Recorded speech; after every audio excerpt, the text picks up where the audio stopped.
Yo, Saturday Squad, good morning.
Okay. There we go. Good morning, everybody. What is up? What is up?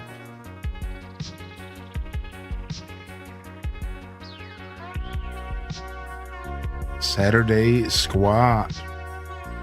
Saturday Squadron. Good morning.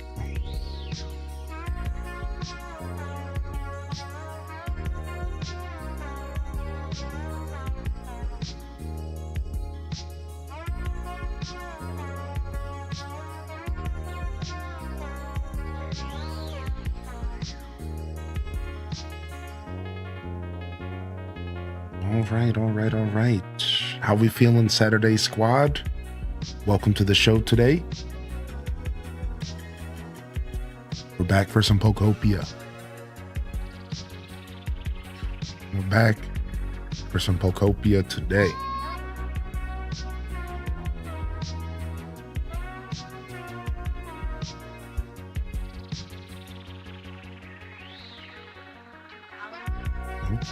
Okay.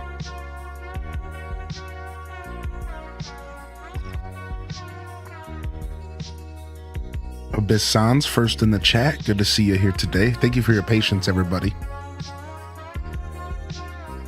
Just ease it into our day here. Good to see the Saturday Squad rolling in. Just easing on into our day here today. Ugh, Porygon stamp. What kind of trash? All right, let's go check the cloud. We'll be right back. This Porygon trash? Good morning. What up, Monochroma? Red Museum? Jen Not Jen? Hellion? Welcome to the show, Bubbles. What up, UMT? Good morning, Cero Nacho. What up, TT Tro? What up, Brielle Basor? Good morning, Ann3D. Good morning, Leia. See Leia in the chat. See Gemini in the chat. Hilly Bear in the chat. What up, Random Zero? Oh, let me go.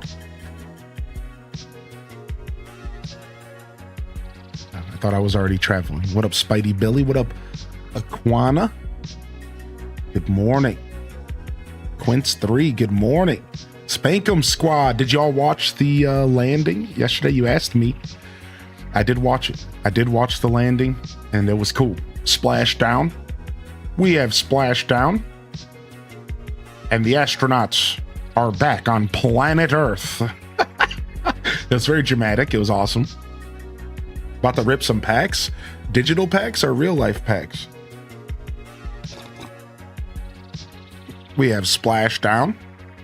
Yo, thank you so much for tuning in today, everyone. Good morning, YouTube. Welcome to the show as well. We're going to be diving back into Pokemon Pokopia today.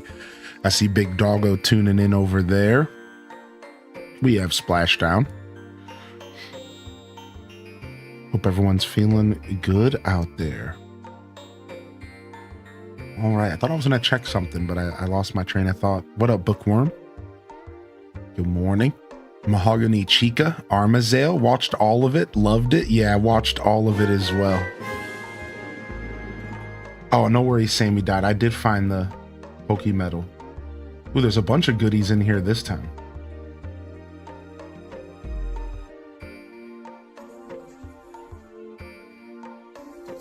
I gotta like put a chest down like right outside the Lost and Found for stuff that people maybe accidentally leave.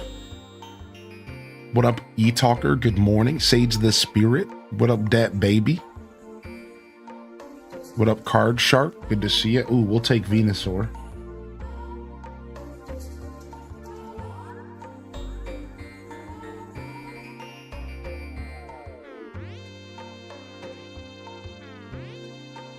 Yeah, I gotta craft a chest so we can put stuff in it. Okay, here we go. Here's one right here. Perfect. It's exactly what I need. I wonder if there's like a cap on how much stuff you can fit in the Lost and Found.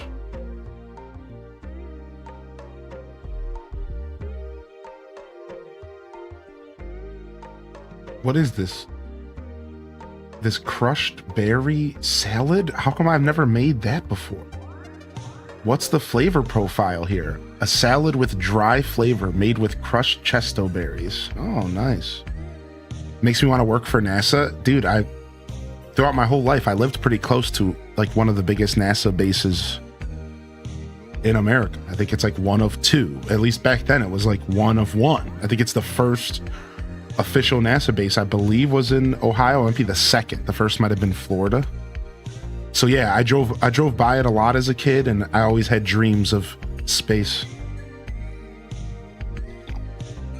A dry salad. It doesn't look too dry in the picture. It looks kind of like soup. Weirdly enough, it kind of looks like soup. There's got to be a crafting table around here somewhere. Yeah, over here. Yo, thank you for 25 months, Spank. Yo, that's a first time sub coming in this morning, or excuse me, the first time subs over on YouTube. Thank you for the subscription, YouTube. Thank you for 25 months, Spank. If we can get a round of love in the chat to support the supporters. Thank you, dude. Thank you very much. Oh, congrats to McGill. Congrats to McGill. I hope their journey goes well. The streaming journey is a fun one. Congrats to McGill-etto. I always say their name wrong. Miguelito. There's got to be a crafting table around here somewhere, right? I'm just trying to craft a chest real quick.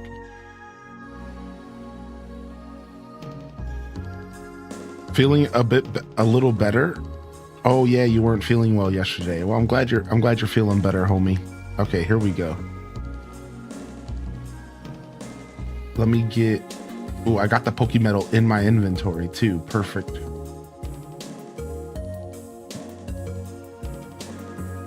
What up, Unexpected Lady? Good to see you today.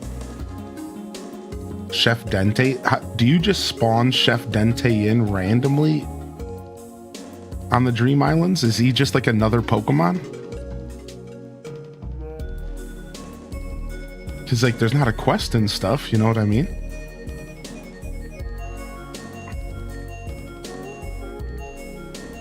All right, just in case somebody needs that stuff. Just trying to help, just trying to do my part. Just in case someone needs all that stuff. Nice, we'll grab some coins. Easy peasy.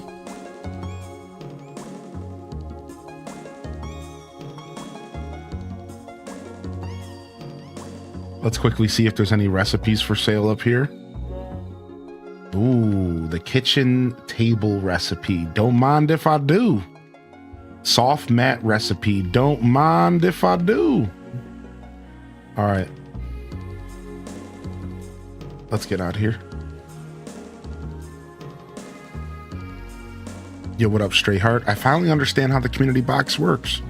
Yeah, it's fun. You can do all sorts of cool automation and stuff. It's an interesting item. They definitely gave us all the tools to do some interesting things. We were able to see the rocket shoot into space from Clearwater. No way. I heard there was a couple people in the community that lived close enough to be able to see it, like from around their house, which is crazy to think. That's nuts to me.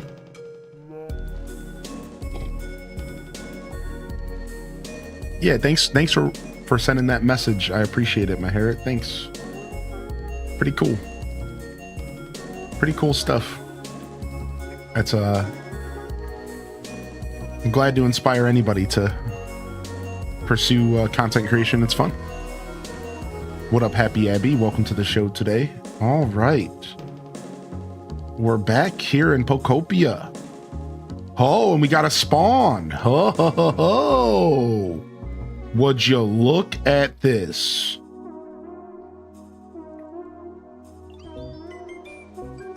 It's Tatsugiri, huh?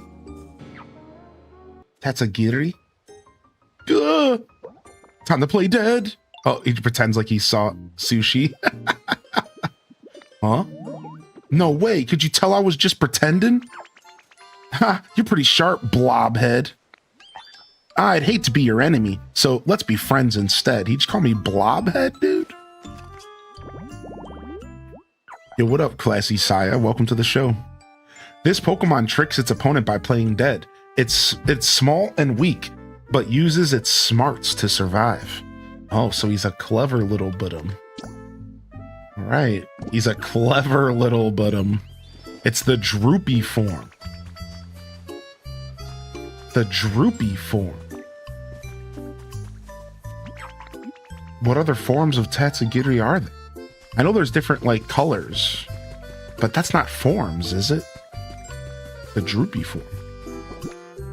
Yeah, I think that means 3 Pokemon left. I think so, yeah. All right, we got to move him over here.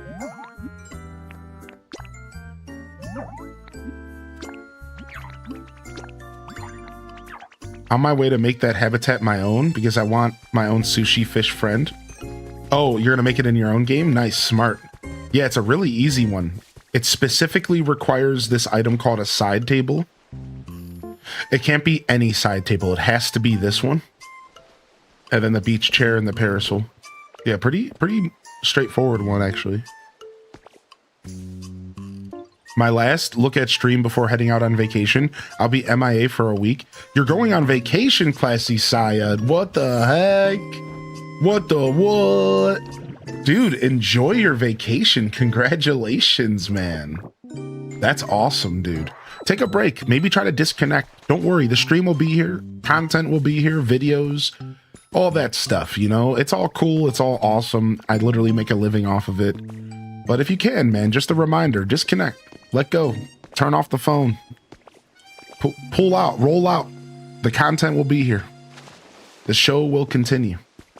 Don't worry one bit. Appreciate you, classy Saya. Thanks for all your continuous support and patronage to what I do here every day. And I hope you have a great vacation, man. Also, Jazzy says, take us with you. Take us with you. Yo, what up, Cozy? Good morning. What up, JD, baby? Happy Saturday. What up, low energy girl? I'm low energy boy today. Hope y'all don't mind. A little bit of a weird night of sleep. The weather flip-flop has still been kind of messing with me a little. We'll get used to it, though. It'll be a nice low energy Saturday. All right. We already got one of our spawns today. Let's go to another Dream Island real quick and see if we can cash in on a better stamp. And then we can start doing our dailies this morning. All right, we got our challenges. We have to take a picture. We have to get some non-burnable garbage. And we have to gather some sea glass fragments. That's another reason for us to go to the beach biome today. The beach Dream Island. We were already going to go to the beach today because I wanted to get some of that yellow grass. But now we have another reason to go. In real life, if you could have any Pokemon as a pet, I'd probably just do Squirtle.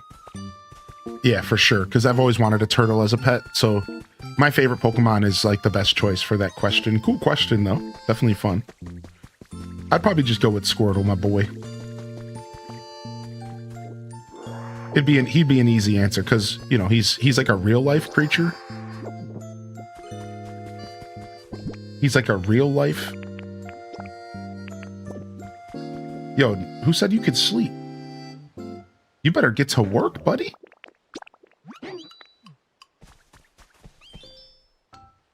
Yeah. Take care of that garbage, dude.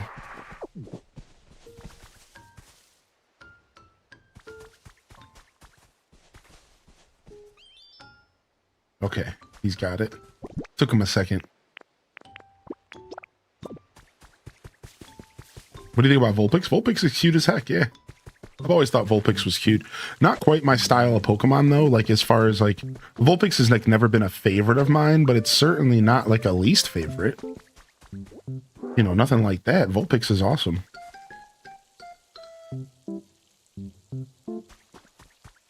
Oh, you found Mewtwo yesterday? First time I played in a week? They were trying to pull you back in. They were trying to pull you back in with the Mewtwo. Oh, thank you, Hilly Bear, for the 10-month Prime, dude. Thank you so much, Hilly. Good morning, dude. Thanks again for the support. Good to see you here today. Thank you. Bye. I think we're gonna play some of that today. I freaking love that game so much. I think we might play some of that today. So we finally started organizing our materials a little bit. Just a little. And we're continuing the journey of organizing, like, our whole storage system. And we're getting everything down into the secret base. Where am I putting soft clay, huh? It's got to be in here somewhere. Yeah, there it is. So this chest right here is going to have to be separated. So let's just do it right now. Separated. Because there's going to be so many... So actually, vines are the problem here, not sticks and stones. Well, sticks and stones are also kind of the problem. I'm thinking vines kind of just need their own chest. So instead, what I'm going to do is I'm going to leave the vines, the sticks, and the stones in here. Cool. Any insight on how I can refresh my champions lineup? A message at the top of the screen says you can meet a new lineup at no cost, yet I only see a button that says view current lineup. Oh, you have to choose one of the ones from the current lineup. So what you can do is just take one for free. If you don't like any of them, just use the option where you take them for 7 days for free. Yeah, that option is what I've done to kind of flush out a bad batch. I'll just like take the free option, you know, 7 days trial run. I'll beta test a Pokemon for a little bit, you know, whatever. I've had to do that a couple times where I've had to like take a Pokemon just randomly for 7 days just so I could get to the next lineup. Yeah, it's kind of silly. They certainly don't say a word. That's for sure. They don't say anything about that. All right, let's go get our Snorlax buff. We're going to keep pushing the spicy buff. We're going to keep pushing the spicy buff because that's the one that's going to spawn more Pokemon in. And we only have like 3 Pokemon left. And then we have to go fossil hunting today. So we're going to fossil hunt without the buff, though. We're just going to hope that the natural fossils we find are enough. No, I haven't really done anything with my museum in the game. Not at all, actually.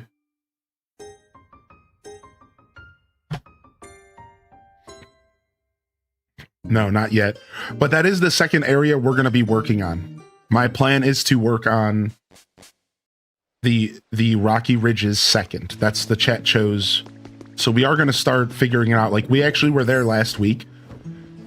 Or earlier this week, kind of wrapping our head around it. If some of you were here for that, we were sitting there kind of just trying to wrap our head around what are we going to do at the Rocky Ridges. It's an overwhelming place to decorate, dude. I'm not going to lie to you. Because most of the map isn't even used. Has anybody noticed that? Like, most of the Rocky Ridges map isn't even used. It's all just covered in soot. It's really weird. It's a weird zone, man. It weirds me out. So I have to make a decision. Like, do I want to try to clear the ash? Do I want to try to build with the ash? Do I want to leave most of it empty and just build a mini version of Pewter City? There's so many options. I'm not quite sure what to do with it yet, but we're we've at least started the process of considering what to do. Spawn, I'm talking about Pokemon appearing. Yo, what up, LPK? Good morning. What up, Wizard Impaler? Good to see you back here as well. Welcome to the show. What up, Wiz? What up, Wiz? What up, Wizzo? One of my favorite Smash Brothers players goes by the name of Wizzy, I believe. And so there's like Wizzy, or I can't remember his name exactly, but he has a bunch of nicknames. Like I call him Wizrobe, he's Wizrod, he's the Wizard, and we call him Wizzy, and he plays Captain Falcon. And then there's Dark Wizzy, which played Mario. Dark Wizzy, there was Wizzy, and then there was randomly Dark Wizzy, another player who just got that tag. It's real goofy. And dude, he's like the best Captain Falcon in the game, basically. Like basically, he's like top 2 for sure. Yo, what up? How you doing, Mick40? Welcome to the show, dude. Are we about to throw back some Mick40s this morning? Is that what you're implying here? Tape it to my hand. Let's go. tape them to my hands. Let's go. I'm tempted to turn Rocky Ridges into some home for my ghost types. That would be a good use. Yeah, that would be a good use of ridges. I can't quite figure out what I want to do with the ridges yet. But that sounds fun. That sounds like a fun solution right there. All right, while I'm here, I was going to look for glowings for my water spots. I think that's it. Oh, there might be one on the other side of this cliff where there's a waterfall. We don't have a ton of fresh water here, so... Oh, here we go. Here's one.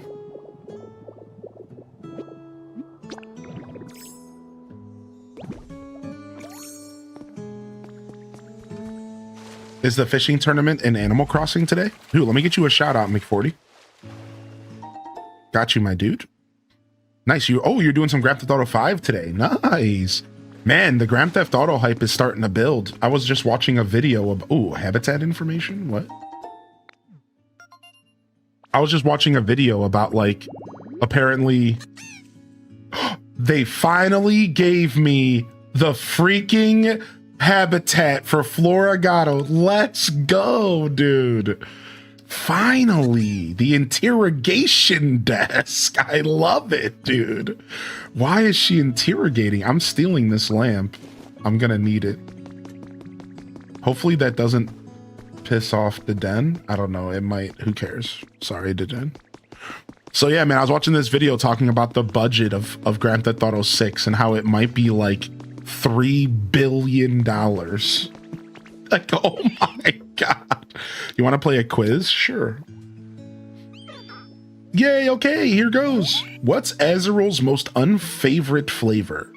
Dry. Yeah, for sure. $3 billion is projected, and 2.1 billion of that was just the salaries for the developers. Which is good, but also just goes to show you how much goes into making games, dude. Because they started development in 2019. So they said $2.1 billion were paid for developer salaries and salaries. Yeah, for their celery, for their breakfast. But and who eats celery for breakfast, you monster? Anyways, it was all of not just developers. So everyone's salary since 2019, 2.1 billion. Which is pretty nuts, right? Yo, what up, Binks? Your dad got you a Nintendo Switch too? Did you also tell him to get you that 20 bucks that you owe me? What's up with that? If he's giving out PS2s, you could give me that 20 bucks. What happened with that, Binks? Come on, dude. Pay up. All right, let's go make this new habitat.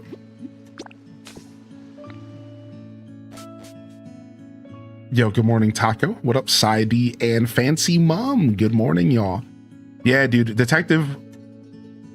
Is this Pokemon a detective? You're talking about Floragato. I think they might be. Yeah, I think they might be. For some reason, my brain went to Detective Pikachu. But yeah, Grand Theft Auto 6, man, it's a big deal. there are some like weird industry people who are like, it's gonna save gaming. Because, you know, gaming's been like down on the downturn a little bit since like all of the super rash decisions that were made during the COVID era are finally biting a bunch of clearly not fit for their positions CEOs in the butt. You know, people who were going for the short gains instead of the long term. So the gaming industry has been in a little bit of a downturn the past couple of years, but it's not like it's in a real bad place. But they're like, yeah, Grand Theft Auto 6 is gonna save the whole industry, and it's just like a weird narrative. There's a lot of pressure put on Grand Theft Auto 6, and we all know it's gonna do well. Like, let me say this, and then, because I think this is really interesting. So this is a fact that I learned. Apparently, Grand Theft Auto 5 sold 20 million copies in 2025. A game 13 years old sold 20 million copies last year. I'm gonna be real with all of you. I never once thought that Grand Theft Auto was that big. I knew that it was big. I knew that it was massive. I knew that all. But I don't think I ever fully comprehended how absolutely massive Grand Theft Auto is. And like, it's made me realize, like, Grand Theft Auto 6, people are saying these words, and I think that these words could be true for a lot of people. That Grand Theft Auto 6 is going to be the best game ever made. And I heard that, and I was like, dude, I can't really argue with that. You know, that's a very muddy statement that can be mostly objective, mostly subjective to like your own taste and stuff. But like, and I kind of understand why people are saying that, because it probably is gonna be.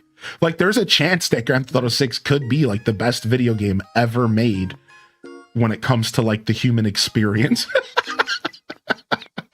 Me over here playing Pokopia, scoffing. Like, believe me, I'm not really a Grand Theft Auto guy, but man, isn't that insane, dude? 20 million copies last year, 13 years old. Like, that's bananas gorilla. All right, we need 2 folding chairs, an industrial desk, and an Arcanine dial. Break. Can we craft folding chairs?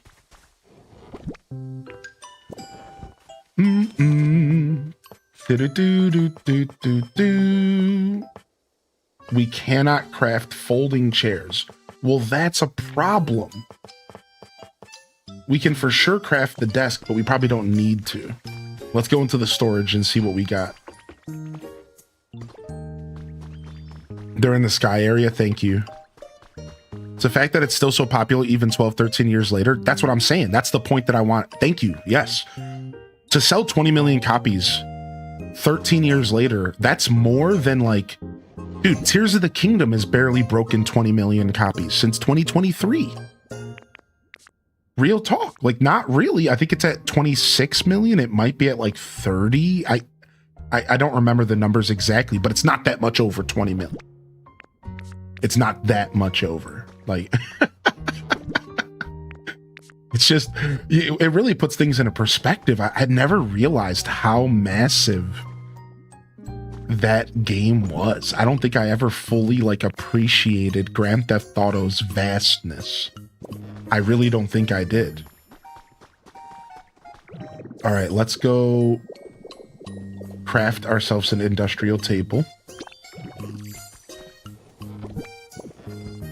And then let's go get ourselves some chairs, and we'll go grab Pidgeotto, and we'll go to the Skylands and we'll do some exploring while we're there. Well, I want to get this set up and ready to go because I want this Pokemon to have a chance to spawn. So yeah, let's just go to the Skylands real quick. Let's go grab ourselves some folding chairs. I'm assuming they might be inside of the Sylph's building. You know what? I know where they are. I think they're in the yellow district with all the yellow buildings. I think so.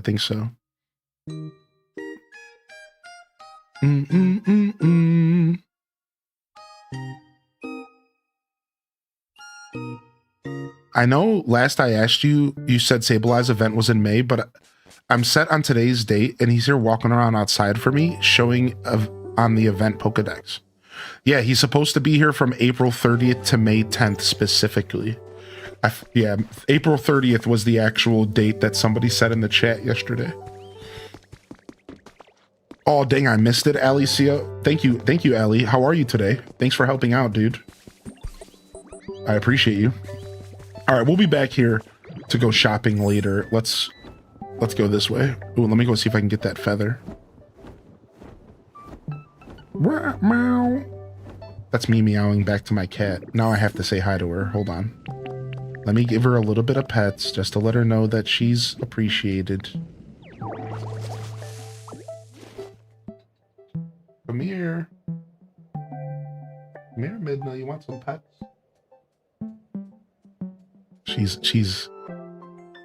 She likes some morning pets. All right, I can't pet you for too long, but I can give you a little bit of love. I can give you just a little bit. I can't pet you for too long now. She usually goes to sleep around this time because she knows I'm working. But I don't mind giving her a couple pets.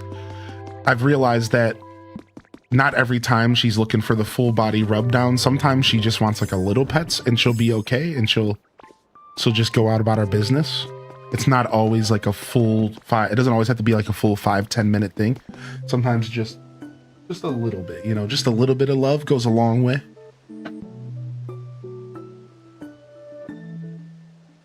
And I don't feel bad because I give her a lot of love. A lot of love. I spend a lot of my time just giving her the biggest pets. The longest pets. She started a new journey where what she's doing is I put a blanket on my legs sometimes when I'm in my office. So she'll crawl between my legs, like in the blanket and the floor.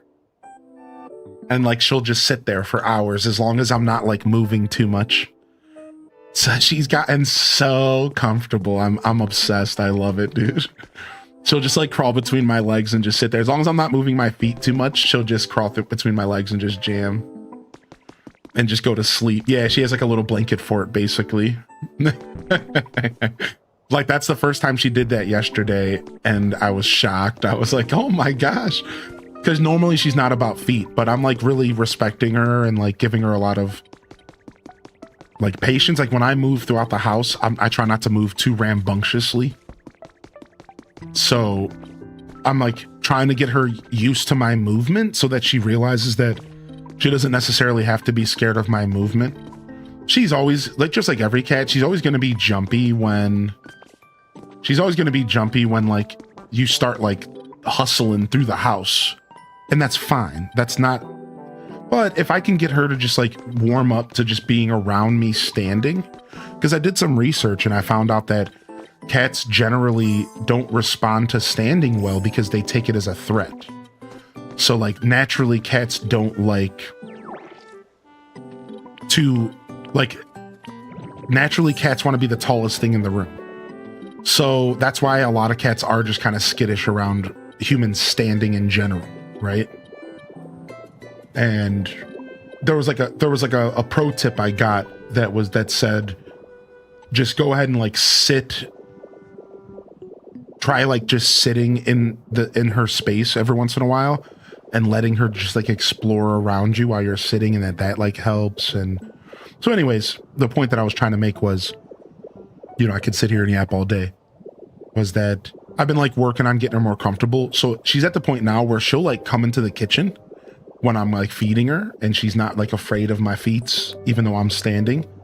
Or she'll, you know, like I'll get up from my computer chair and she will just sit there and watch me get up. She won't just instantly run away like she was when she first got here.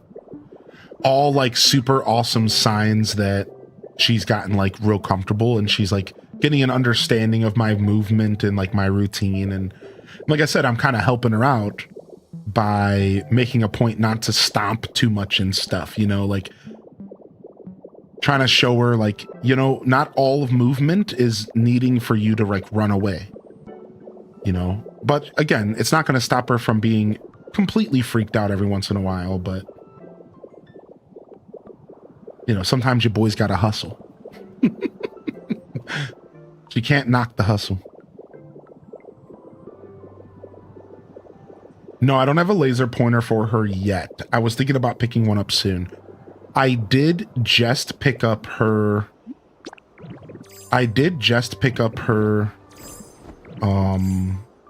catnip. I finally got some dry catnip for her. So we're going to be testing getting her comfortable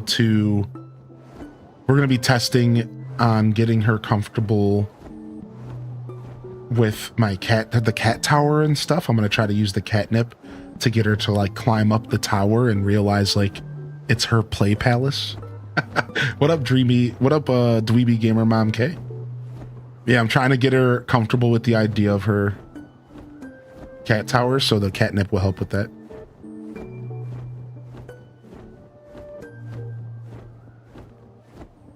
There was a relic. Yeah, we'll go back for the relics. I was just here for a quick reason, but I might have already looted all of the chairs and stuff that I needed. Oh, there it is. There it is. I did already loot it. All right, we could just take a quick picture of it, which we have to do for a quest anyways.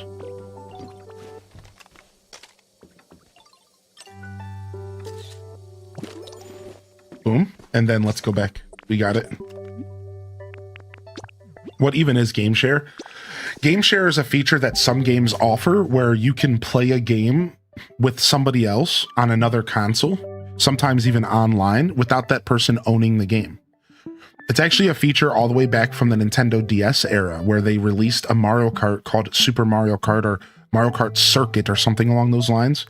And you could load up the game if you owned it, and you could share with all your friends and they could play without owning the game. It's actually a really, really nice feature when it's used appropriately and when it doesn't suck due to lag and stuff like that. It's actually a really cool feature because in a lot of cases, you might only have to buy one copy of a game in order to enjoy it with like a friend. Because I think if there's one thing, Binks, that we can all kind of agree with is that we probably don't have a bunch of friends around us all the time to enjoy multiplayer games with. So it's kind of silly sometimes to buy like a second copy of a game to play with your friend, even though, because you're only going to see that friend maybe like once a month or something, right? So this is where Game Share comes into play. Okay, 10 Pokemedal, not too bad. Right? So Game Share allows you to like have that moment where your buddy comes over and you're like, yo, I got my old Switch next to me. You want to Game Share and play some of this game together? Then they pick up your old Switch 1 and then you can Game Share to the Switch 1. Like that's actually a feature for a lot of games. You can take a Switch 2 game and you can Game Share it down to a Switch 1. That's an actual feature. Right? So like, it's like a way for you to like share with your family, your friends, and like maybe just like that one-off situation where like you just have like a friend hanging out and you just want to play something. You know, it's not the most useful system outside of like a couple, you know, like a couple case scenario, right? Yeah, way to save money. Yeah, what up, Band Slam? No, you can only Game Share between Switch 2, and Switch 1. Yeah, like Switch 1 and Switch 2, that's it. You know, Switch Lite, all that stuff.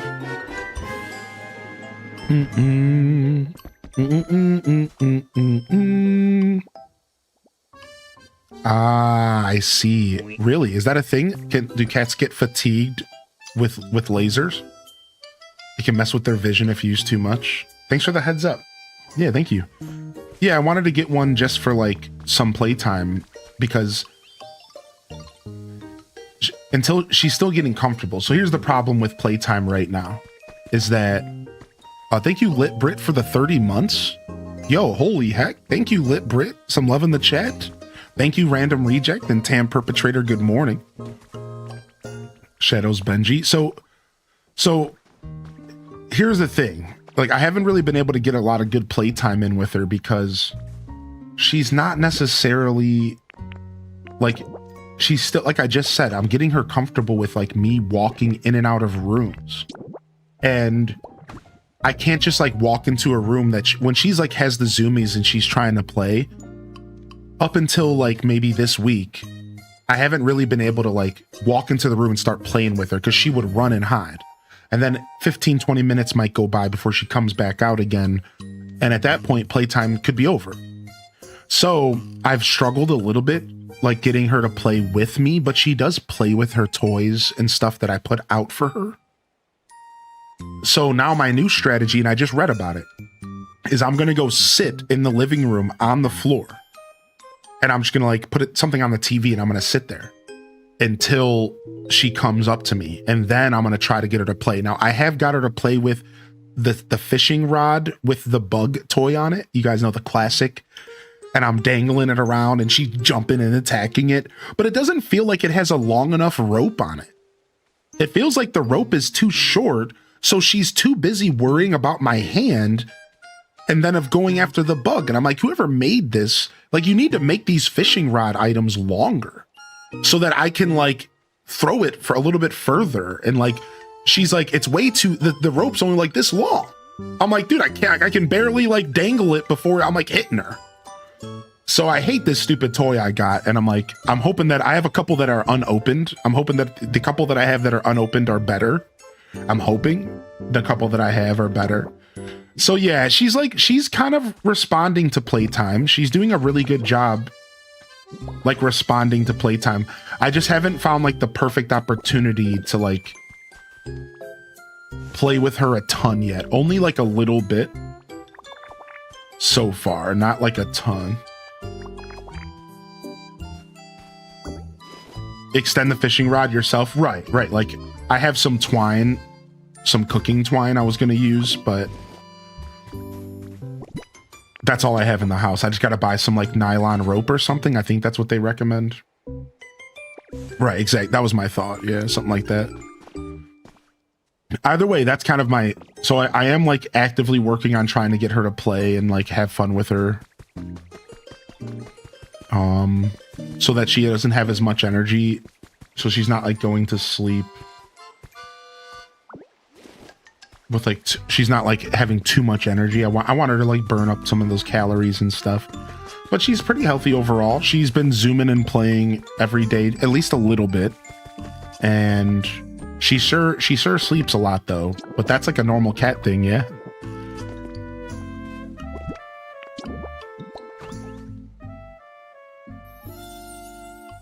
What's up, Lisa? Yeah, that's what we were talking about. I'm going to pick up a little laser for a little bit of playtime to help out. All right, there we go.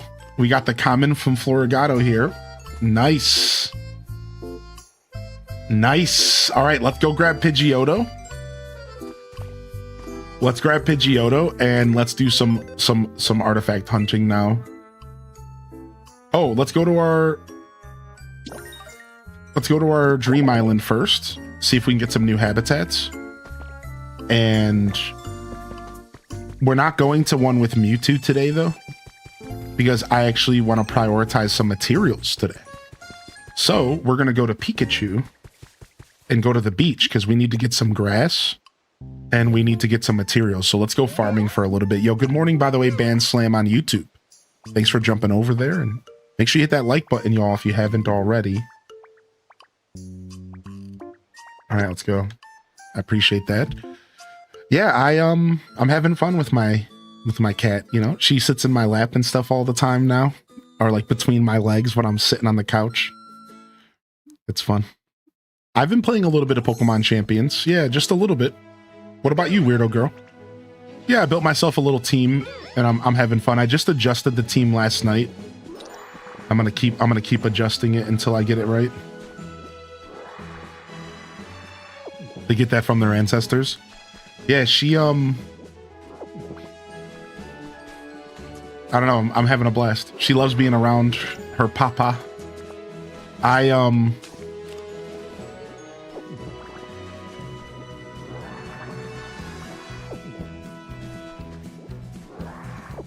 Pretty much anytime I'm like stationary, she's trying to come and sleep. That's because I'm so warm. That helps. caught a Pokemon in HG to give it a special title before transferring up the champions. Heart Gold. Oh, dude, that's awesome. That's cool that you have like inspiration now to do that stuff more than before, would you say? Right? Like kind of like a little bit, because like you couldn't transfer everything to Scarlet and Violet, I guess. I was thinking about loading up Scarlet and Violet again as well. I kind of got inspired to like go back into Scarlet and Violet and like use up my currencies and like train my Pokemon there first before I transfer them, so that I could save myself some VP since I have some Pokebucks and stuff laying around.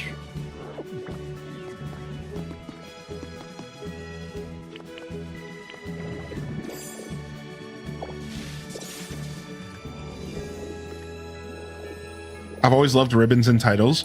It was the Politoed I mentioned. I asked Cozy to name him. Now Kermie the Living Legend is on my team. Kermie. Absolutely. Absolute legend. Yeah, I had a couple rough battles last night, so I made some adjustments to my stat allocation on my team a little bit. I'm adjusting some stats and changing up my strategy a little bit, because I don't think it's the Pokemon that's the problem. I think I'm not utilizing them properly. So I changed up my Altera to be way more defensive, actually. I think is what I was doing, right? Or was I making her... Yeah, I was making her more defensive and taking her speed out, because she's a mid-tier speed Pokemon anyways, and she wasn't outspeeding anybody. So I decided to like readjust some stats, and I'm going to do some more battles and see if that helps. And then otherwise, I might start looking at a new team member. I'm starting to get some ideas. Like, I forgot that for Rigorath or whatever is in Champions, and that's a really good Trick Room setter. So I might actually consider that Pokemon. And then the only other follow me option apparently in the whole meta right now is Clefable. And Clefable's like not the worst follow me option. Like, it could be good. I like Mousehold personally because I like that he's fast and it allows me to have multiple options every game, but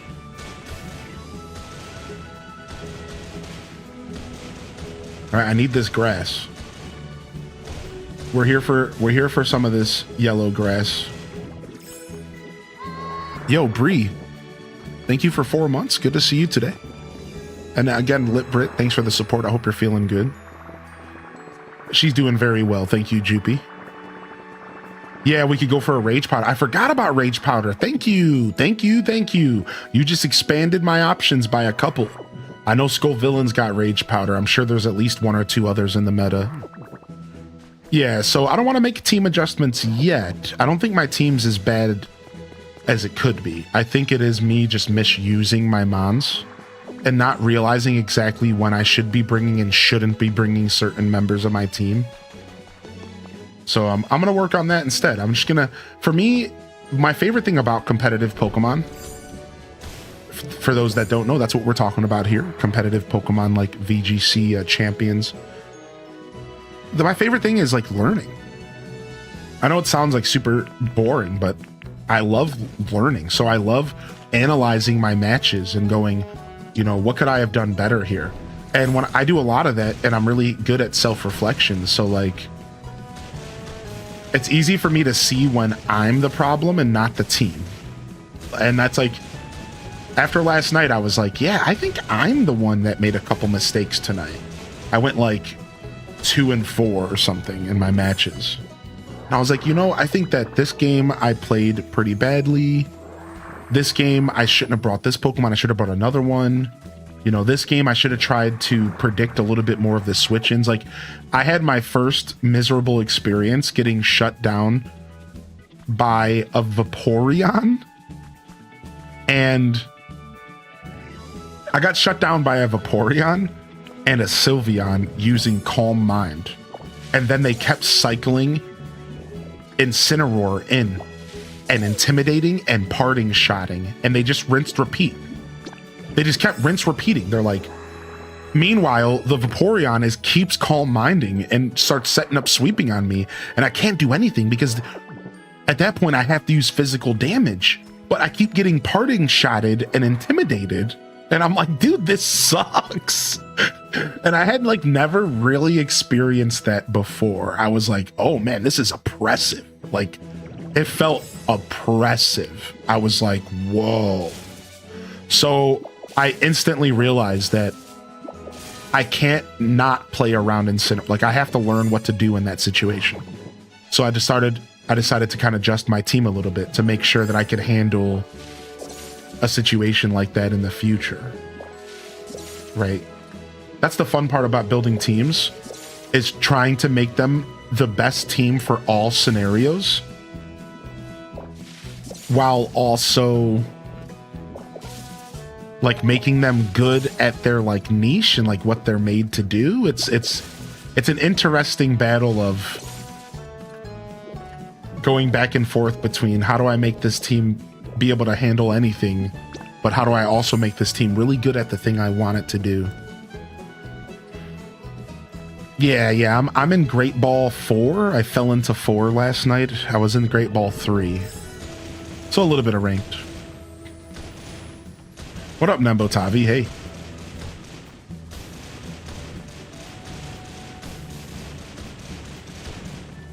Good morning. Welcome to the show today. How's everyone's Saturday going so far? Are y'all got any plans this weekend? Or are you just going to be chilling? I watched the astronauts come home last night and a little bit of YouTube. Been listening to a little bit of music. Nothing too much. I did game a teeny bit yesterday, but not too much.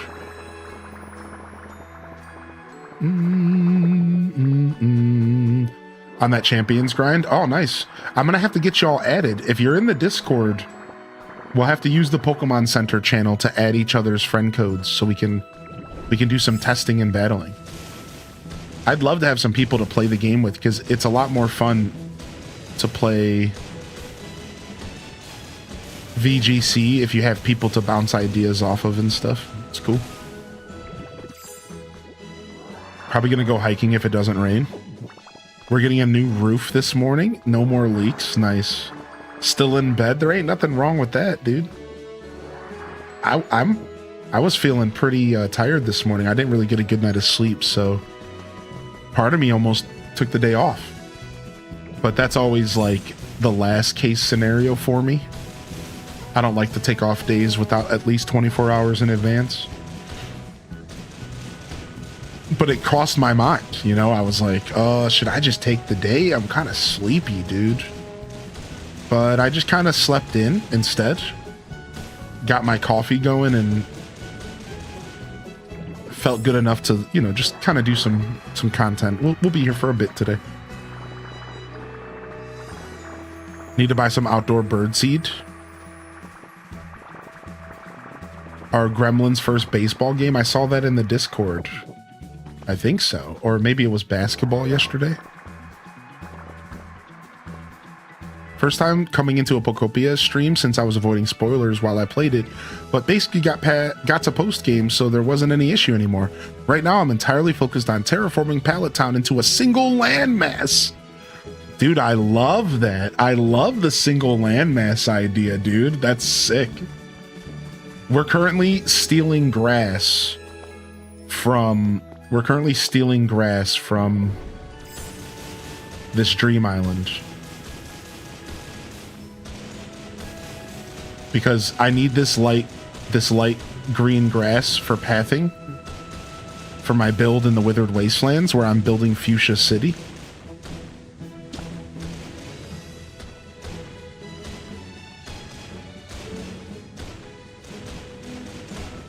So we're here at a dream island real quick, and we're just farming up. We're farming up some grass, dude.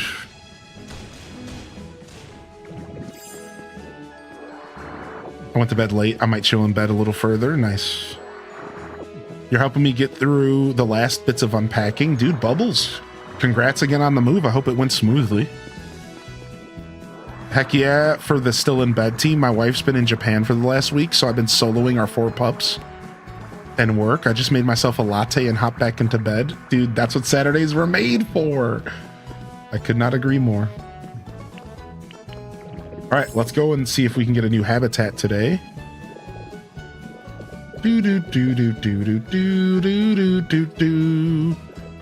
All right, how many stacks of... All right, that's a good amount of grass. And we can always come back if we need to. Had a dream last night that I was at some birthday party in a huge mansion and they had vendors selling Pokemon cards and I got a few packs and one of my packs magically had like 40 cards in it. It was like a God Pack status on all the cards. God Pack TCG. What a dream. Yeah, best dream.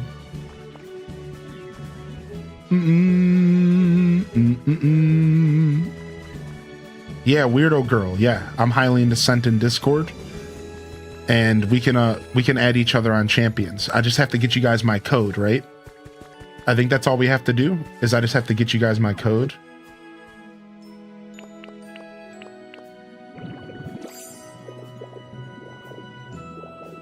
Ooh, I need these spider webs. Don't mind if I do. Don't mind if I do. Give me them spider webs. Give me that driftwood as well.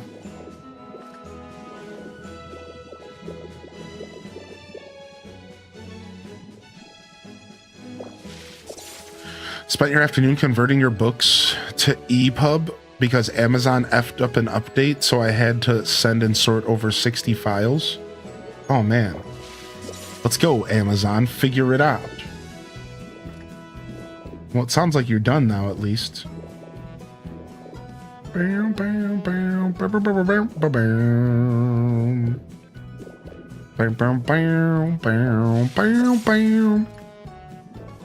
Level them off since Pokopia's building kind of insists on stuff being on the same level. Yeah, right. And then you have to like build stuff and then like build around it is what I've kind of learned. Is like the play. Like if you do want to build unlevel ground, you have to level it all and then like unlevel it after or something. Which isn't as bad as it sounds.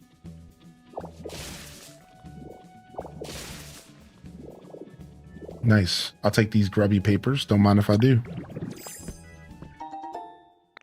Don't mind if I do.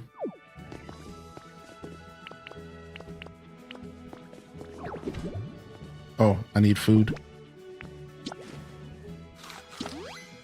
Nice. I'm glad you took a break and enjoyed the game yourself and avoided spoilers, dude.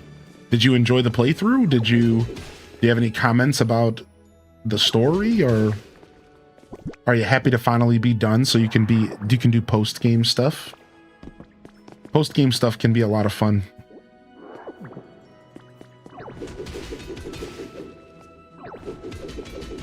Figure I might as well as farm up a little bit of Pokemetal while I'm here.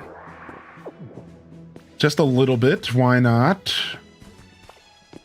I don't need a ton, but just having a little bit laying around. I actually have a bunch that needs to be cooked now that I think about it.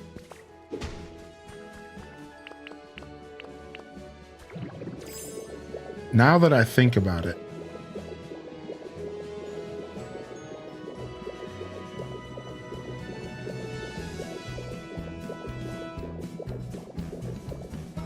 I got a quest to build Tangrowth's home, and I'm trying to decide if I want to build Professor Oak's lab for him. Dude, that's awesome. I saw Rotten Poppy, the streamer, building Professor Oak's lab, and I thought it was a great idea. I love that idea so much.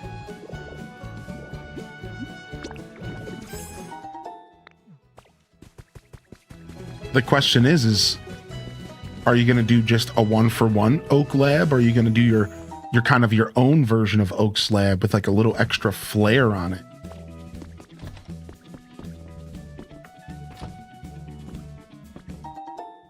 Ooh, nice. We'll take that Pokemetal. Don't mind if I do. What's up, Lena? Good to see you today.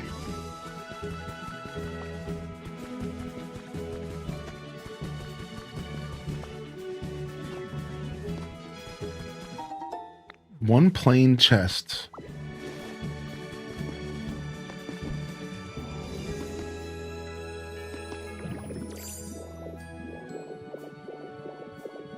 Oh, I left some random grass here. I need that. Cheeto decided to wake me up at 6 a.m. What's up, Mary Bella? How's Cheeto doing today? I was up kind of late today as well. I wasn't up late. I couldn't sleep. Weather change just messing with me. Trying to find the perfect temperature. It's just the whole thing, man. Not complaining, though. You know, it is what it is. I got enough rest to be here and have a chill day with y'all. I couldn't really ask for more. I mean, I could ask for more sleep, but that's something we'll get later. I'll take a nap today.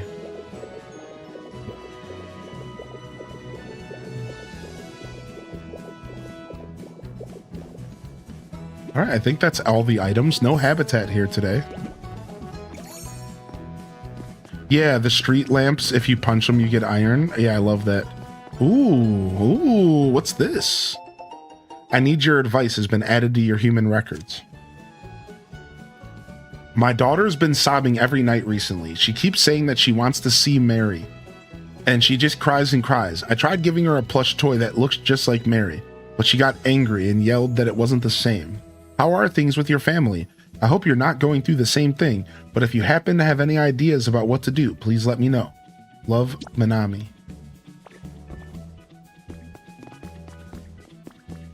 I kept saying Mary, but it's like Marie, I guess. Yo, what up, Bananas Bliss? Did you stay up watching Artemis? I did watch Artemis, but I didn't stay up. I saw it splash down, and then they were starting to get the inflatable ready to go so that they could actually get the pilots out. And I went to sleep knowing that like it was going to be fine. And then I actually woke up and like only an hour later, not even, and they had just gotten the pilots out. And they were like, everyone was cheering and they're like, yeah, mission complete. Woo! And everyone was super happy. And then I fell back asleep again. All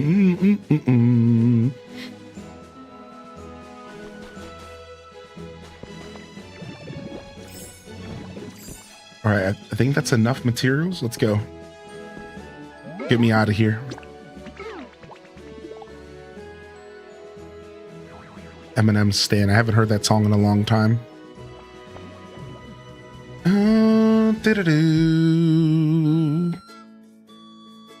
Gameplay was fun, and this is coming from someone who's not big into Animal Crossing.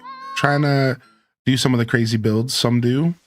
I'm not going to do, but I am going to build up Pallet Town into a city that satisfies me and call it a day.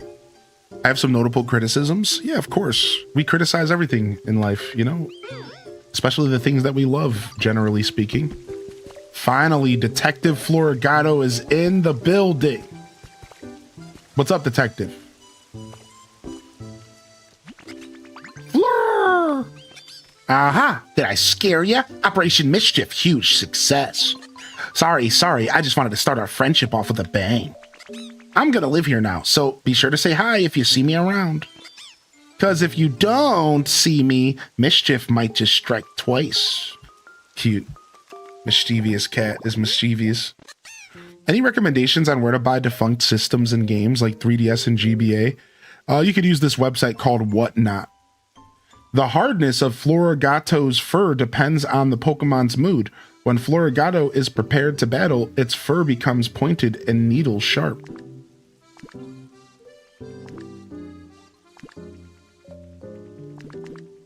Yeah, so you can use a website called Whatnot where you can do like auctions, and as long as you know like your pricing well and you don't ever buy something that you don't like know the pricing of, so you don't get scammed or anything, it's a really good place to get like old broken down like equipment, right? Like you can get like the amount of 3DSs and stuff that I see get sold for like dirt cheap because it's Japanese, it has bad screens, it's old, you know, stuff that you could use to salvage for parts and stuff, which sounds like that's what you're trying to do.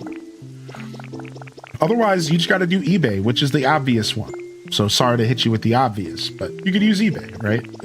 eBay is always going to be the king for, you know, broken down, destroyed gaming merchandise.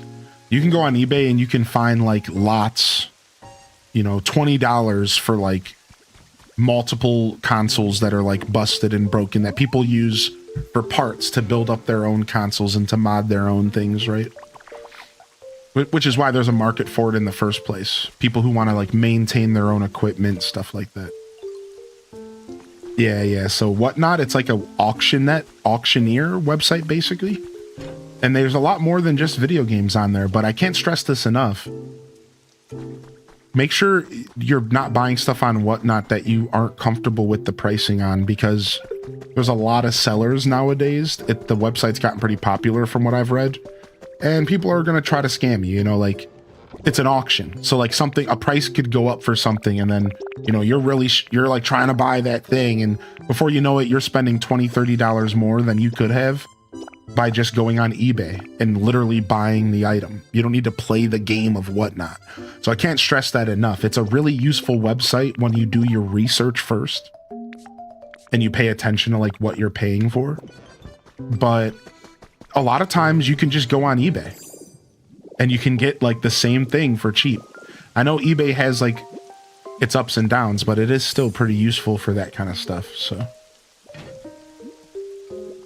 oh, nice. Good. Yeah. I never like to assume that the obvious answers are obvious. You never know the person, you know? So I like to educate in a way where, and, you know, provide information where I don't make any assumptions about the person on the other side of the screen. For me, I think that's the healthiest thing. Now, sure, it maybe takes a little bit more time to explain something, or sometimes I explain something that is obvious. It's better for me because I always like to give people the grace of not understanding and having a place on the internet where they can ask a question and they don't get hit with the duh type nonsense. Google it. Because you know, I like to inform in a way that assumes that you don't know anything and that you're asking because you don't know anything, you know?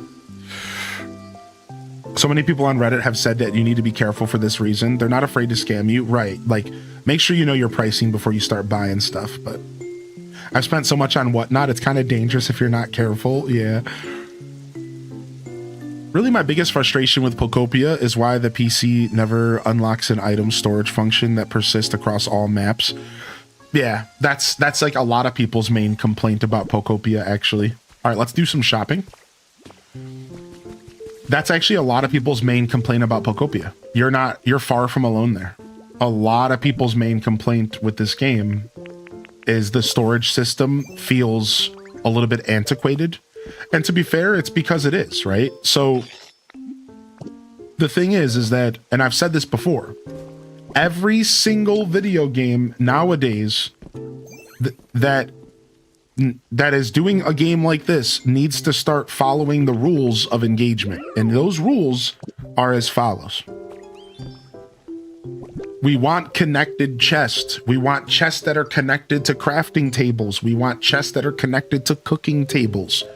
Where gamers are no longer trying to play video games that waste their time during inventory management. Now, for some video games, it's a part of the experience.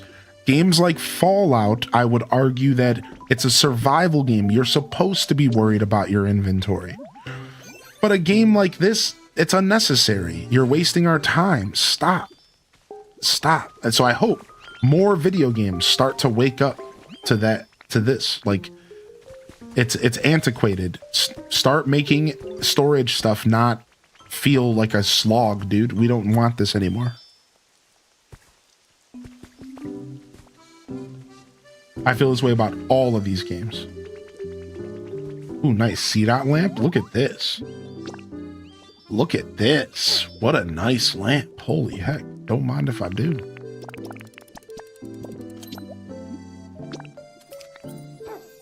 So yeah, I've been around the internet a little bit with this game, and a good amount of people also agree that they could have done a better job with the storage system, specifically with what Meta said as far as them going storage connecting past like regions, past areas. Like, yeah, that there's nothing worse than going to your storage unit and getting all the materials you need, just to realize you missed one material. Then you go all the way back. You go through the whole loading screen again just to get that one material, right? Like there's nothing worse than that, dude.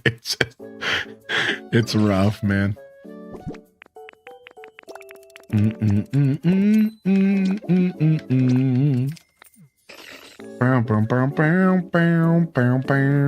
don't know if the music mats are rare. Like, I don't know if I really need to be buying them. Oh yeah, the Tink-a-Tink Community Day.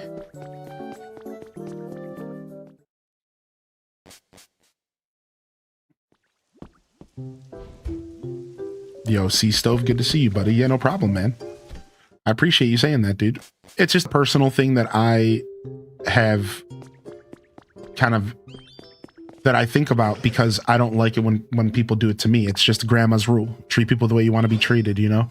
And the amount of times that I've been on the internet and like I'm asking a simple question while playing a game and somebody calls me lazy and tells me to Google, it's like, okay, dude, you just didn't even have to reply to me, homie. Like, you could have just let it go. You didn't have to come at me this way. Like, it was easier. I have 4 monitors. I know I could just Google, but I wanted to ask a player because nowadays Google sucks. It's like, you didn't have to come at me sideways, dude, you know? Yeah, the music mats are just toys. No green screen. Not today. No. I took a break from the green screen the past 2 days. Just chilling out. Honestly, I usually do no green screen on the weekends, Kerbu, but my office is currently mid like production because I'm like changing some stuff around. Like this table's full of junk here. Like, hold on, can I zoom? Yeah. So like normally, like these shelves, I'm like redoing all these shelves.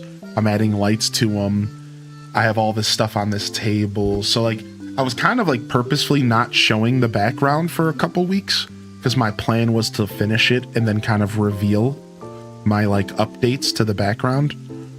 But unfortunately, I just got too busy and I have not done yet. So I figured I'm sick of waiting and I want to go back to doing some no green screen streams here and there.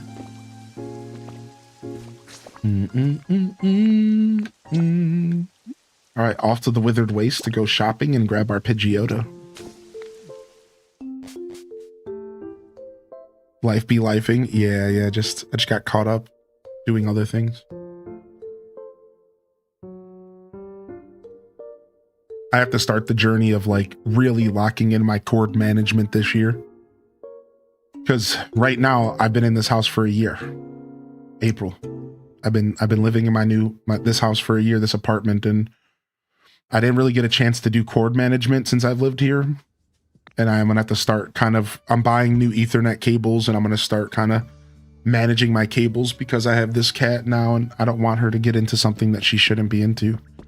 And you know, you can't always be present. You can't avoid it.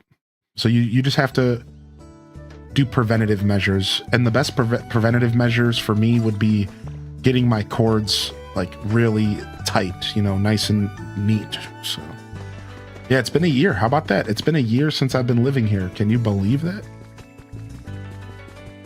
Isn't that bonkers? All right, we're going to go for the old replace.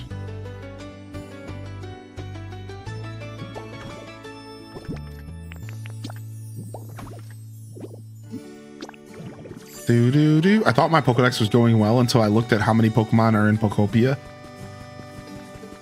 There's definitely a lot more than, if you didn't like get it spoiled or whatever, there's definitely a lot more than you would think. Like I was not expecting multiple hundreds when I bought this game. I'll tell you what. I just was not.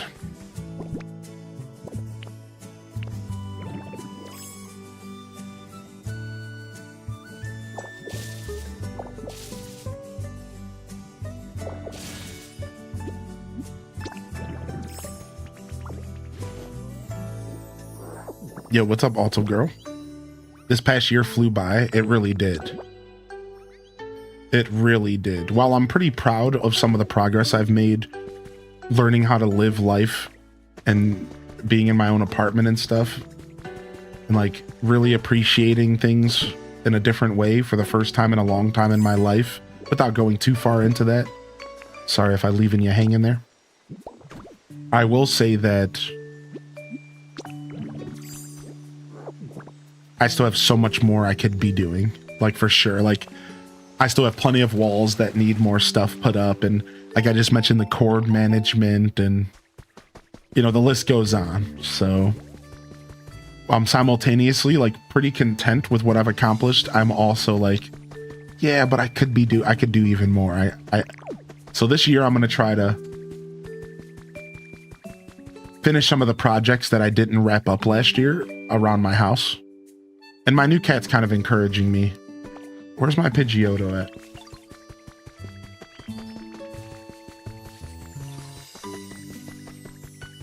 Because we got to make sure she doesn't get into too much trouble. And she's starting to show signs of being a little bit of a troublemaker. It's not too bad, but she's definitely got some troublemaker tendencies. I can see them.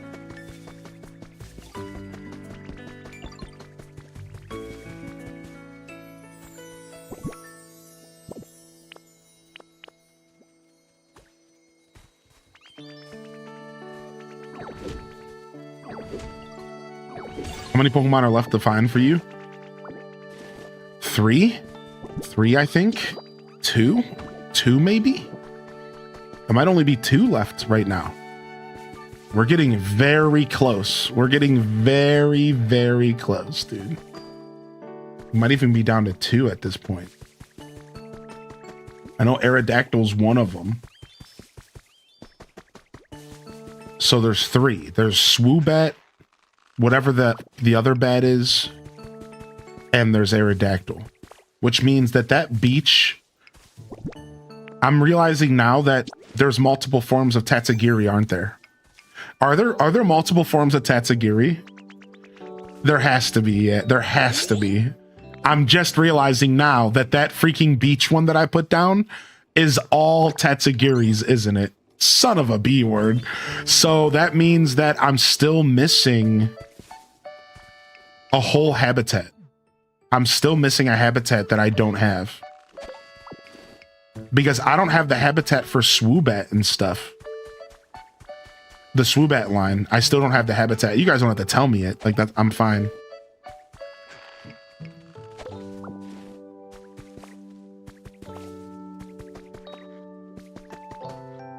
So yeah, so I'm actually still 1 habitat away from finishing. I have the habitat for Noivern.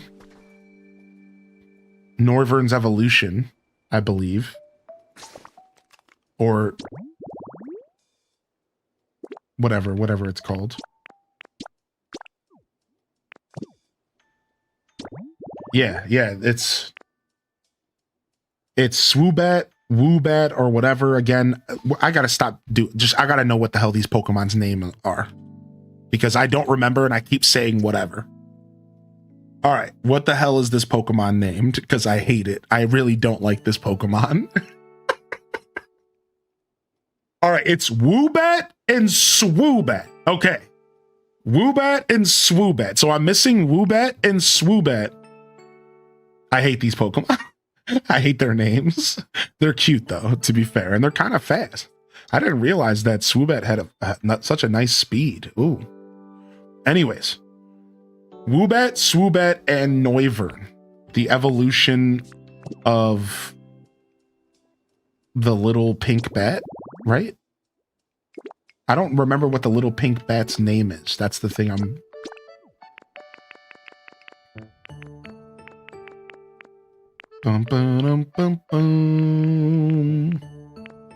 What's the little pink bat's name? That's the one that I keep forgetting as well. Noibat and Noivern.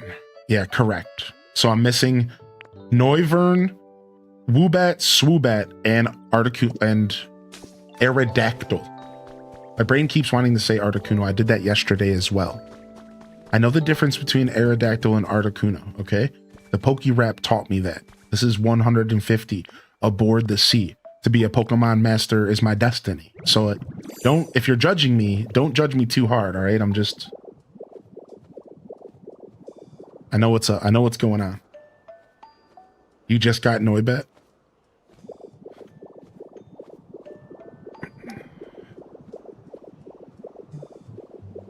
I always said aboard the sea as a kid. I swear there's a line where they say that, right? I always thought it was aboard the sea. Am I being gaslit? No, Woobat and Swoobat are in the game, I was told. No, that's just... Yeah, no, I was told that they're in the game. I don't think you're being gaslit. I just don't think you have all the Pokemon yet. That's what it sounds like, right? So maybe I'm the one who got gaslit.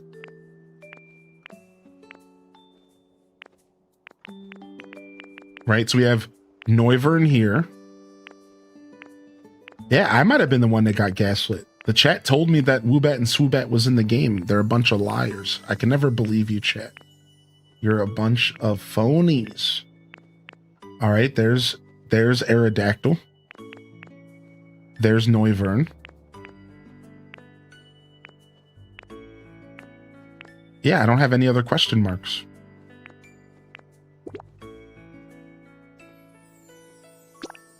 So, do all the Tatsugiris count as their own Pokemon? Is that what's going on? I know there's also the second tan growth, but that doesn't count for the Pokedex.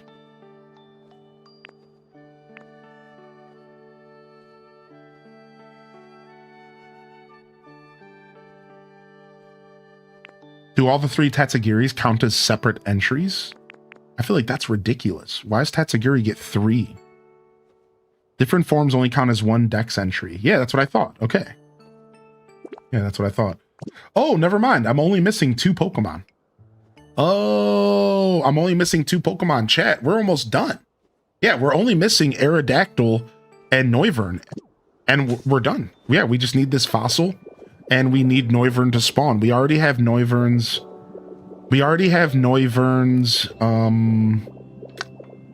habitat, words, brain. So we're just chilling. Yeah, we're good. We only have 2. And then we're done with the decks. Very nice. Very nice. I was gaslit, and then I was gaslighting you, chat. The gaslitter became the gaslighter. The gaslit became the gaslighter. Oh my gosh, this chat room lied to me. This whole time, for days, I've been talking about Swoobat and Woobat, and everyone's probably just looking at me like, this guy has no idea what he's talking about. No one told me I was wrong.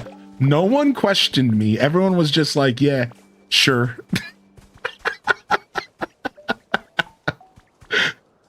Thanks, chat. Thanks, dude. You guys are awesome. Thank you so much.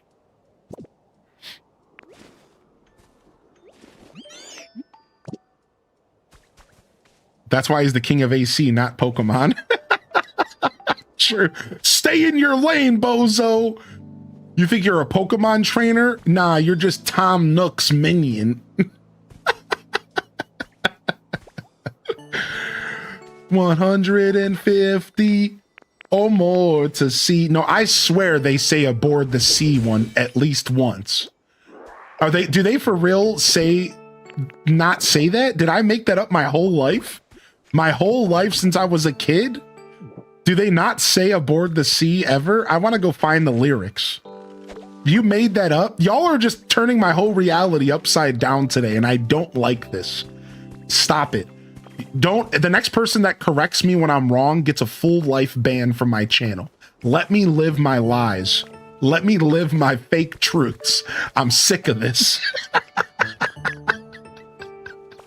I'm getting sick of this. Let me live my lies, dude.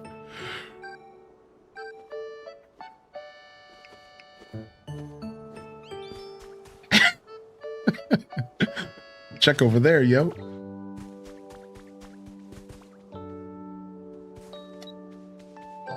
Is that a challenge? Let me be Delulu. Now we need a lyric video.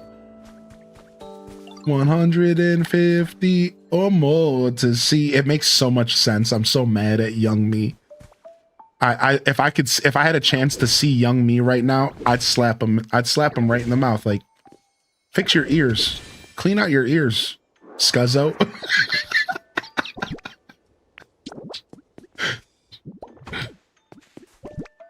After so many years. Gaslighting yourself is hilarious. I got my first shiny Pokemon ever in Pokemon X.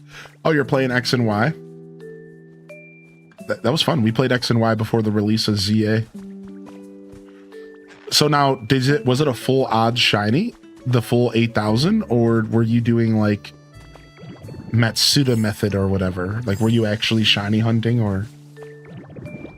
I think X and Y has like horde battles that can lower the shiny rates as well, right?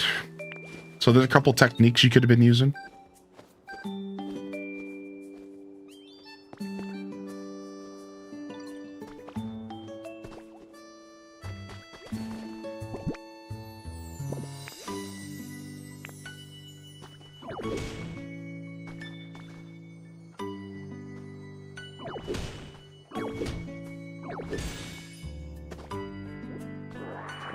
Full odds, just a random gold Geodude. Nice, dude. Sick.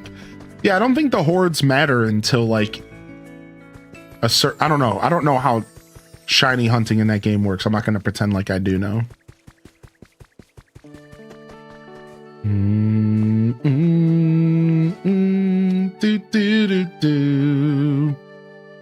You got an Aerodactyl tail for me, dude?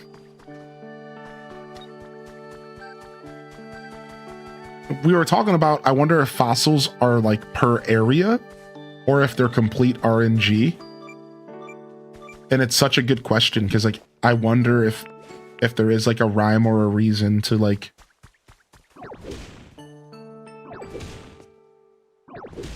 where you might find a certain fossil. Wait, I can't switch to water because of this. I hate the handy bag so much. It won't let me switch my abilities. Oh, I can't use the D-pad. Oh, I'm so used to the D-pad now. Whatever, it's not a fossil if it's a bomb. I'm so used to the D-pad. There's a reason why I don't use the handy bag. I'm so used to the D-pad for the tool wheel. I'm so used to it. I've like completely given up using any other method for the tool for tools. Because the tool wheel is just not my favorite, and that's for in any video game. I've decided that I'm anti-tool wheel from here on out. Every video game I ever play, from here on out, if there's a tool wheel in it, I'm docking it 1 point on the Hylian enjoyment scale. Because tool wheels always fucking suck. They're always miserable technology. They're never done well. And I always think it's me. I always blame myself. No longer am I blaming myself for these terrible tool wheels that these companies are trying to make us use. I always thought it was myself. I'm like, oh, it's just me. You got to stop moving so fast, whatever. No, it's not me, dude. The tool wheels just blow. All right. They're bad. It's stupid. They need to stop trying to be Animal Crossing. Animal Crossing was stupid for using tool wheels. Nobody asked for tool wheels. Nobody wanted them. Stop slandering the wheel. I can get behind that hate campaign. Tool wheels suck. Tool wheels suck. That's right. It is ACNH's fault because they started the trend.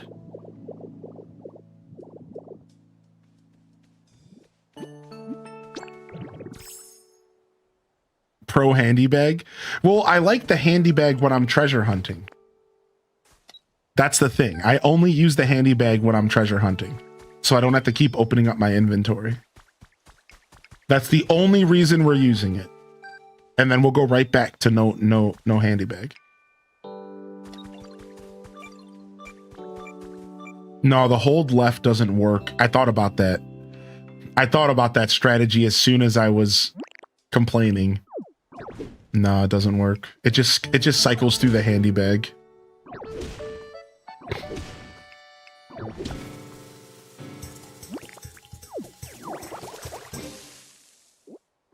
Imagine building with 10 things easily available to you, though. Refund on the handy bag, please. Thank you. The handy bag's okay. It's neither handy nor dandy, but it's okay. No, I like it. It's good for like building projects and stuff where you don't want to keep opening up your inventory. I will tell you that the concept of the handy bag being able to turn on and off was by far one of the coolest things that this game brought to the table for the future of these types of games. Having an optional inventory bar that you can turn on or off is actually genius. And I really hope we see more of that in more video games. I'm going to be real. I think that it's actually a really smart, like, addition to the game. Being able to turn off an inventory is super clever. Allows the players to play the way they want, allows me to have inventory, ease of access inventory when I want it, and then when I don't, I can turn it off and get the full screen experience.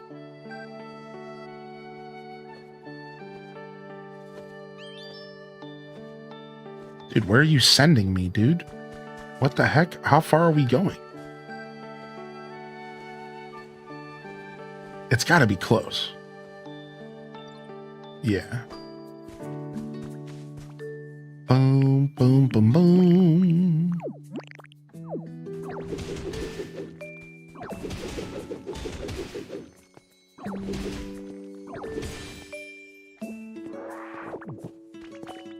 All right, sick. And then there's another one over here as well. Not me just realizing what the handy bag meant when it said it's always on display. I always thought it was just so you can see it when you switch pages in your inventory. Yeah, yeah. It's nice. You can have it just kind of hanging out. Okay. Okay. We're just not going to get this. I'm just going to walk away. You had to hit me with the double, huh?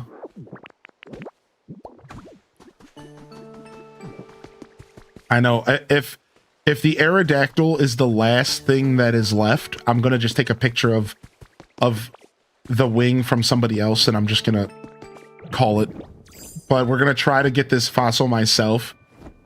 And if it's the last Pokemon I need, we're just going to take a picture. We're just going to take a picture.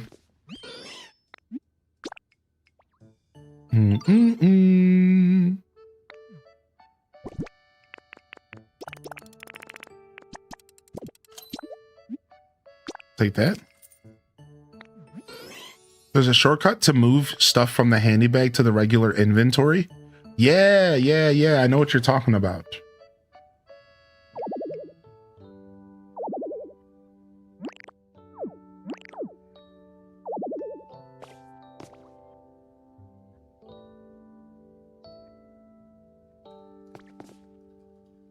I only just learned what the PP booster thing was after 200 hours. Oh, I can't do it inside, yeah. All right, well, look at this. A model planet. I have been to my Cloud Island. People have been popping off over there. It's been crazy cool.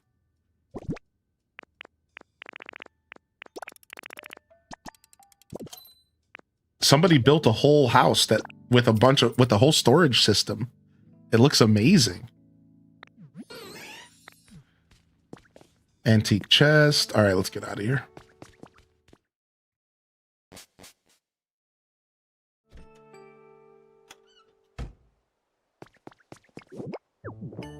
Oh, that's so nice. That's so nice. You can just like ship it to your inventory. Wow, that just makes the handy bag that much more valuable. Pretty cool. I didn't know about that. I'm not gonna lie to you. Pretty cool.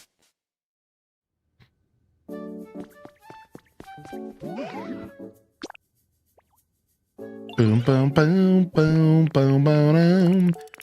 I always just grab a little bit of of Pokemetal from every shop. It just makes it to where I don't really ever have to farm Pokemetal, which is such a nice little quality of life bonus. All right, off to Castle Town to check and see if any Pokemon have spawned as we wait for Noivern, apparently our final Pokemon. Yo, Lao boys. I'm enjoying the Lao New Year 2026 and street food today. Dude, street food sounds great right now.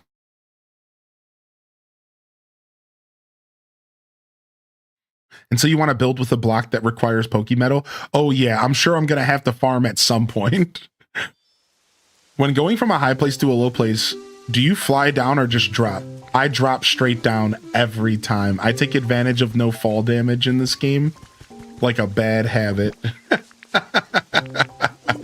I drop straight down, dude. Do, do, do, do. All right, no Noivern. Let's go, buddy. Come on, we need this last Mon. Right here. Ooh, we got some stock over here. What are you selling? What are you selling? What are you buying? All right, so we got a question about how Cloud Islands work. So the way the Cloud Islands work is that once you get to a certain point in the game, which is not too far into the game at all, you will unlock the ability to have a Cloud Island. All right, so you go to this screen right here, and at the bottom left, you'll find a button that says Link Play.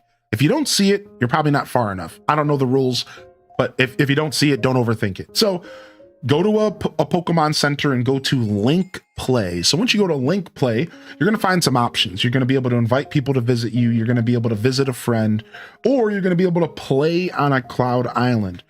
Every single person in this room who owns this game and who has Nintendo Switch Online, either the base subscription or the expansion, has a free Cloud Island. Let me repeat that again. Every player that has Nintendo Switch Online has access to their own Cloud Island. You don't have to share it with anybody. It's just yours. You can share it. You can invite people to play with you. And it's super cool. It's like a separate save file, basically. And it's all yours. And there's only some things that connect back and forth. So, for example, you can create a new Cloud Island. You can search for one to visit from a friend, or you can go to one that you visited in the past. So these Cloud Islands are not connected to your main save file outside of like two things. Any recipes you gather from a Cloud Island will be permanent recipes for your character. Any Pokecoins that you gather when you're on a Cloud Island are permanent Pokecoins for your playthrough. And any habitat information or any Pokemon that you see and interact with will become seen. Sorry, when I say see, I'm trying to push a point that a Pokemon will become seen in your Pokedex. You might not know this, but your Pokedex has a feature where it can display a Pokemon that you haven't registered yet. So like, instead of Squirtle being like solid colored here, he would be kind of faded out. So the only benefits of your main save file that a Cloud save file is going to offer is knowledge about a Pokemon, but not the Pokemon itself, knowledge about habitats, but not the habitats themselves, Pokecoins, stamps, and recipes. So you see, I can go here and I can visit and drop and grab this stamp here for my collection for the week. I can also go in here and I can see what's on sale. So we have a recipe here I'm going to buy for my main save file. All right, and now I'm out of here. So yeah, that's it. That's how Cloud save files work. So they're basically 95% separate from your main world. And there's just a couple benefits that you can have by interacting with the Cloud Islands. Now, I'm going to wrap up this message on one note. We all should be interacting with Cloud Islands once you get into endgame. We all should be interacting with Cloud Islands once we get to endgame, because it's a way to get more coins and it's a way to get another daily stamp. And the stamps are important because that's how you get coins. And you need coins to kind of do everything that once you start entering endgame, specifically buying recipes and items and stuff that you need. And the coins will start to come to a slow halt. And you're going to really want to engage with those Cloud Islands. I recommend all players load up their free Cloud Island and start interacting with it, because it is a nice way to get coins and stuff. Yeah, so minus 54, I do have a theory on what's going on. So minus says, I'm pretty sure you only get coins to challenges that you've helped complete. Here's what I'm realizing. I think that some challenges are universal and some are not. So here's my theory and why. That's my theory and why. Well, even when I joined my own Cloud Island, there was some challenges that were just finished yesterday that I didn't get any coins for. And I'm the one who owns the island. But I also just showed up yesterday or today, and I got 3 stacks of 150 coins from 3 challenges that were done. So both are true at the same time. So we can't speak in absolutes. Right? Like, I don't know. Dazabound and other people have showed up to my Cloud Island and were able to collect 1,000 coins. And they had never been there really before at all. But I've also been able to show up to my own Cloud Island and collect 1,000+ coins from all the work that other players did. But then sometimes you're not able to collect the coins from the challenges. So I think that we're not thinking hard enough about this. It's probably not based off of the person, it's maybe based off the challenge. Maybe some challenges are not shared and some are. Or maybe there's even something deeper going on, like you can only collect so many coins from Cloud Islands every week. Right? Like, I'm not sure. So either way, I just want to make it clear that I don't know what's going on with that. I don't think Minus is wrong. I don't think Daz is wrong. I don't think they're both right. You know, I don't know. But that's my take on it. And then you guys can take from that whatever you will. But I've noticed that collecting coins from Cloud Islands is really weird. It's not quite as like foolproof as you would think.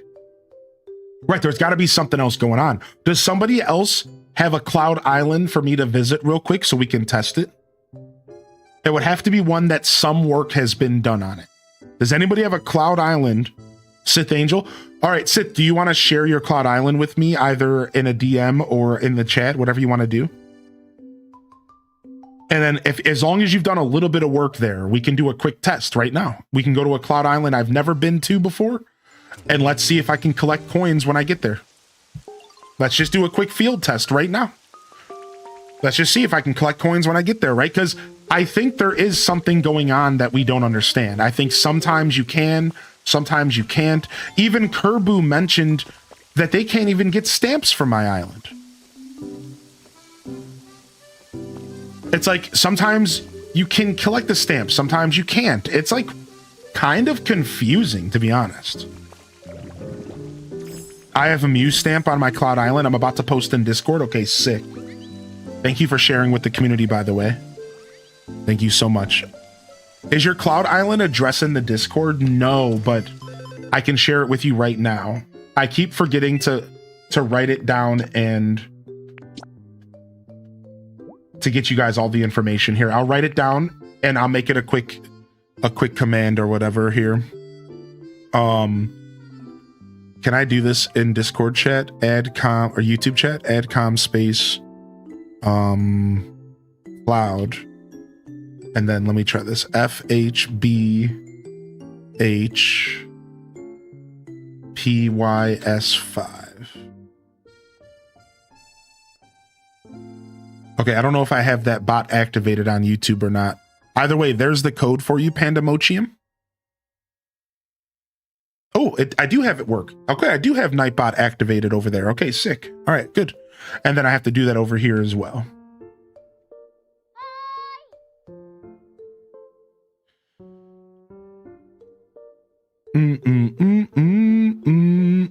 I sent you a DM. Okay, sure. Yeah, 1 second. Thank you, Sith. And thank you, Colorless Blue. And thank you, Mary Bella. Just want to say thank you to all three of you for offering some help. I just wanted to do a little bit of science here. So let's see if you did this right. I don't think you did, because I need 8 digits, not 6. I need 8 digits, not 6, but I can explain. So when you go to create a new Cloud Island, there's 2 different things going on here. So first off, you have your address. This is the code that you need to give players to join. And then if you put a password up, the password is different. Then this right here is the seed of the Cloud Island. All right, so just to be clear, because I think there might be some confusion, let me just quickly explain something. All right, there's 3 different forms of multiplayer in this game. Take notes. I need you to perk your ears up because I only want to explain this once right now. There's 3 different versions of multiplayer in this game. All right, I'm going to try to break this down as simple as possible. The first kind of multiplayer involves these islands right here. Withered Waste, Bleak Beach, Rocky Ridges, and the Sparkling Skylands. Ignore Pallet Town. If you invite someone to visit you on one of these islands, it is 100% locked to spectator mode. So that's the first version of multiplayer. You can have somebody visit one of your story islands, but it's locked to spectator mode, and you have no choice over this. So spectator mode means they cannot do anything on your property. They can just look at stuff, take pictures, that's it. So this is the first version of multiplayer. It's the story islands. Now the second version of multiplayer has to do with Pallet Town. This is where we are right now. For me, it's Castle Town, but it's Pallet Town. The second version of multiplayer works a little different than the first.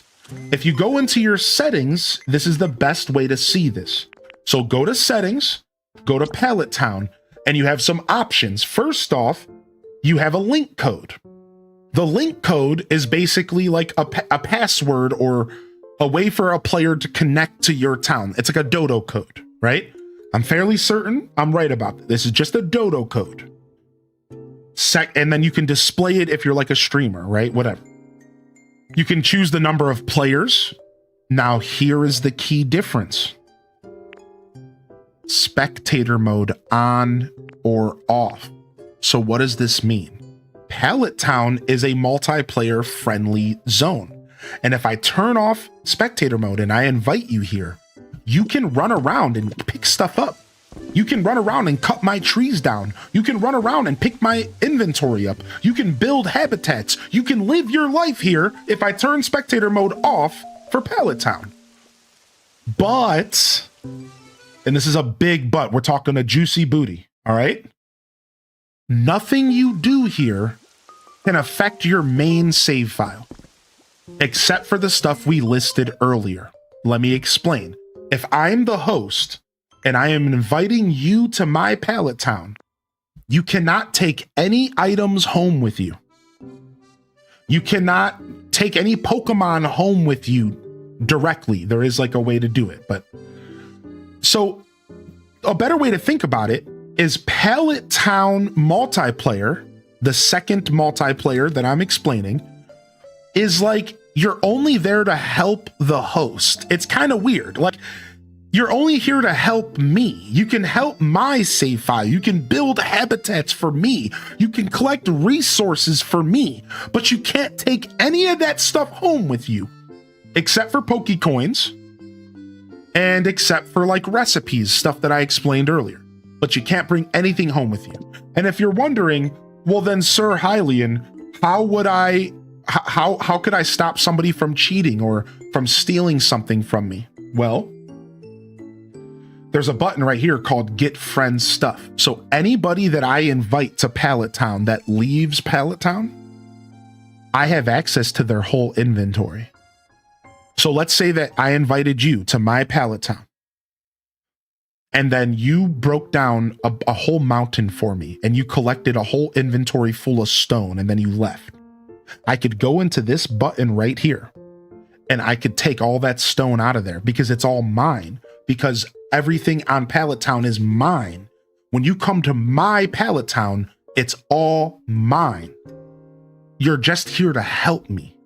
So while you can still be trolled by a player could cut your trees down and stuff like that, they can't permanently troll you by like stealing your stuff. So this is the second version of multiplayer. Are you guys following?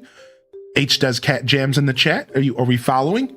So we have the first version, which is regular story islands, spectator only. We have the second version, which is Pallet Town. And you have the choice of either spectator or not.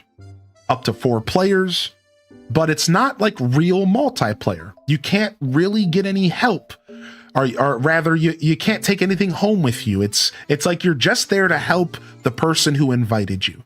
It's like you can invite 4 of your friends to run around and help you build a building or something. So it's still multiplayer, but it only really benefits the host. Now the third version of multiplayer. Cloud Islands. I just explained that all now, didn't I? Everybody has a Cloud Island. Everyone can start a Cloud Island as long as you have Nintendo Switch Online. Cloud Islands are completely separate save files, and there is no connection to your single player save file. Once you create your Cloud Island, you have a choice of either setting a link code. The link code is the password. So what Meta tried to just give me was the password, most likely. That's your choice. You don't have to use the password. But if you don't, then people could join you and all they would need is your address. So like for safety, you might want to have a password so that people can't join your Cloud Island without your permission. But if you don't care about that like me, you can just have your address. You don't need a link code. You don't need a password. So now anybody who has this address can join my Cloud Island and they don't need a password because that's my settings. Ignore the magic number. This is just the island's seed. It's confusing. If you don't play Minecraft, don't think about this too much. Otherwise, there's a couple other settings that could be important. I'm not going to go over them again, but share with others, enable virtual mode. I would play with this stuff, see how it works. It's all pretty self-explanatory, but also somehow simultaneously confusing. This whole Cloud Island thing is super confusing, and a lot of people who haven't played something like Minecraft probably have no clue what's going on here. So that's why I'm here to explain it to you. And that is the 3 different versions of multiplayer that you can play in this game. Are there any questions?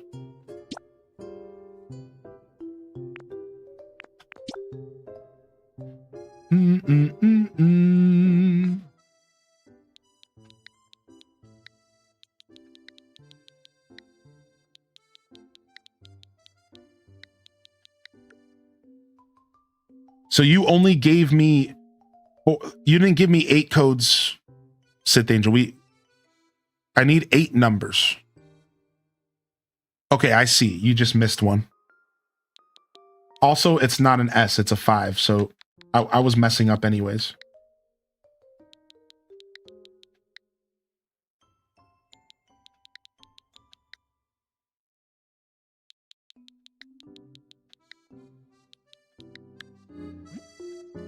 So, and if I didn't make it clear, Cloud Islands can be... Okay, so you set a link code, so I need a password. Okay, I got the password here in the DMs.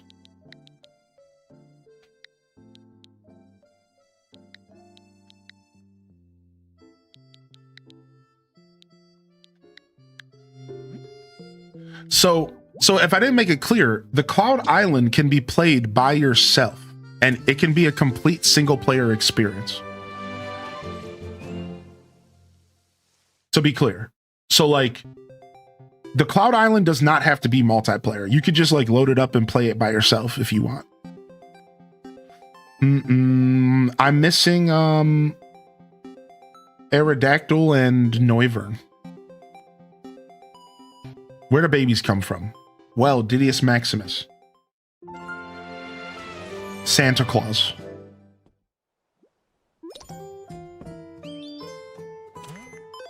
All right, so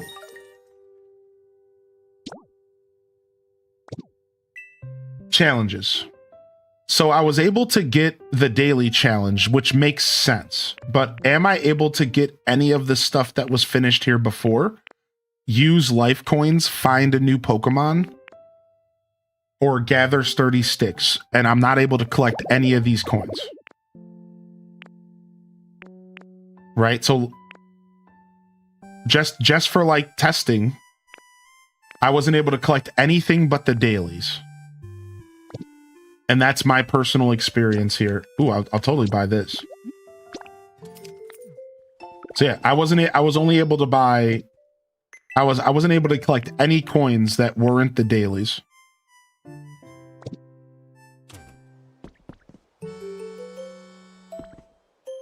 Boom, boom, boom, boom, boom. Thanks for inviting me over here, Sith. So yeah, there's clearly something that we're not like fully understanding. There's got to be like my theory is that there are some challenges that share coins and some that don't.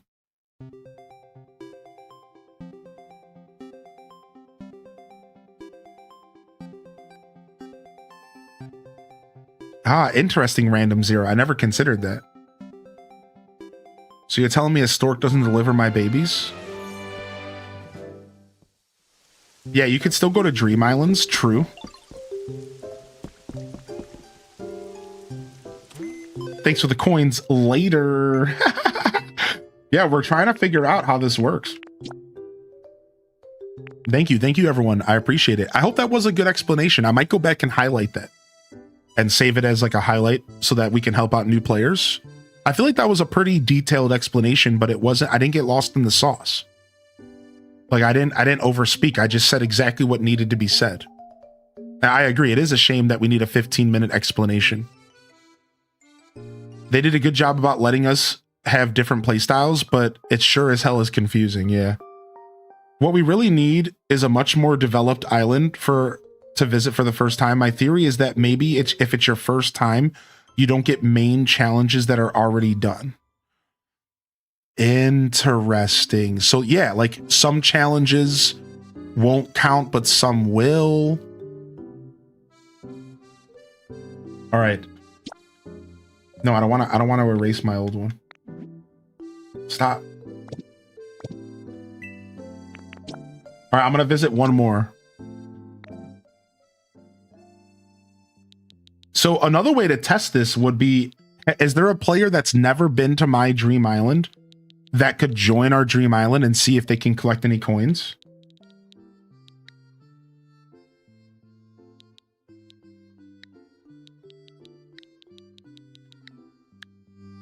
Because I had visited a Dream Island before. There's nothing to say, hey, I helped achieve the challenges when I came back 3 weeks later.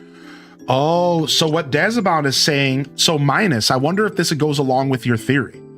So what Dazabound's saying is that maybe if you join a Dream Island for the first time, you don't get anything. But if you come back later, anything that was done in between, you would get coins for.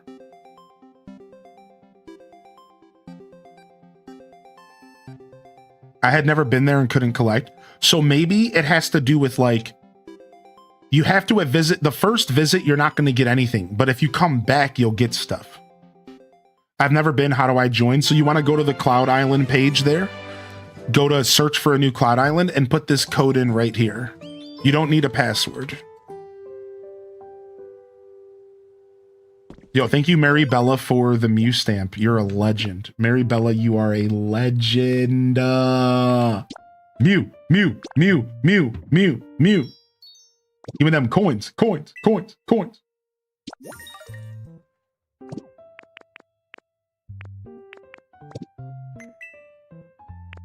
And a microscope recipe. Don't mind if I do.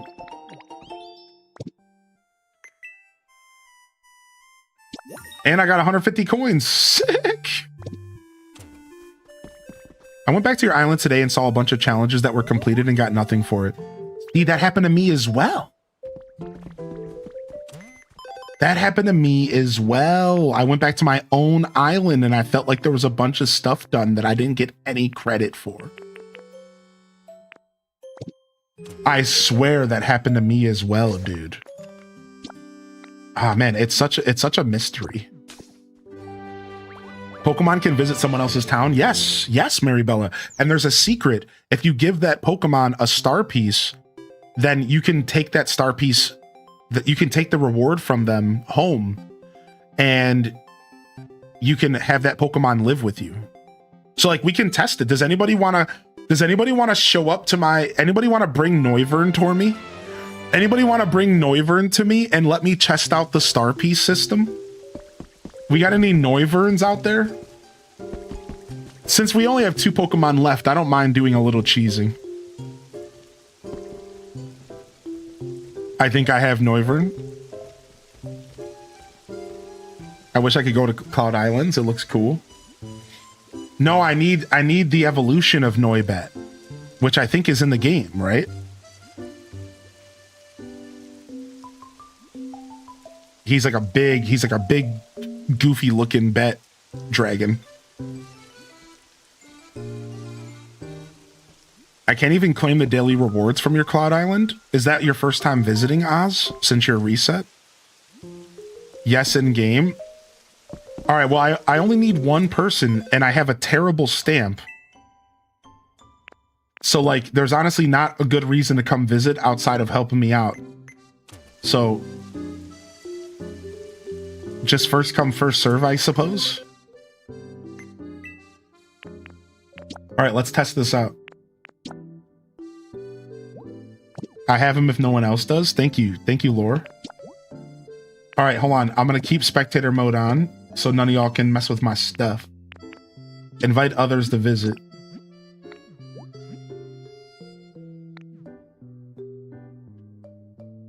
Confirm.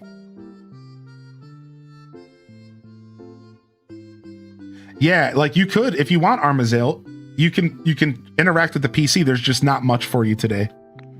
Yeah, somebody in the Discord, Maribella in the Discord has Mew though, if you guys want Mew. Oh, you're good, Dragon Librarian, no problem. I speak dog, don't worry.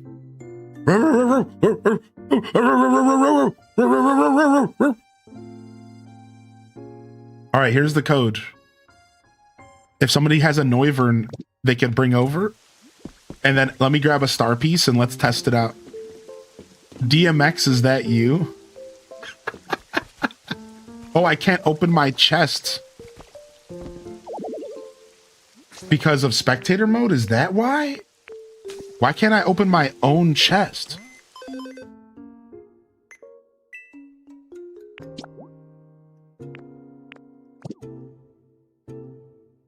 I literally can't open my chest? I didn't get anything from visiting first time ever. Spectator mode locks me down as well? That's so dumb.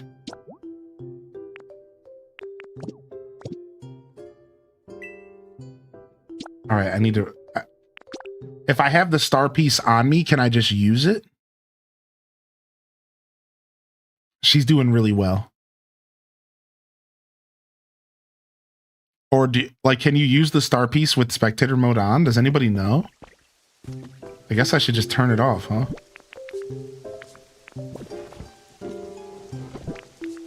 I gotta have a star piece around here somewhere. Oh, you know what? I have enough of the material.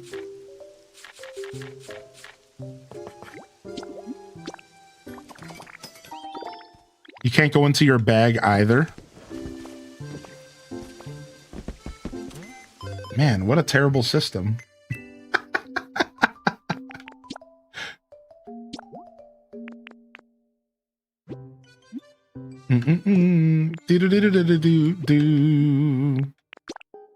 All right, we'll just do first come, first serve. Of course, I'm not expecting anybody to help, but thank you for those of you that have a Noivern. Visit friend. Invite others to visit. I don't even think you can look in your bag. You can't do jack and... That's such a weird decision. It's so weird. But I can see placing furniture complete, but I can't claim the reward. Interesting. So maybe Daza's theory is maybe accurate, where like the first time you're visiting, you can't get anything, but maybe if you come back later, it registers you as somebody who's helped. Intern. We have an intern showing up. We have an intern in the house. Wait, Noivern just appeared. Wait, never mind. Wait, Noivern just... What? I smell them. I smell the lingering scent of berries on you. You're a berry hunting pro, aren't you, bud? Okay, let's make a deal. I'll lend you a hand with whatever you need. In return, all I ask is you share some of those berries with me from time to time. What the heck? Although it has a violent disposition, if you give it a nice ripe fruit that it loves, Noivern will suddenly become tame. Well, thanks, intern. It's good to see you. Is there anything I can do for you while you're here? I guess technically not.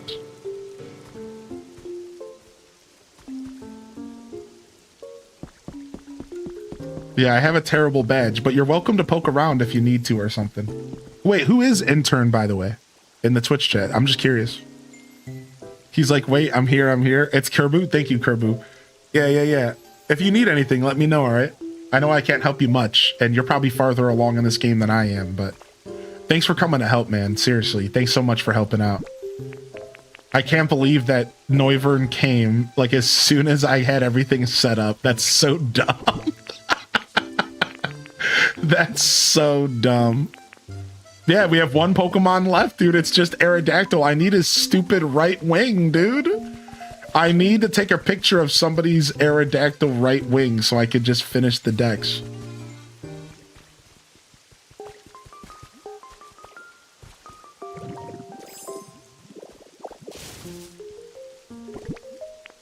Yeah, I had 2 left wings on him as a joke. Can you interact with them at all? Oh yeah, let me talk to him. Hey. Vern. Hey, you friends with intern? If so, I bet we could be friends too, bud. Can I call you bud? I'm gonna call you bud. So now he might come and visit me later. I have it. Can you bring his head? No, so the only way that would work is you would have to take a picture of, like, you can't trade items, Sister Honey. So you would have to come take a picture of his head, and then I would have to come to you to take a picture of his wing. Here's my report from visiting your dream island just now. I claimed coins for 2 main tasks. Both were gather leaves, and those were the only 2 extra challenges that were marked off. I couldn't claim the coins for the daily challenge, place 3 furniture. It seemed bugged. Chandelier. I can ask Hylian's Pokemon to hang out with me later.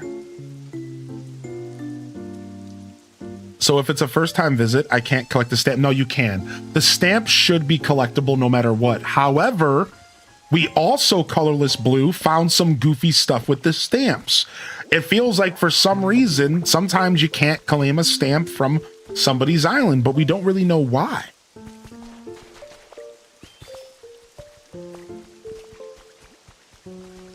There's a 10 stamp limit. Is it like 10 per day or 10 per week, maybe? Really? There's a limit.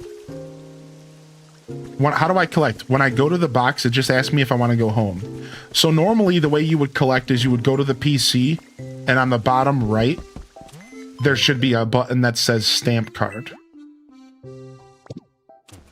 You can only give out 10 stamps per day. Ah, is 10 the limit? We were trying to figure the limit out last night. Is 10 the limit? Ah.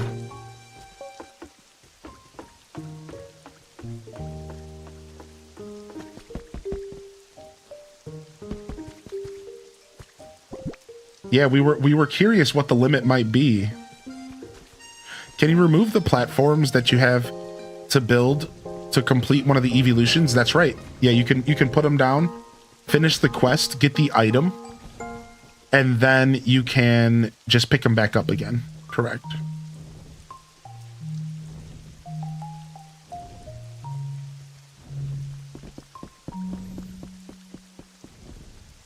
Yeah, I know, right, Hilly Bear? Dude, I learned so much as well.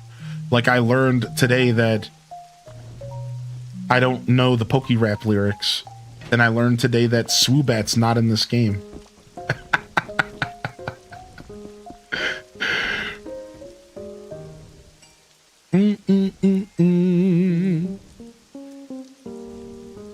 All right, nice. Hopefully your Noivern comes and visits me later. Be sick. Question, how do you get Pokemon to start trading in the Pokemart? It's kind of RNG. It's kind of like you just want to have a Pokemart available, and then you just you gotta make sure you have a Pokemon with the trade ability available.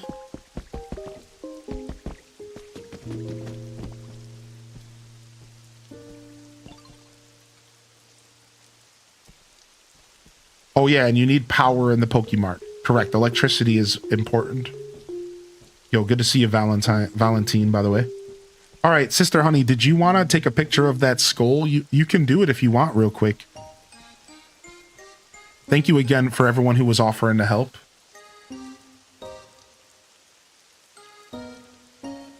Oh, the audio mixer recipe.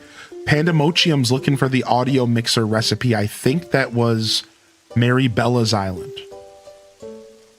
Yeah, that might have been Mary Bella's Island, Pandamochium. If you scroll up a little bit, I think it was Mary Bella in the Discord. If you scroll up in the Discord. Oh, that was you, Sith Angel? Okay, it was Sith. I might be wrong. Yeah, that audio mixer was nice. I saw that. Dude, I bought it as soon as I could. I think you should make a Pokopia multiplayer thread for daily shops, stamps, and Cloud Islands. We could do that if you guys want. Do you guys want a separate channel?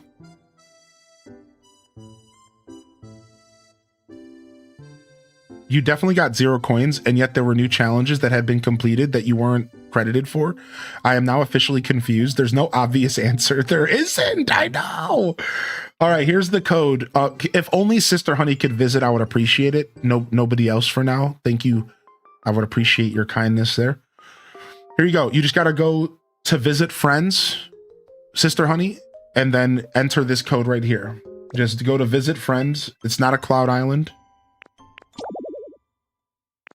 And then enter this code 505C82, and then come take a picture of my boy's skull.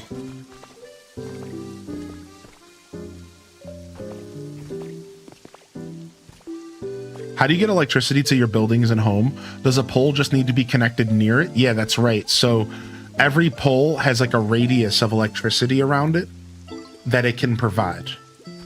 And eventually you even get wireless adapters that don't need to be attached to each other. So the electrical pole stuff has a little bit of a learning curve, but it works pretty much as you just claimed. Like, it's pretty straightforward in that sense. Like, you put the pole near the electrical device and you make sure it's connected to a source of power and you're done. But there's a little bit of a learning curve, so make sure you're kind of paying attention to some stuff. But yeah, what up, Sam Squatch? How you been, dude? Good to see you back here on a Saturday. Yeah, the poles are kind of annoying. You'll get used to them though. Like, here's one of my favorite pro tips for the power poles, and I love this pro tip so much. So let me go ahead and craft one, and I'll show you guys something that I think is every player should know in this game. Every player should know this in this game. You ready? So this doesn't matter once you get wireless power, to be fair, actually. All right, but like, you know how, you see how there has to be a connection from pole to pole? And did you notice that, like, if you try to put the power pole... What's up, Raiders, by the way? What's up, Nairman? All right, so let's say you try to put this pole on the other side of these boxes. All right. I don't know if the chest counts, but you see how the wire's red? It's saying that it can't connect, right? There's something in the way of the electrical wires. You see this? So this is like kind of a troubling part of electricity, because you have to put the poles within sight of each other. But here's what they don't tell you. If you put a pole down and then you proceed to block the wire afterwards, it doesn't matter. Look.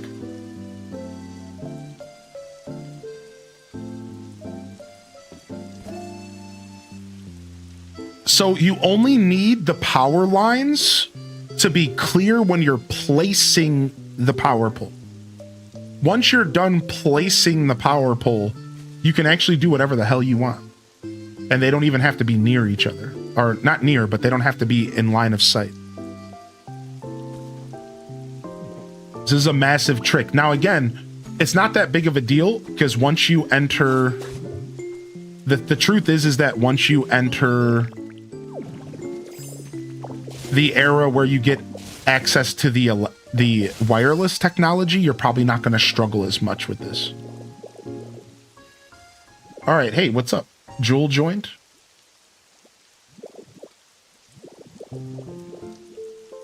Did you get your picture of the skull over here?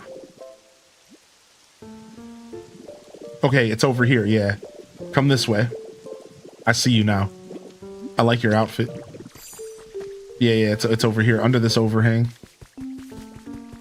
So I can pick up the stuff in the way and just put it back? Correct. Correct, that's right. You got it right, Kat.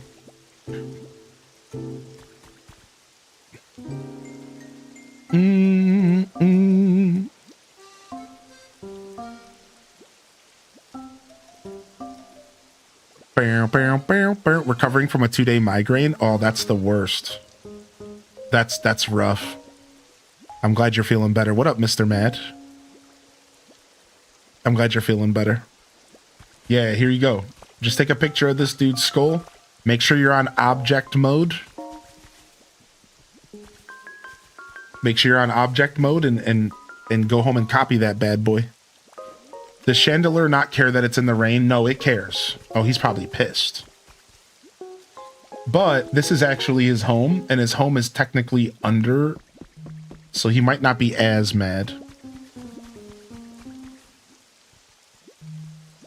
Can I visit to take Rampardos' picture? I haven't found all the fossils. I'm only missing one. Yeah, sure. I need some more habitat sparkling spots. I have all available to me, so I get them on Dream Islands.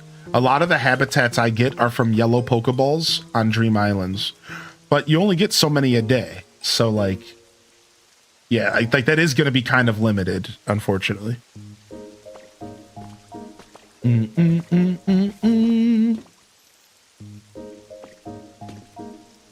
do do do do.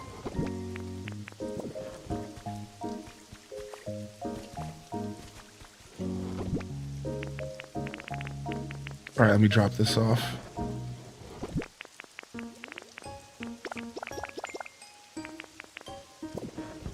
This island's code is right over here, but give me just a second. I can only have one person visiting me at a time because I set it up that way. I don't know if they're going to let me change that. Let's see if they'll let me change that. No, they won't. So you have to wait anyways. But if you, yeah, it's 505C82. So this is not a cloud island. So if you wanted to join me this time, Meta, you would just go to link play, visit friend, and then enter this code. Because again, there's 8,000 different versions of multiplayer and it's all confusing.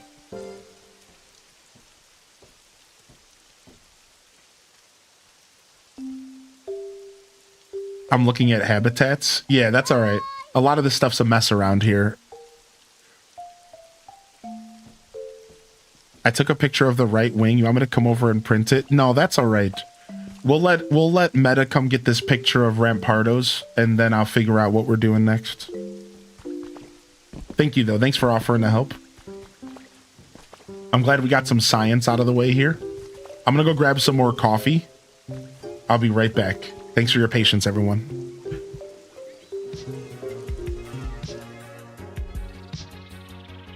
Give me just a second. Coffee break. Coffee break. I'll be right back.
All right, we're back. Thank you, everyone. What up? Oh, sorry, I didn't shout out the balloon. Sometimes I'll shout it out for the lurkers. All right, we're back. We're back. Thank you. All right, cool. Bum bum bum bum bum.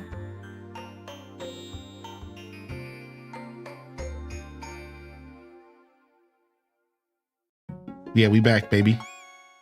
With a fresh cup of Joe.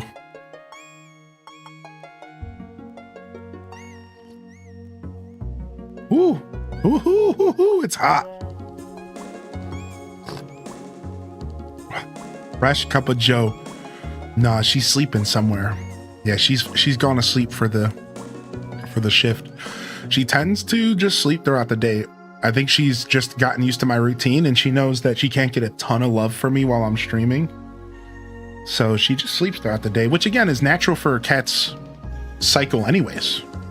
So like it works really well. We're quite the duo, you know?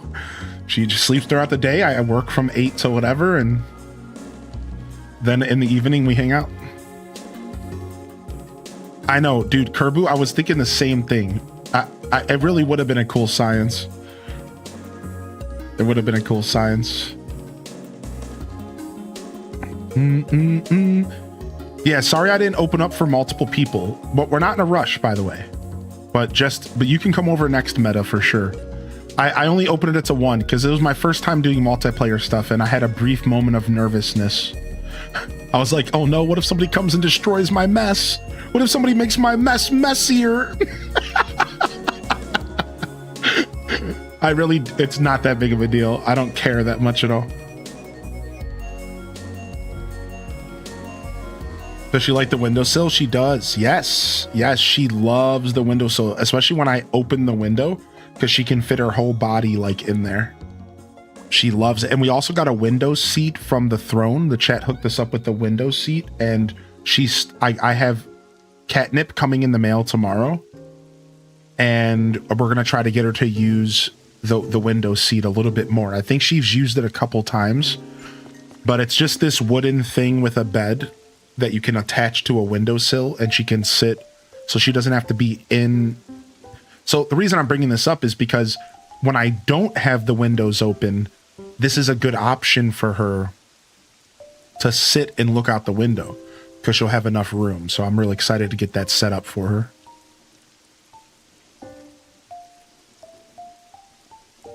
Yeah, what if somebody organizes my mess?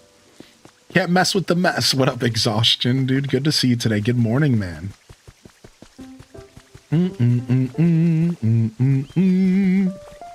Bum, bum, bum. What if somebody messes with my mess?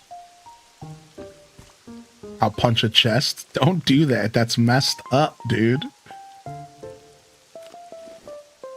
I can recommend getting a bird feeder that you can stick to the outside of the window. My cats love scaring birds away. Oh, that's such a cute idea, dude. I love that.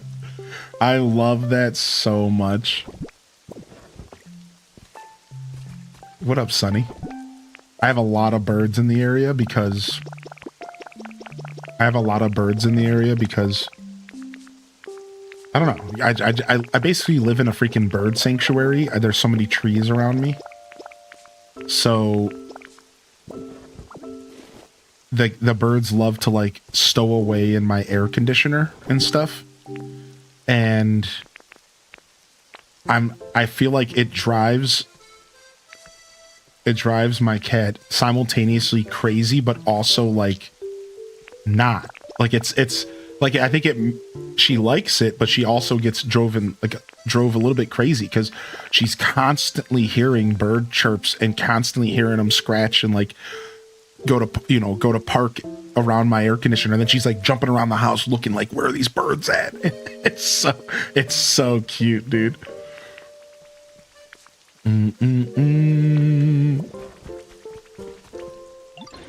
Yo, Ditto, I thought about up a quiz. How you feel about giving it a go? I'm gonna give it a go. Then take your best guess. What do you think Glamora's favorite flavor is? Oh, bitter. Nice. Can you gift a star to their Tyrantum? Well, I already have a Tyrantum. That's the problem. I don't know how that works. That's a good question. Let's try it anyways. What else am I doing with this stupid star? Yeah, let's try it. That's the reason I didn't try on your Norvern, because I was like, this isn't going to work because I already have the Pokemon, but maybe it does. Maybe you could still get the gift or whatever. Not sure I've seen the likes of you around here. Are you friends with Jewel? That'd be awesome if... Oh, that'd be something we have in common anyhow. Maybe we could be friends too. Alright. Yo, look at this. What? That shiny doodad you got there? It's a present for you. I'm afraid a nice gift like that would be wasted on little old me. Dang, the game doesn't let me. Yeah. It doesn't let me. They're like, screw you. Yeah, mega rip, actually. So yeah, actually, that would work, Dazza. Yeah, I could do that, or I could get the freaking wing, yeah.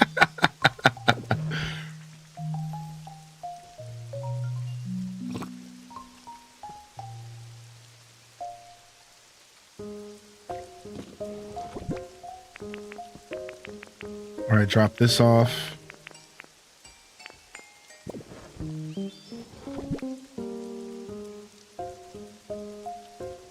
Wait, what happened? Did Alpha get some loot?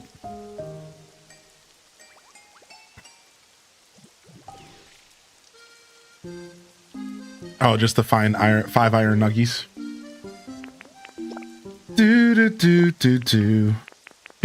Bo. Jewel returned home. All right, Meta, if you want to pop over and you want to get the picture of that fossil you needed, I don't mind helping you out with that. And then we can pivot to doing something else here. It's 505C82 and no rush. I know you just need a picture of that fossil, so go ahead and do that. I'm going to keep organizing my inventory for the moment.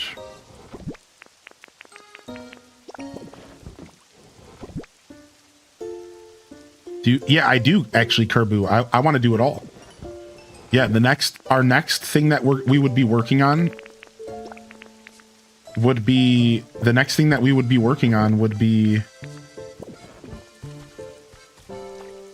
the the habitat decks. That's my next goal to be accomplished. So yes, I'm very interested in that. And the habitat decks would be next on my list. And then from there, it would be all the collection stuff, as you would kind of expect, right? The collection stuff is on my list as well, but right now I think the habitat decks and the Pokedex is the stuff I'm mostly excited about. And then we can go from there. I want all the outfits, but this game is more stingy with those than legendaries. I've noticed that. I've noticed that the outfits and the hairdos are not the easiest things to come by. Decoration piece. And this is considered a toy. Some grubby stuff. Seems like most of the lights in the game are considered decoration. Does he have a tail? I forgot to take a picture of so. Aerodactyl does have a tail. Yes, Aerodactyl does have a tail. He sure does.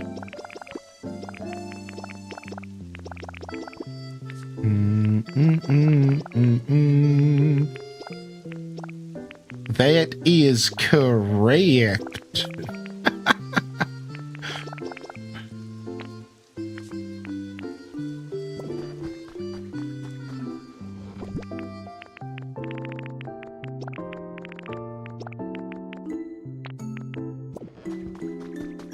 Billy Madison, yes, thank you.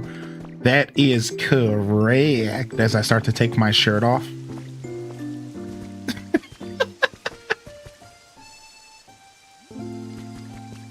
Wait, is Meta? Okay, Meta. I'm not sure if Meta's on the way or not. It's okay if you're not, or it's okay if you're taking your time. Just let me know, and then I'll figure out what I'm doing next. Oh, there it is. Okay, there's Meta in the chat. They were just commenting. The old Chris Farley, yeah. Oh, thank you, Sonny. I appreciate you. How are you today? Happy Saturday. What up, Banana Universe? What up, BU? Oh, we're good. Yeah, it's open now, Meta. You're all set. I'm so happy we said something. Yeah, you're all set. It just opened up like a minute ago. You're fine. Yeah, you're good. 505C82 if you want to come get that picture. No rush. Yeah, come on by. And thank you. My underground storage is coming together. We're slowly but surely getting all of this storage moved underground. Then I'm going to create a super awesome crafting area in my underground secret base. And then we're going to decorate it, because it wouldn't be a secret base if we don't decorate it like you used to do back in the day. It won't be a secret base if we don't decorate it. Now, originally I was going to try to have this place be symmetrical, but I had to put my secret entrance a little bit unsymmetrical here. So this entrance right here is never going to be symmetrical. That's fine. And I'm just going to kind of decorate around it. But the plan is to eventually, we might not be using all of these chests. There's a good chance that I might have over decorated, but there could be room for more stuff down the road. And the reason I'm okay with having multiples is because eventually I would actually like to kind of get stuff into its very individual chest. Like right now, I'm combining some things, but it would be kind of cool to have a space just for trees, a space, you know, just for bushes, stuff like that. Why do the entrance need to be offset? Well, just for right now, because I wanted this to be my secret entrance and it's in the side of the building. So my plan was to decorate this and just put one little door, little entrance. So it only needs to be offset because I specifically wanted it to be built into the side of the road here. So it doesn't have to be offset. I can fix it probably. Yeah. Now that you mention it, I kind of gave up for no reason. I could literally just fix it. What is this? 1, 2, 3. What is this? 1, 2, 3. All right, we'll fix it later, but I could totally fix it. I didn't even think about it. Yeah, that's all. It's just going to be a little secret entrance. And then, yeah, so this is the base. And then over here, we're going to gut a lot of the ice out of here because ice seems kind of rare. And then I'm going to put a crafting station down here with all the chests around it that have all the materials in the game. I think I'll put a crafting station down here somewhere. And then I want to do like a room, my own little clubhouse, you know, kind of vibe. So the clubhouse might actually be here. Either way, we still have plenty of work to do down here. Right now, it's just a storage unit, but it could be so much more. How do you make those framed items? So you just put a frame up, and then once you click on the frame, you can put an item in there.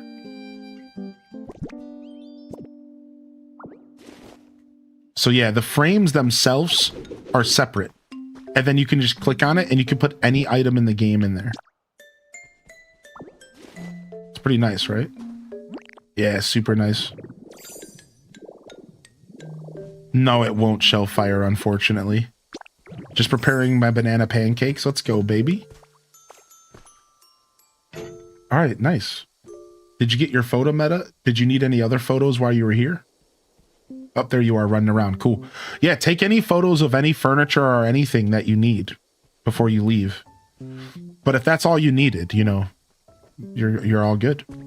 And let me know if there's anything you're specifically looking for, because I might have it in a chest somewhere and I could plop it down for you real quick. Remember, you can't take anything home with you, unfortunately, just habitat ideas, recipes. Oh, make sure you check my PC for recipes before you leave. My stamp sucks, but check the recipes section and see if you can buy a new recipe or two. Otherwise, yeah, you're probably good. She's doing very well. She's warmed up so much. So her new thing is, I told you all about her crawling into my lap, and then she prefers to actually lay between my legs though, when I like sit on my comfy chair or like when I sleep. However, she recently started this new thing where the way that I sit on my computer chair, I have a blanket here and my legs are covered, and then I put my feet like on the blanket so I could be like, keep myself nice and warm. I'm trying to be a burrito, you know, bottom half burrito. So I don't sit like this when I work too much, but I definitely sit like this when I relax. And she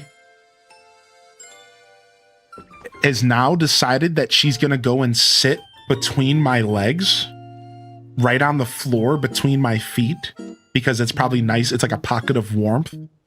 And that's what she's been doing the past like 2 days. She's like sitting between my legs while I'm on my computer working. And it's like, oh Lord, she's adorable. She's sleeping right now though, because I'm very mobile when I'm streaming. I'm always like adjusting. So she's not going to do it now. But when I'm relaxing, I'm a lot less mobile. Yeah, you can come back for the tail real quick. Sure.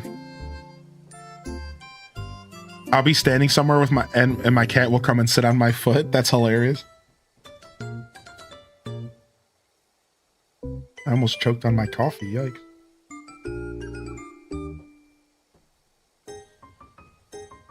Yo, thanks for all the likes over on YouTube. Good morning, y'all. Welcome to the show. We're just doing some cozy Pokopia. And I was helping the community out with some fossils and pictures real quick before we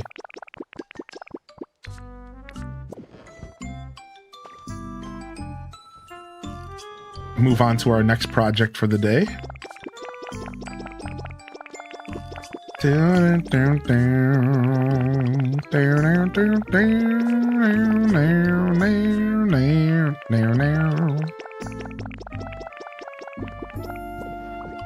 All right, next one down. Next one down. All right, I just want to put the star piece in here. Still figuring out what I'm doing with all the relics and stuff. Want to pop in and see my island merging efforts. It's not finished, but you seem interested. Yeah, sure. I'm gonna hold off maybe visiting right this second, but I'd love to come visit soon and check out your progress. Yes. I'd love that, actually.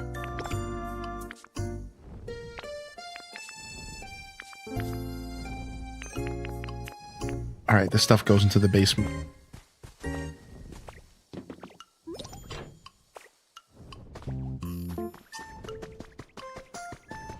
Oh, the watch time. Here we go. You guys got to be careful about using the watch time command, because then you're going to remember, then you're going to realize just how much time you've spent here. And then I can't have that. You know, I can't have you guys realizing how much time you spend here. That's not good. Just don't think about it. Just come hang out.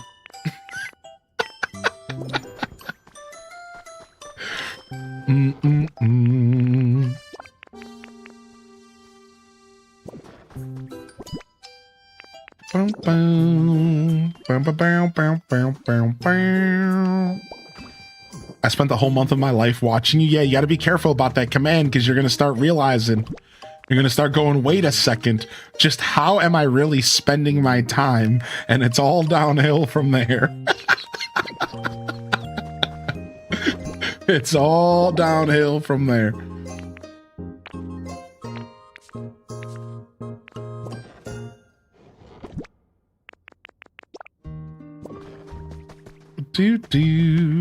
Sorry, there's a little bit of a cooldown, so if it doesn't reply to you, just try again. Just a heads up. There will be like a little bit of a cooldown sometimes, so. If it for some reason does not reply to specifically to you, just try again. Don't overthink it too much. Bam, bam, bam, bam, bam, bam.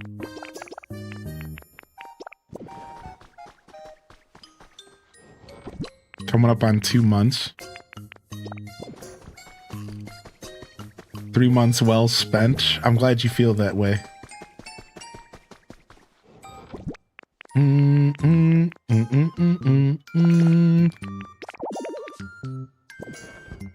Oh, I forgot to tell you all that in the terms of service of using that command, it forcibly puts you under contract to have to spend the exact amount of time that you've already spent here doubled. That's just the law. I don't make the laws myself, so if you've used the command, you owe me that time again, doubled, you know. Fair. So another 2 months, Kai Bells, lock them in. I'll send you the invoice later. Fine, bye. I would do that anyways. All right, I'm glad you all understand. I'm just saying, I just wanted to make sure that we all understood the rules of engagement together. I'm gonna be embarrassed. That's all right, Minus. It's one thing for it's that's all right. Yeah, you weren't expected. New members of the community, don't ever feel embarrassed in that situation. I appreciate you even spending just one little bit of time here. I really do mean that. And that's okay. Some people aren't sharing the commands, and they can embarrass everybody. I'm sure there's a handful of people that can just embarrass everybody. I have some long-term viewers for sure. Where's my regular beach sand? Is that this? Ordinary sand. Beach sand. No, that's different. Oh, this was for me. Thanks. Nice. Thank you very much. I was wondering why that quest finished. I was very confused why that quest finished itself. I was so confused. All right, are you all done? Is it just for this year? Since forever. It should be for forever, but at one point I did change bots. So some people's time got a little bit scrapped, unfortunately, because I changed bots at one point in my journey. So if you've been watching me for a real long time, but you don't feel like that fully reflects your watch time, like if you're a heavy lurker or something, it could be because of that. I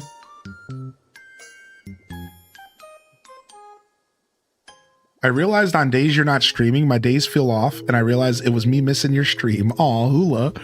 Thanks for being so kind. Good to see you, by the way, Doom. Welcome back, man. Happy Saturday. What's up, Kiara?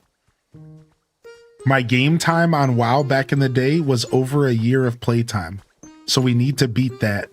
Dude, I have sick playtimes on WoW because I have super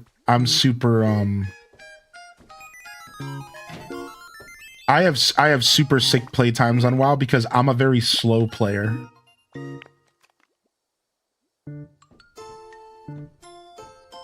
I like to take my time on WoW.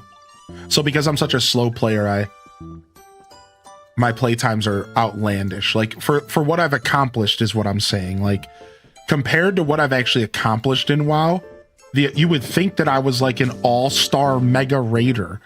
Nope, I just play the game by myself, single player, and I just take my time doing everything. I just like sit in WoW. Like I just like sit in the universe. I don't like play the game a bunch, you know what I mean?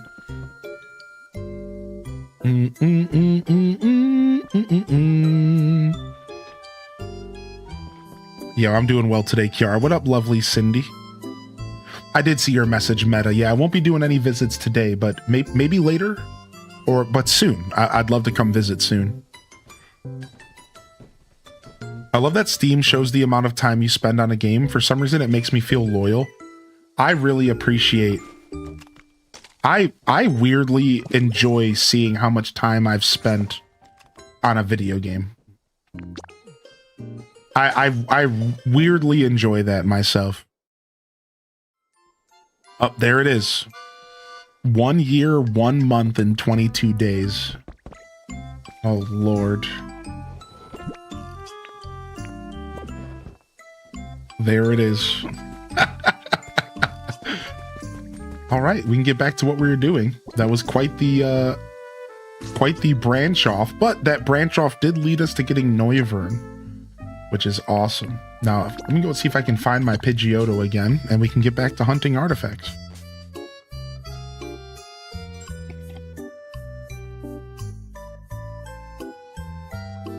Well, now I'm curious. It's hard not to be.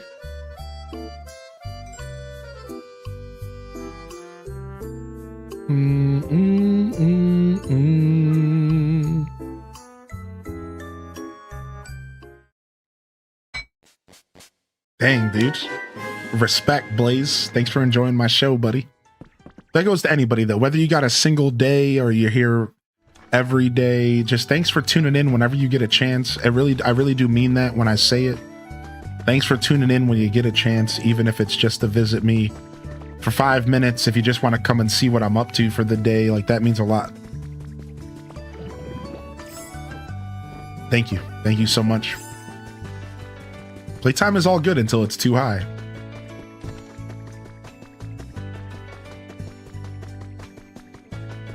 Yo, thank you, Atomic Ice Queen, with the first time prime. Yo, we got a first time primer out here. What's up? Thank you, Primer. Dude, I hope you enjoy the show. I hope you enjoy the emotes for 30 days. And I sincerely appreciate you for using that prime here. You could have used it anywhere. Thank you. My Pidgeotto. How you doing today, Maria? It's nothing much, man. Thank you. Thank you so much. Appreciate that. Yeah, I hope you enjoy the emotes. We got a pretty decent collection, I'd like to think. I got some more emote stuff in the works. I've been taking my time, but I got some fun stuff in the works for y'all, so I'll get you some more goodies to play with. I know chat room's been asking for something of my new cat. I'm gonna take my time with that and make it something that's really cool and not just like throw it in there. So the cat one won't come right away, but don't worry. We'll get her integrated into the Twitch scene. You know, somebody made a comment the other day that I thought was pretty awesome. They were like, it was Tam Perpetrator, like in week 1. They were like, I wonder if she knows that she's famous. I don't know if she knows yet. I don't know if she's figured out that she's famous yet. She's living a humble girl's life. I don't know if she knows just how many fans she has. I'm looking for a Pokemon that gives me growth. Oh, here we go. Perfect. Oh, there you are.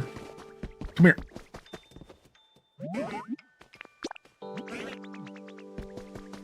There are pics in the Discord under the pets channel, and I haven't posted any updates, but they're all pinned. All the pics are pinned. What up, Panda Breb? I've been watching... Oh, Retro Rewind. You've been thinking about playing Retro Rewind? Doom? Retro Rewind is awesome.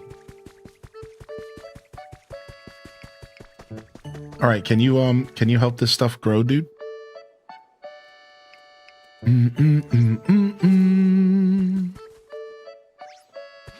Thank you. Sorry to be sappy. Never need to apologize for getting a little sappy. That's all right. Never need to apologize for getting a little sappy. That's okay.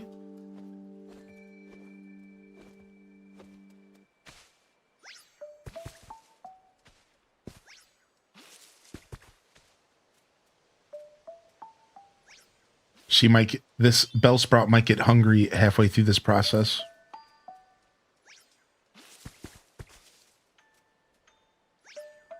You've been playing it already? I might check out Retro Rewind. It looks fun.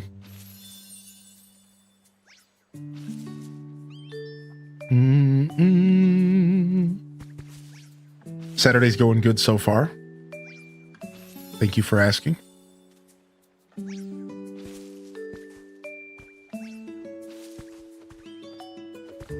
Come on, you got 3 more in you? Come on, you got 3 more in you, little Bellsprout? Wow, what a legend.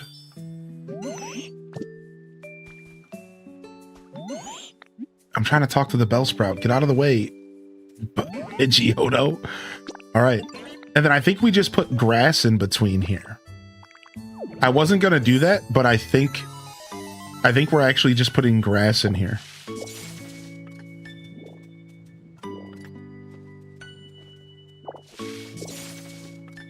I wasn't sure if that's what I wanted to do, but seems like that's what we're going with.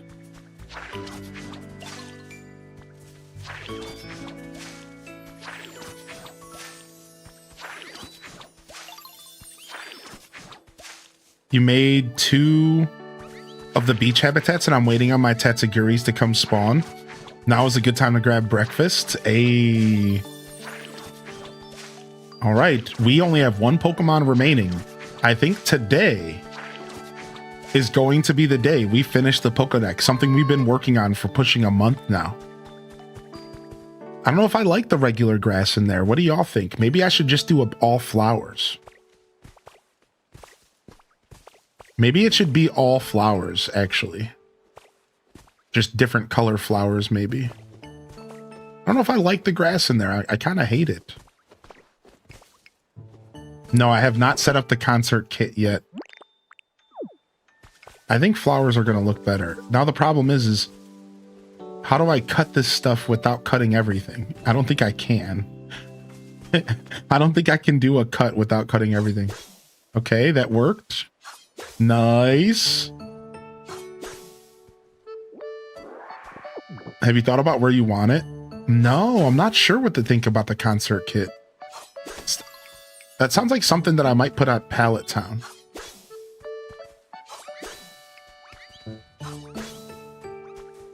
Oh, okay. Good thing those bushes don't break in one hit. Yeah, I think we want to do flowers in here. If you put some Sky Island soil so you can have pink grass. Now we're cooking, dude. Pink grass sounds perfect, actually. That is such a good idea. Trena over on YouTube dropped the idea as well. Yeah, we're going to do that. That sounds perfect. That's exactly what I want. All right, we need to get stocked up on food. We're almost out of food here. But we did collect some yellow grass today. So we can continue creating this path.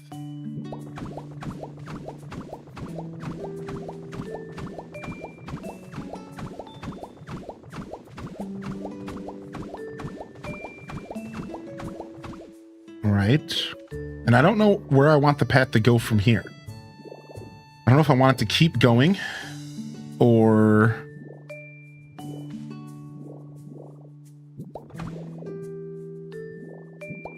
to maybe kind of like taper off a little bit.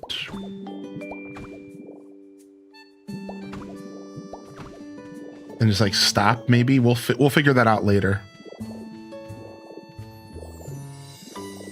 Want that overload on the pink? It might. I think it's still a great idea to try.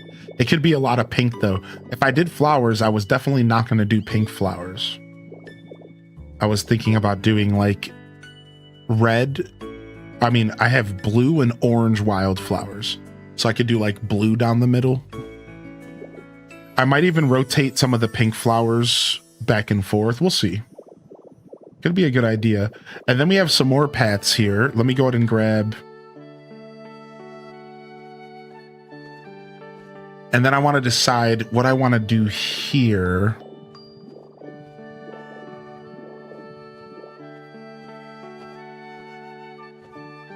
I'm thinking maybe like starting around here. Maybe even one lower.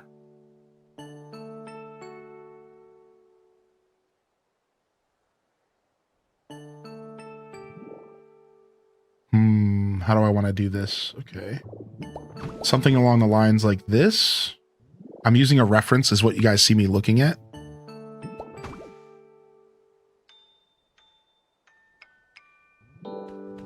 Maybe something like this. And then this would be going all the way over here to this bridge that I want to make.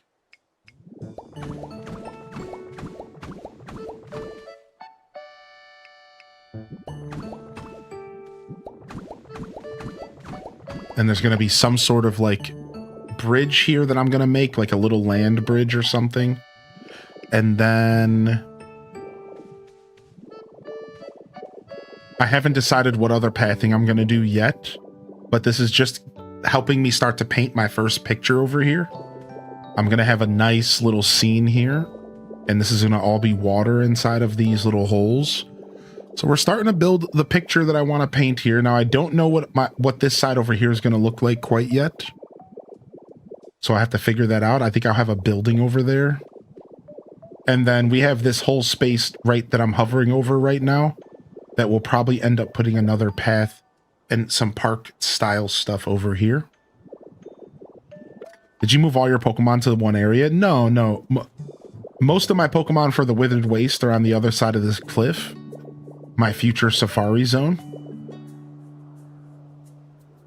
But most of the Pokemon in the game for me are in Pallet Town.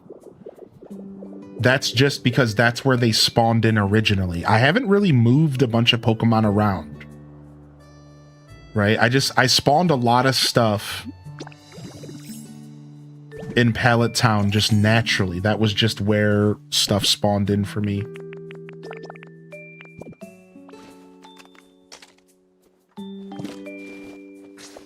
All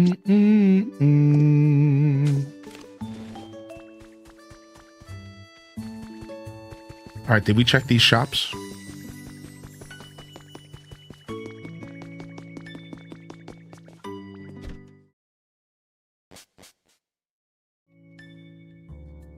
What up, Barrier? How you doing today, dude?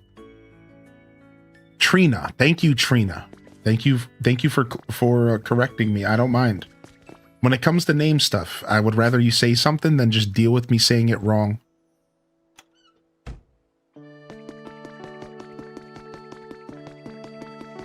Yeah, no problem. No problem, Trina. Boom, boom, boom. That was very kind of you. They said respectfully. Respectfully, you're saying my name wrong, you big bozo. I'm just kidding. I love that. Thanks for being respectful. Enjoying the stream while I try to get Gengar. Good luck. Yeah, so I have started moving Pokemon around. And my goal is to start moving them into these habitats that you see me building as I decorate this area. I have a couple plans for Pokemon that I'm going to be moving around soon. We have a Venomoth and a Venonat that we need to build a house for. And then we have to bring, I think, an Ekans and an Arbok and give them a house as well. Then I'm done with houses for now, and I have to build a massive flower bed for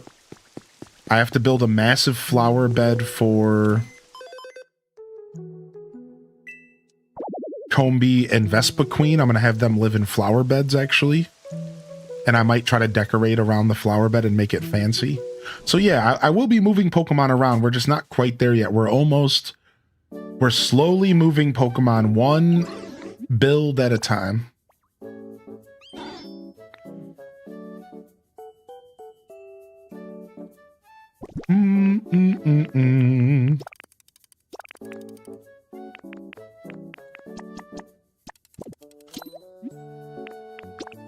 Oh, should I tell you? You've been saying my name wrong the whole time. If you want, yeah. Oh, here it comes. Everyone in the chat's gonna be like, actually, dude, you don't know how to speak English. Yeah, please correct me. Yeah, if I've been saying your name wrong, I don't mind. I really don't mind. I really don't.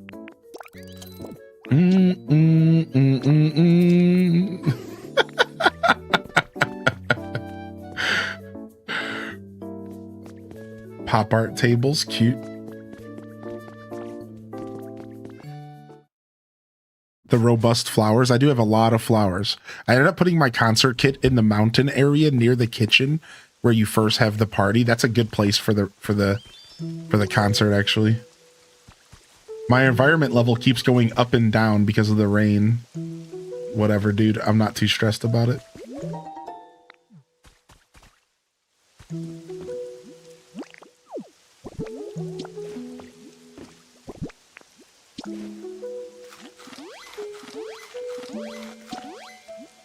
My name's actually pronounced Your Lordship. Your Lordship, thank you for gracing us with your presence today. Hope you're feeling good. Nailed it.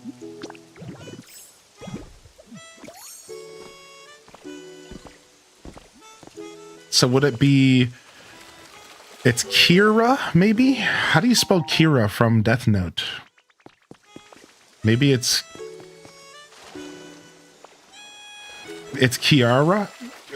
Kirara, maybe? I don't know.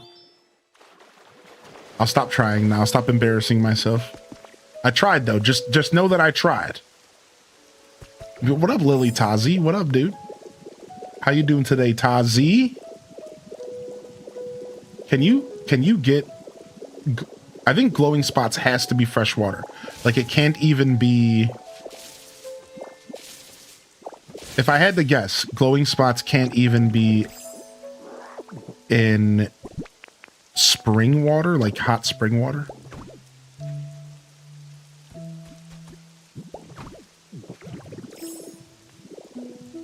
Kirara. You know, I wanted to say that, but it sounded wrong in my brain. I was like, no, that's not gonna work. Dang, not the fossil I'm looking for. Is there a way to upgrade your stamina? Yeah, there's a couple different ways to upgrade your stamina.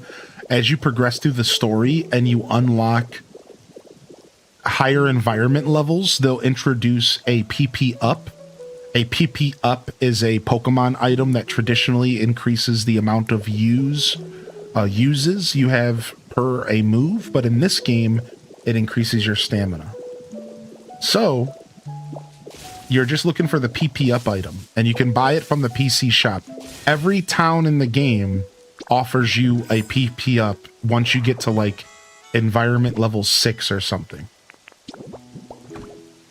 Every town in the game. So you should have access to 4 or 5 PP ups throughout the whole game. And that's it. From there, there's no other way to increase that we know.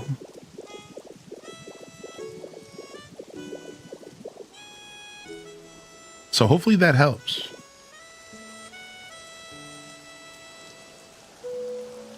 No, HDes browse. More like HDes bonk with all you hooligans. No, we're talking about a Pokemon item, a PP up. Okay, I'm not sure why you're raising your eyebrows. Stop it. I think Bonk is tier 2. I think I did move it, yeah. I think I did move it. You know, I'm always rotating stuff around just to kind of keep things fresh. Doom, doom, doom. If I notice an emote's not getting used a lot, I'll rotate it just to keep things fresh. Put something else in, see if it gets used. So I think Bonk got rotated. It's not my most popular emote. It's less Bonk and more I hate you and I'm gonna make your whole life get shattered. I realized that I reached out to get that Bonk commission and they did a wonderful job. And halfway through the commission, I was like, actually, I don't think this is a good idea. And I'm like, I don't think this is gonna express bonking well. And the artist was like, no, I swear I have the right idea. I'm gonna make this work really well. And sometimes I'll let an artist just do their thing because I have a lot of respect for creativity. Apparently I don't have respect for my wallet, but I do for my creativity. So I just let them do their thing. And while it turned out great, it's a gorgeous emote.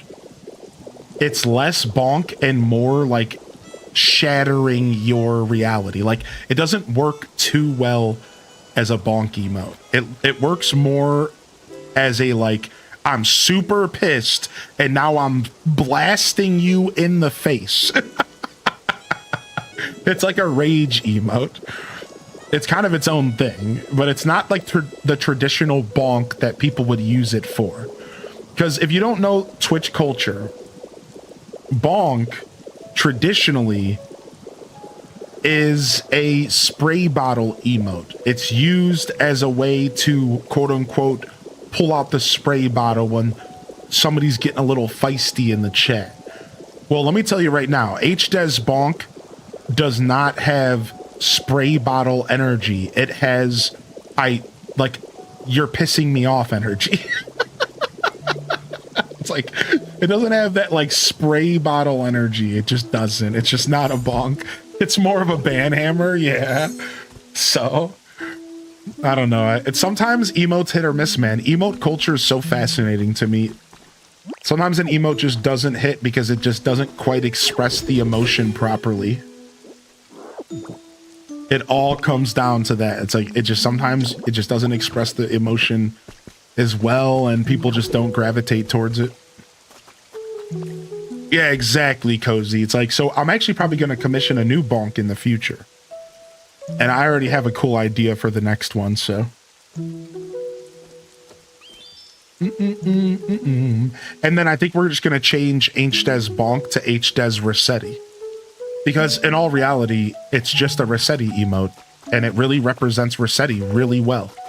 He's pissed, he's angry. You know, he's showing up. Yeah, HDes ban, right, something like that. Like, because that's really what it's representing, is like something along those lines, you know. HDes wrong, yeah. Wrong.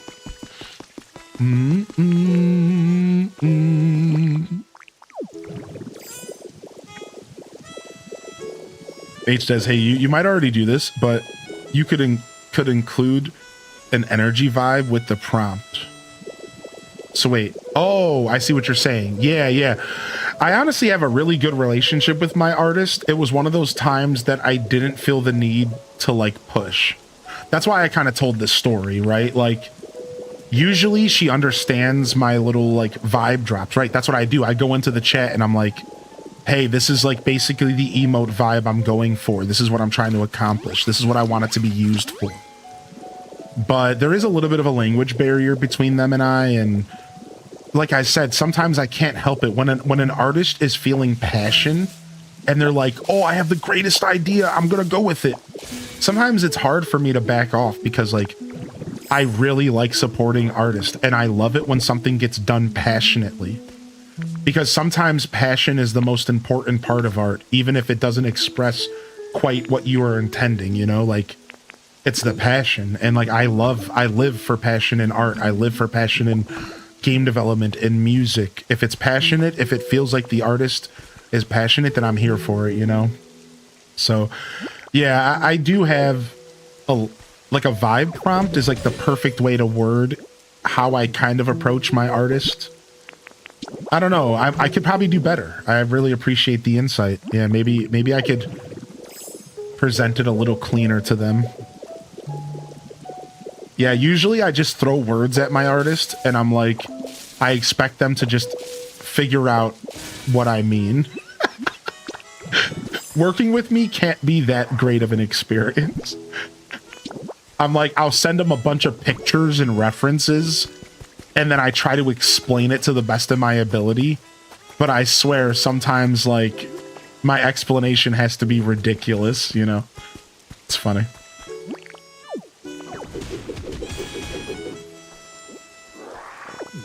And, like, a lot of my... Frick, the body! Stop it! I don't need the body! And a lot of the artists, like, after I work with them for a while, it's not a big deal. But when I first start working with an artist, it's like... I try to find the thin line between, like... I can give you a bunch of references and stuff if you want. But I usually present them with the option of just doing their own thing. Like, do you want to just do your own thing and just kind of take my idea and run with it and create something cool and unique? Or do you want to... Like, or do you need more prompts? Do you need more assistance with this drawing? I always try to make it super clear where, like, I will send you 1,000 photos if you want, or I can send you one. It's like your choice. Most artists are pretty content with just a couple of references. I've had one artist ever that was like, I need more references. I can't quite wrap my head around this. Or I've had 1 or 2 times where an artist was like,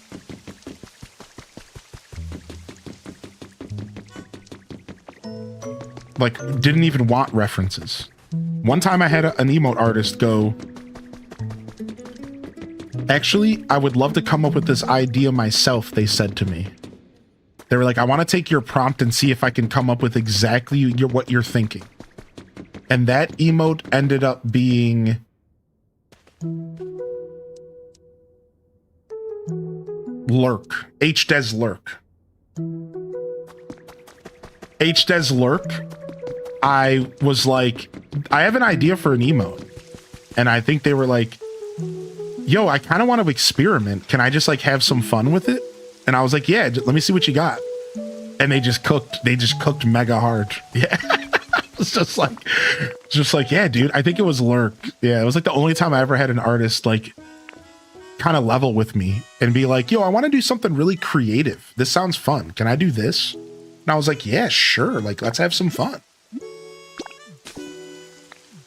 I just have to be careful because like it's most 99% of my emotes are commissioned by an artist and they're completely custom to our channel, our universe, everything we do here.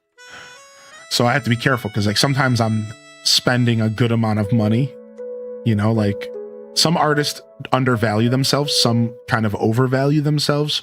But generally speaking, you know, you can spend anywhere between $20 and $50 for an emote, depending on who you're talking to and like the artist. So you have to be careful because like, I can't always just let the artist go free because at that point, I'm like, I could have just thrown like $30 down the garbage can, right? If they like do something that I kind of hate and then I have to go through the process of like having them redraw it, which always feels bad. It's like, so I've only ever had a couple of situations where the final product that came out just like didn't look good. And I was like, oh my God, like I need to say something about this. I finished the slates last night. Dude, congratulations. We're about to finish our Pokedex. If I don't get an Aerodactyl fossil by the end of my fossil farming session that's happening right now, we are going to get someone to help me out. Oh, headbutt fossil, trash. We're going to get someone to help me out. and we're gonna finish the Pokedex today. So like, no matter what, the Pokedex is gonna be finished today.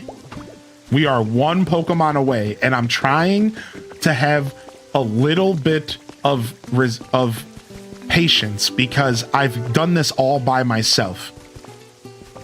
Every single Pokemon I got by myself. I didn't take a single photo of anything. Everything I got by myself. And even today, when I went to crack and I was like, yo, somebody bring Noivern over. Let's just get this going. Noivern showed up as soon as the player was flying in. So like, the truth is that I've actually managed to get every single Pokemon on my own with no help from habitats or anything. Everything has been on my own. And I'm like, dude, I could potentially do the whole Pokedex by myself if this freaking Aerodactyl will come home. I need an Aerodactyl right wing and I'm done. That's it. It's just Aerodactyl. However, I did tell the chat over the past couple days, if the last Pokemon left is Aerodactyl, I'm gonna just cheese it and take a picture of the right wing on somebody's island, and I'm just gonna be done with it. So we have until basically the end of the show today. If I don't get this Aerodactyl right wing myself, then we're just gonna cheese it. We're just gonna cheat because I know somebody out there's got the wing for me. Multiple people do. So even if they're not here when I decide, like, I'm sure somebody else can help me, right? So this is how we do it. We eat games for breakfast, lunch, and dinner. Yeah, dude, I'm proud because I could have taken help at any point with habitats and stuff. And I didn't. And I'm really happy that I've come to the end of this journey and I only have this one Pokemon left and it's all been pretty self-made. I can come introduce you. Thank you. Thank you for offering.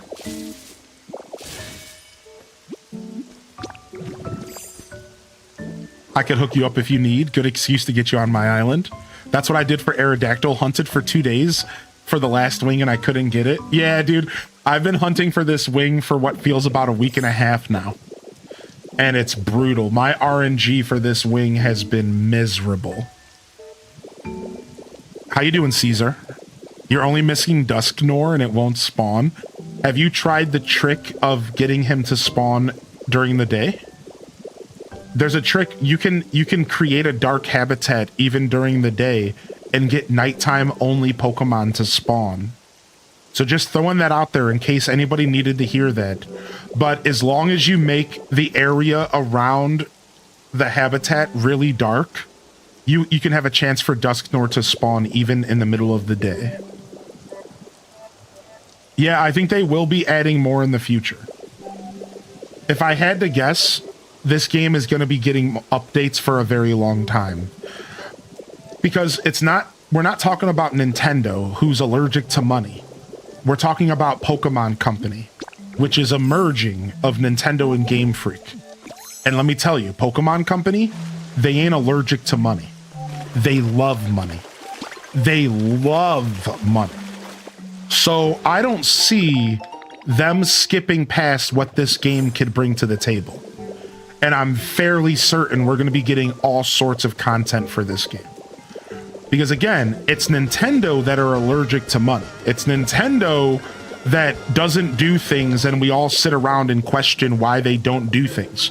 And how we literally ask Nintendo to take our money and half the time they fight us over it. We're talking about Pokemon Company, who will willingly take your money, willingly snatch up every dollar they can get out of your wallet. So that being said, I'm fairly certain we're going to be getting DLC and updates for this game. Fairly certain. Fairly certain. I don't see there being any other option. I really don't think. I would bet money on it if I was a betting man, but I'm not. But I would bet money that we see multiple DLCs for this game. Yo, thank you, Go For It Pats, with the tier 2 for 69 months. Woo-hoo-hoo-hoo-hoo. Yeah, right. The Pokemon Company's a different breed, right? They're gonna get all the money they can.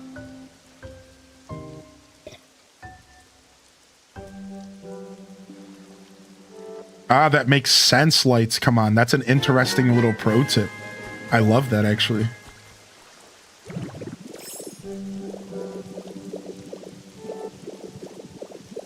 Yo, Re-Rack's in the house. What up, baby? What up, Flip? We were watching the Animal Crossing movie, and I was thinking about you because Flip is in the Animal Crossing movie. Flip the monkey. I'm fairly certain it's him.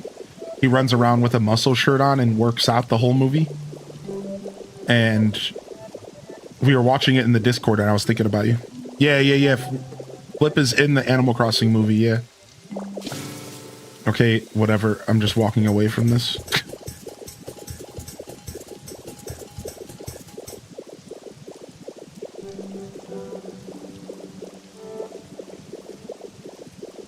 Flip's on your island. Flip was your starter on your OG island. It makes sense what you say. Good morning. Is Pokopia as good as I've been hearing? Yeah. Pokopia is great, dude. Yeah. This game's awesome. So I will say that here's what I think Pokopia does well. And here's what I think Pokopia could... Like, here's why the game is popular and, like, what it does well. So, Pokopia presents a Pokemon universe life sim. So right out the gate, if you're a fan of Pokemon, you're already likely going to enjoy this game to some extent. If you're like as deep into Pokemon as some like fans are, right? Like I think most Pokemon fans are going to understand why this game is appealing, and they're likely going to enjoy it themselves.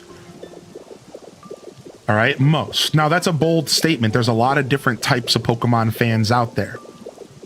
But just hear me out. I think that most Pokemon fans, all right? Secondly, what this game brings to the table is a blend of a life sim town builder with like Minecraft style elements, with some Animal Crossing style elements, but most importantly of all, this game is actually designed directly off of Dragon Quest Builders. Dragon Quest Builders is an RPG town builder game that is awesome. It's an RPG. The first one was done by Square Enix, at least published. And then the second one was, I think, a different developer. I don't know the full lore. Either way, the Dragon Quest Builders games are basically this, but Dragon Quest. So that's actually the main inspiration. So if you know anything about Dragon Quest Builders, then you already have an idea of what this game is bringing to the table. And that's it, right? This game is very good. It's, again, if you're a Pokemon fan, you are just already a target audience for this game. If you're an Animal Crossing fan and a Pokemon fan, you're even the next step. If you're a Dragon Quest Builder Pokemon fan, oh, then this game was designed for you. So there's a lot. There's a lot to unpack, and there's a lot that's going on into the soup that makes this game so delicious. But Too Long Didn't Listen. This game is a wonderful entry into the life sim town building space that provides you a look at the Pokemon universe unlike any other game has ever, except for maybe Mystery Dungeon. Why do I bring up Pokemon Mystery Dungeon alongside this game? Wait, Hylian, I might not have heard that before. Well, it's because this game gives a personality to the Pokemon that you interact with, unlike any other Pokemon game I've ever made. And that's my final thing I want to bring up. When you interact with the Pokemon in this game, they have personalities. They chat with you as if they're your chum. They give Pokemon a life and an energy that we haven't seen in the Pokemon space outside of the anime, and again, outside of Pokemon Mystery Dungeon. And that is this game's, honestly, biggest strength for me, personally, is that we get a look at Pokemon, we get an entry into the Pokemon universe that truly feels like nothing else we've ever interacted with. Again, outside of maybe Mystery Dungeon, which was a whole game where you were a Pokemon, you know, and you got to see the world, the lives of Pokemon outside of like the games, the main games, you know. So yeah, I have a lot of really good things to say about this game. Now, obviously, just like everything you love in life, you could easily criticize this game as well. It has some things about it that maybe could be better. Things I think worth noting that could be better would be absolutely nothing, because this game could be a 10 out of 10, and I actually just made all that up, and there's really nothing wrong with this game and anybody who says otherwise. No, obviously there's some things that this game maybe could do better, but most of the criticisms for this game are going to be stuff that you would like to see them improve on. This game doesn't have a ton of criticisms that are just outright, this sucks, and this is something that shouldn't have even been in the game. Right? Like, there's not a ton of that kind of energy in this game. This game is pretty good overall. It doesn't really have much... Yeah, right. Quality of life stuff. Right. Like multiplayer. That would be a beautiful criticism of this game. A better multiplayer system would go a long way, right? But in all reality, there isn't a ton to criticize of this game right out the gate, which is awesome.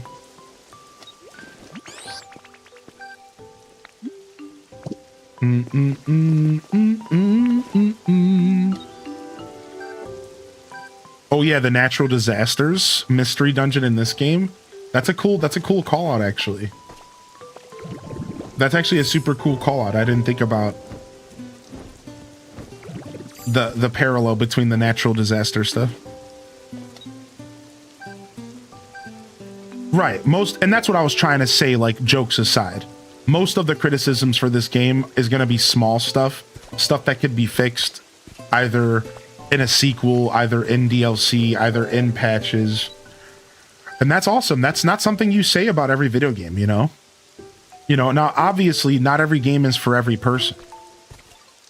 So there's going to be plenty of people that probably just don't like the game. But that's not what a criticism is.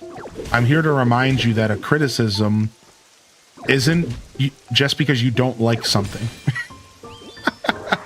That's not how criticisms work, really. So, like, if you're actually sitting down and criticizing the game healthily and saying, what did this game really do that was just not working? And, what could have this game done, like, really, like, better? It's all, like we said, it's all quality of life stuff. It's all stuff like oversights. Like, the multiplayer was maybe a little bit lackluster, maybe the storage system could be a lot better, right? We've talked about that. Maybe the storage system could be a little more friendly to the modern era of gaming, but it's all stuff that doesn't really matter. No, Kerbu, I already gave my buff today for getting Pokemon to spawn because I didn't think that today was going to be the day I was hunting fossils. It just all kind of happened that way. Yeah, so I kind of wasted my Moslax buff today. Yo, thank you, July. I appreciate you, July. Thanks for the support, and thanks for the sub on YouTube and for all the love, man. It's good to see you here today. How many hours do you have? Like 150, 200 hours. Yeah, let's see. I slowed down. I took a week off to do variety. I'm at 195 hours. And keep in mind, that's with a week off. I just want to put that in perspective. There would have been another 50 hours on top of this if I didn't take a week away to do some other content.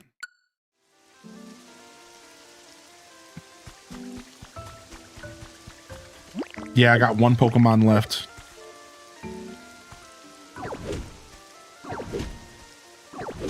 Some fossils are actually area specific. Aerodactyl's not one of them, though. Interesting. I love this game. Yeah, there's obviously room for improvement, but it's minor things. Some are not something essential to make the game more enjoyable. Right, exactly. And that's kind of what I was saying. Like, in my opinion, I think this game is a knockout of the park. It's great. I think I gave it between an 8.8 and a 9.5.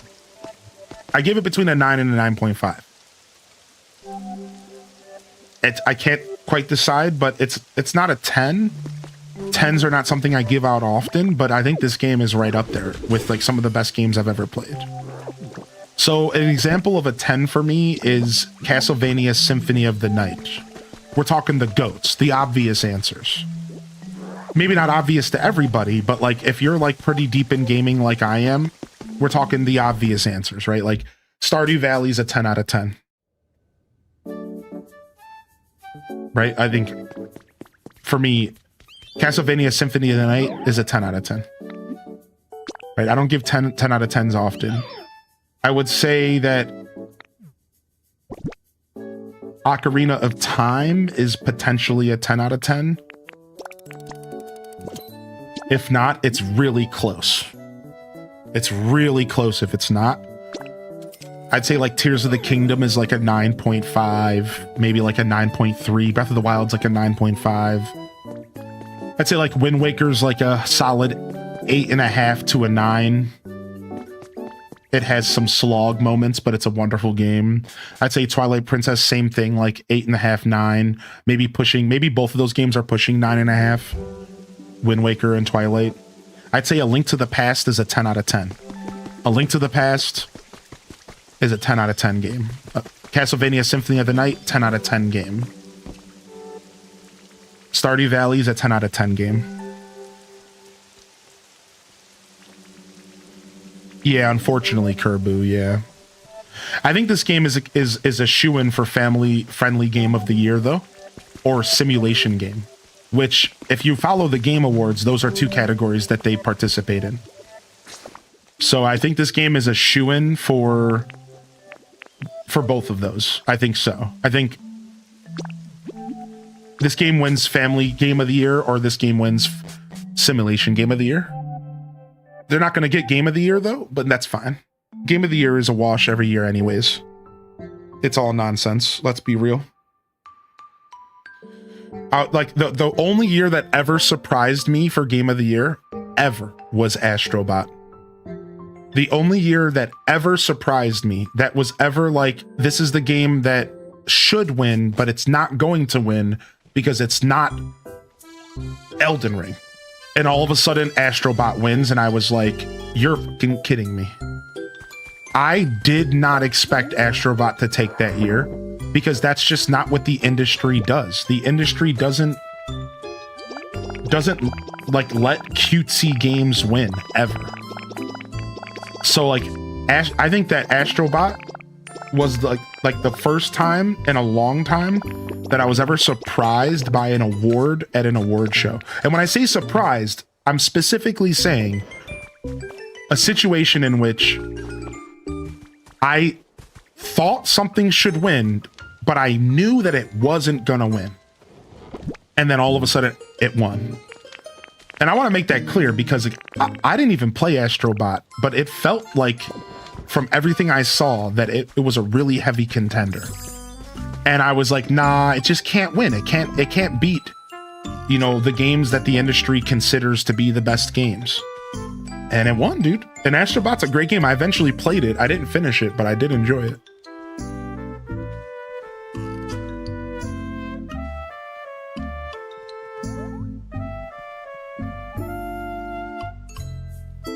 After playing the other games, I didn't see a Game of the Year with them.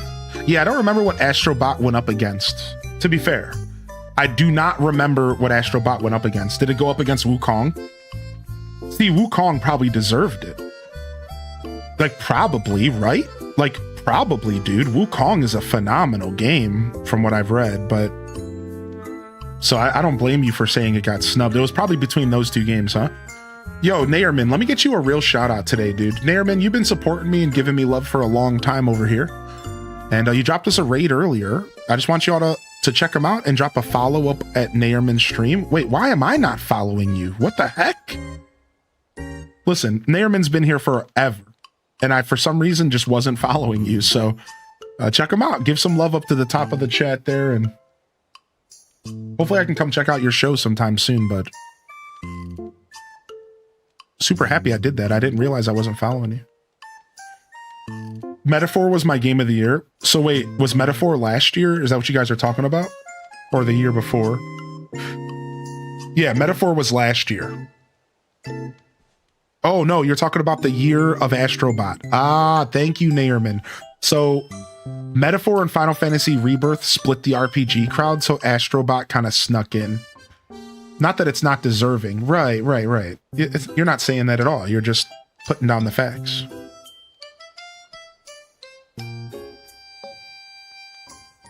That was the year that Balatro was in the running. The Balatro, a lot of people wanted Balatro to win, but it just wasn't it didn't feel like a full experience. We went into a big hour-long rant about it because a lot of the chat was pushing back from my comment during that day. I'll never forget it because I was like, I made the comment that Balatro didn't feel like a Game of the Year game because in my opinion, a Game of the Year game is supposed to be like a full experience. It's supposed to be like a game that, like, if Balatro winning Game of the Year felt like if like Candy Crush winning Game of the Year, if Candy Crush was Balatro, like, it's like, it doesn't feel like a full experience. It's just a really good game that you can sink hundreds of hours into. But not every game that's really good that you sink hundreds of hours into should be Game of the Year. And I remember we went into a whole rant about this.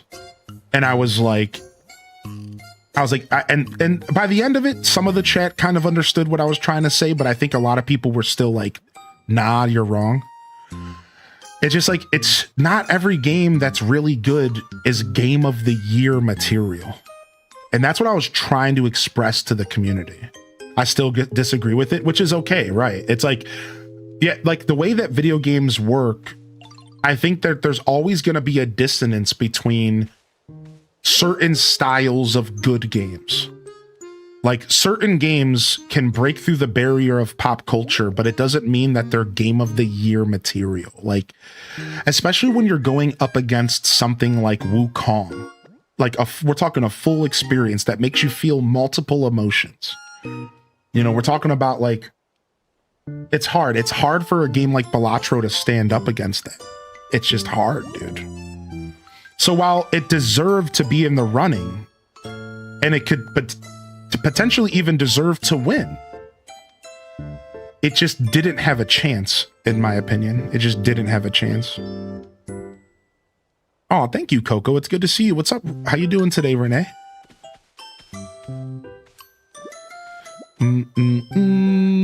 Game of the Year does not equal game you played this year. Well, it's tough. It's tough. It's a very nuanced conversation, and I don't have the facts. I just have my opinion. I've been gaming my whole life, right? So that's a tough one, man. That's like, did Hollow Knight ever win Game of the Year? Did Silksong win Game of the Year? There's kind of a reason why some of these games didn't win. Did Hades win Game of the Year? I think it did. But Hades was more of a full experience than Balatro, right? Same thing with Hollow Knight. I know I'm comparing apples and oranges. I'm just trying to think through my brain of all of the like indie hits that broke through the stratosphere and how many of them actually ever had a chance winning Game of the Year, you know? Silksong was against Expedition 33, right? That's so tough. Hades 2 lost, right? But Hades won. I think Hades won Game of the Year once. Am I wrong about that? I swear Hades won back in like 2021. I swear it might have. I swear it did, I think. It was nominated, but it didn't win. Oh. You see what I mean? Now, in my opinion, how did Hades not win Game of the Year? Have you played Hades, Internet? Like, what's happening here? So I'm right there with you. I understand the opinion of Balatro. You know, like, I get it. Like, I understand why it's hard to, like, accept that, like, Balatro didn't have a chance because it should have won. It depends on what they're up against. Right. There's so much nuance here, right? We're kind of, like, just... How did my brush go flying? Anyways, that I just got jump scared. Anyway, right, we're just yapping. There's a little too much nuance, right? I want to say thank you. We got a first-time membership over from Renee, jumping over to the Deku Scrub Squad over on the YouTube. Thank you for the support over there. I really appreciate it. I get like 70% of the split over there, just like Twitch. I make it a little cheaper on YouTube because I don't provide as much over there. The emote and stuff world is different over there. Plus, they give me the power to control how much I charge on YouTube, which Twitch just doesn't give me at all. So yeah, it's only $2.99 and you're supporting my dream and you're supporting my ability to keep YouTube moving right alongside Twitch. So thank you for that. And I really do hope you enjoy the show. I appreciate that. Among Us didn't win in 2020. It won best mobile and multiplayer. Yeah, I know. I hated that. Oh, I don't get me started. Do not get me started on Among Us getting awards the year that it wasn't even created. It pissed me off so much, dude. It was all a wash, dude. It's like, what are you doing? Oh, well, the game got popular this year, but it was made a decade ago, so it totally deserves awards this year. Like, what do you mean? Like, that is not how that works, dude. I was so mad about that. I was so mad about that, dude. Whoa, Renee says, it's my birthday today, but joining member and donating just felt right. Aw, holy heck, dude. Holy heck. Thank you, Renee, for the $10 super chat. And can we get some birthday love here in the Twitch and YouTube chat for Renee? Happy birthday, homie. That's very kind of you. I hope you have a great day today. Hope you have a great day today. Happy Saturday. Aries rule. I'm used to being in real life field that demands objectivity, so used to differentiating between my favorite games are and what I think the best contender is, right? You're able to kind of meta game in that sense, right? Like separate yourself from the plot. I call that meta game. Dude, yeah. Elden Ring DLC, again, don't get me started, all right? Listen, dude. And like, I cannot stand how they do the award system. I can't. Don't. I will freaking blow a gasket. All right, let's fly around Pallet Town for a couple fossils real quick. Don't get me started, dude. I hate how they think that that is kosher, man. It's so ridiculous. Thank you. Yeah, happy birthday. I'd love to hear what you're going to do for your birthday today and what you're getting into, man. I hope you have a great day. Thank you. And look at all the birthday love in the Twitch chat. Y'all rock, man. Thanks for helping make someone's day a little bit special, a little bit more special. Thank you for that. I think everyone deserves a little extra love on their birthday, you know? It's cool.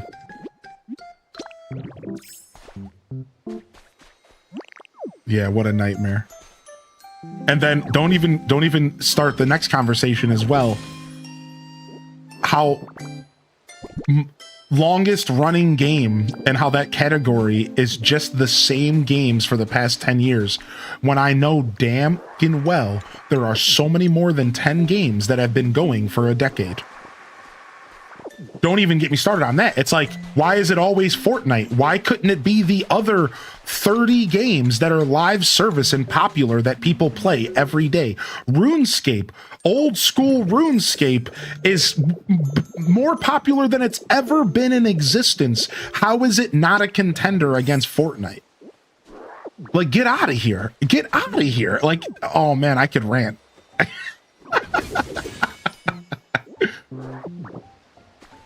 Shield Fossil Tail, they're really giving me the trouble here.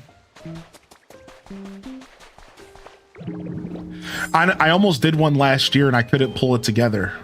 So yeah, I'm gonna try again this year. That's right, Jessica. I almost pulled one together last year, but I ran out of time. I was so focused on 12 games of Christmas that before I knew it, it was already like Christmas and like my lady was in town, and then like I just couldn't bring it together. So this year I'm gonna maybe try again to do some sort of my own award show. I've actually thought pretty hard about it. And like I said, since I've already been planning it, it would be easier this year. But I don't know. I can't say too much about it because it's all just something that's theoretical right now. But I will tell you this. The two ideas I had was either an award show just for games that I played, or one for like the whole industry. Heart_hands. Heart_hands. Those are the ideas, right? It's like either just games that I played to keep it just as a thing for us, or maybe just going and doing the whole industry. What up, Draven? Yeah, games that I played would be better. Right, right. Yo, thank you, Sailor Scout, for 55, dude. Keeping it consistent out here. Appreciate you, homie. How are you today?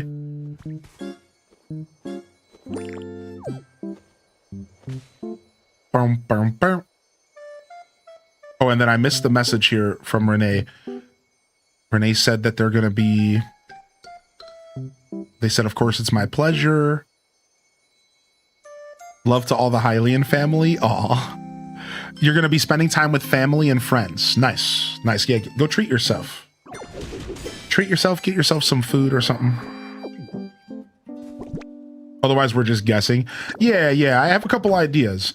I don't want to say too much because this is something that I cooked pretty heavily on and was ready to deliver and ran out of time and decided to just not stress out about it.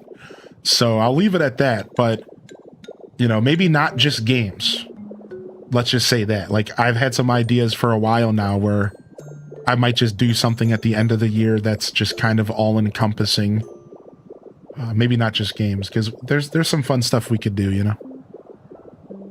Lots of cake. What's your favorite type of cake, chat? What's your favorite type of cake? If you had to choose a cake for your birthday, what kind of cake would it be? Maybe not even a cake. Maybe you prefer pie. Or maybe you just want like a nice roast beef sandwich. I don't know. What's your favorite kind of cake? Victoria sponge. My grandma's chocolate angel food cake with peanut butter icing. Let's go, dude. Ice cream cake. Now we're talking. Now we're cooking over here. Cookie cake. I always make funfetti on my birthday. I don't know if I've ever had Victoria sponge. You want to know what cake I think is slept on because people only ever eat it at weddings? What's that traditional like strawberry wedding cake? Not wedding cake. It's a cake you eat around weddings? Frick, what is the name of it? It's like... Oh. No, it's like... Deluche or something ridiculous. I can't remember the name of it.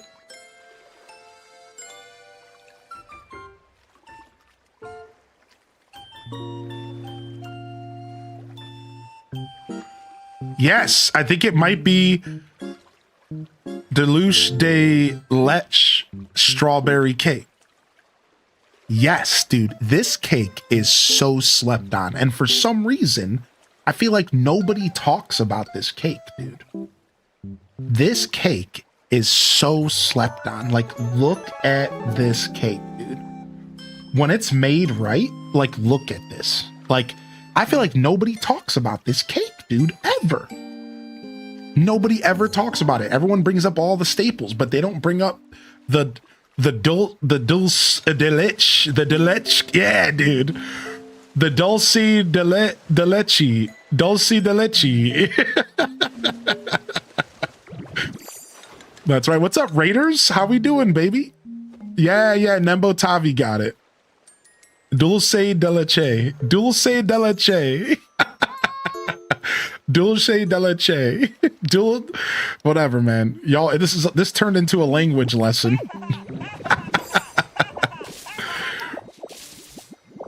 It means sweetness of milk. Wait, what just happened? Oh, I drowned. Oh, well.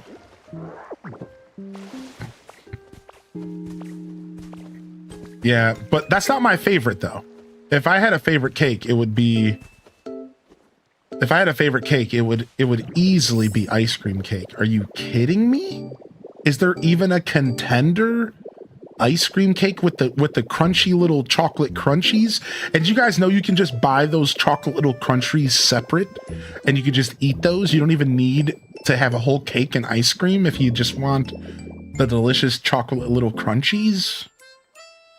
I could F that up. Yeah. Oh, really, Jessica? Interesting. Where do you buy these? I don't know. It might be like a baker's A bakery shop? Oh, I kept calling it Gravekeeper instead of Graveyard Keeper.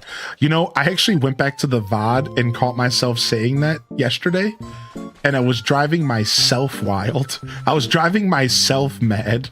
Yeah, because I didn't realize I was doing that. So I kept calling it Gravekeeper instead of Graveyard Keeper. And I went back and I was like looking at the VOD trying to record something, and I was like, what is my deal? Like, why am I not saying the name of the game?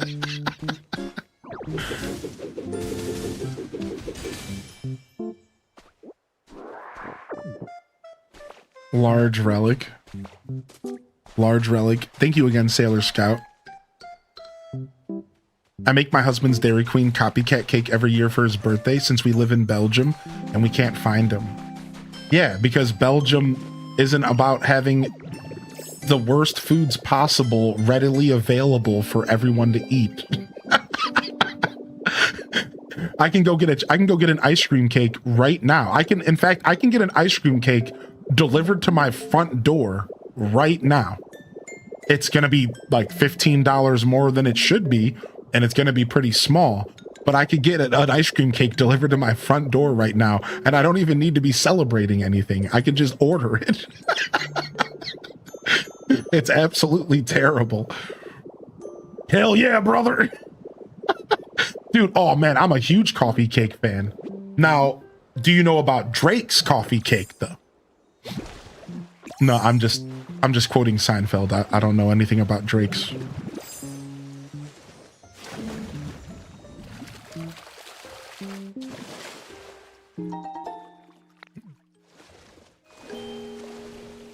That was Casada cake? Casada cake! That's another name for it. Yes. Mike Travis, that's the name. That's the other name I was looking for. Casada cake. Yeah. I hate the Drake. Not the Drake. Casada cake, dude. Yo, what up, Mike Travis? Mike Travis has worked in a bunch of kitchens, so he knows the goofy kitchen language.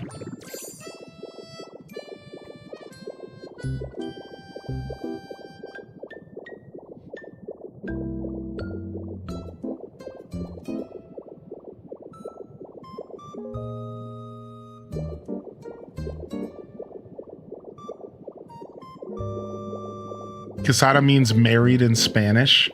Oh, okay. Interesting. Do you know about black and white cookies? I do, but I'll never eat them because that episode of Seinfeld made me think that they'll get me sick. So I'm never eating those. Love carrot cake, no raisins, same. I like raisins. I do not want raisins in my carrot cake. But I do like raisins. But I love carrot cake without raisins. Cheesecake with a brownie base?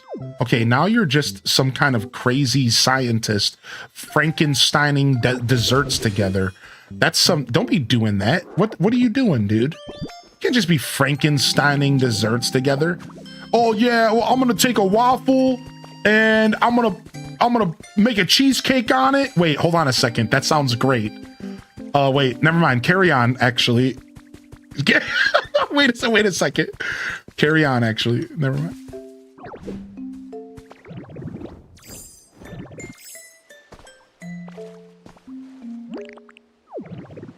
Raisins and carrot cake just don't sound right. Yeah, it just doesn't work for me. It messes with the texture of the carrot cake, man. It messes with the texture big time.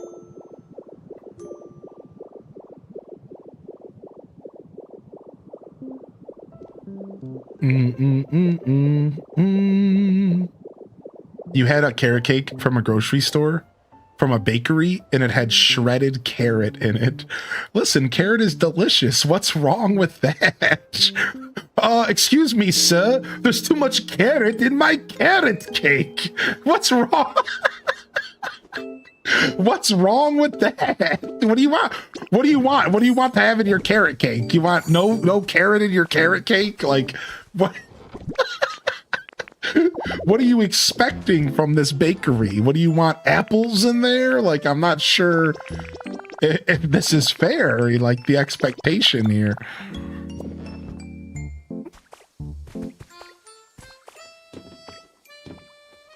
With hummus or in my salad. I only want carrots and hummus or in my salad. Carrot essence. If you don't want carrot in it, just get spice cake. Right. No, well, that's the thing. That's what L. Rob was saying, is that boxed carrot cake is basically spice cake with buttercream frosting and usually maybe some form of nut. Yeah, that's actually what L. Rob was referencing. I was just joking, right? Like generally boxed carrot cake is usually just like a spice cake, maybe some carrot flavoring or something, but like not really. Yeah, right. It's like when you go to a bakery, you actually get the carrot in it. You don't see that too often though. Like to be fair, if you go to a grocery store to buy some carrot cake right now, I would love for you guys to test this. I bet you there's not carrots in it. I bet you if you go to your grocery store, not a bakery, and go into the back and buy some carrot cake, I almost will bet you that there's not carrot in it. And if there is, it's like super diced up. It's not going to be shredded, because like grocery stores and stuff are like they're not doing like the real thing. They're not baking it. It's usually frozen and thawed. It's usually frozen and thawed at grocery stores. It's like that recipe review where someone complained that their cake turned out wrong when they replaced the carrot with kale because carrots have too much sugar. Sparks, that's crazy. Why would you ever put kale in a cake? Not that there's anything wrong with that.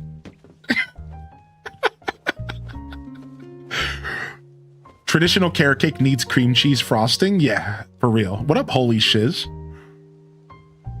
All right. Back to Withered Wastelands real quick. We're going to drop off our Pidgeotto.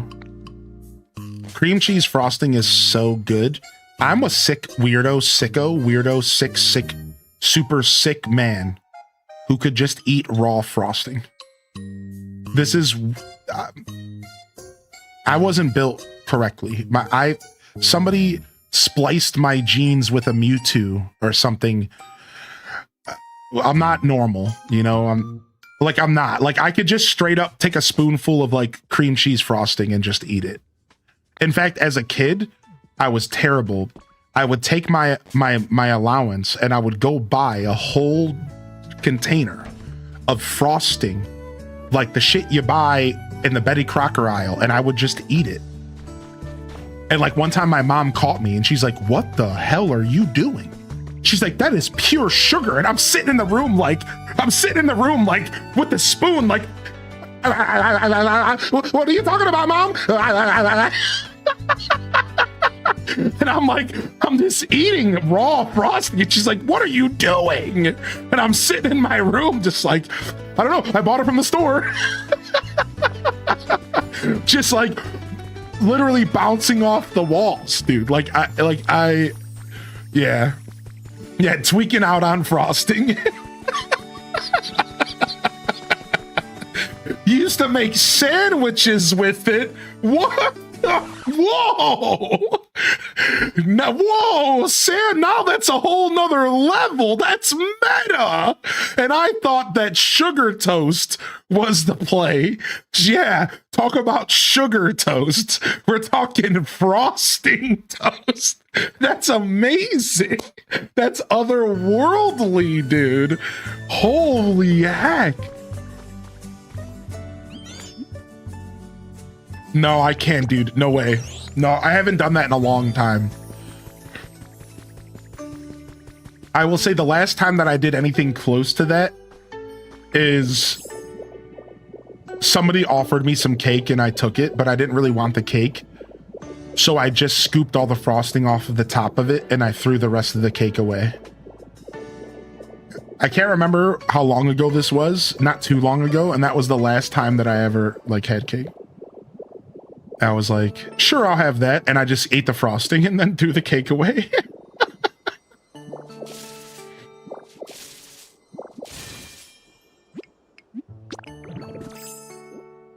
We would be a good team because you could have my extra frosting. Yeah.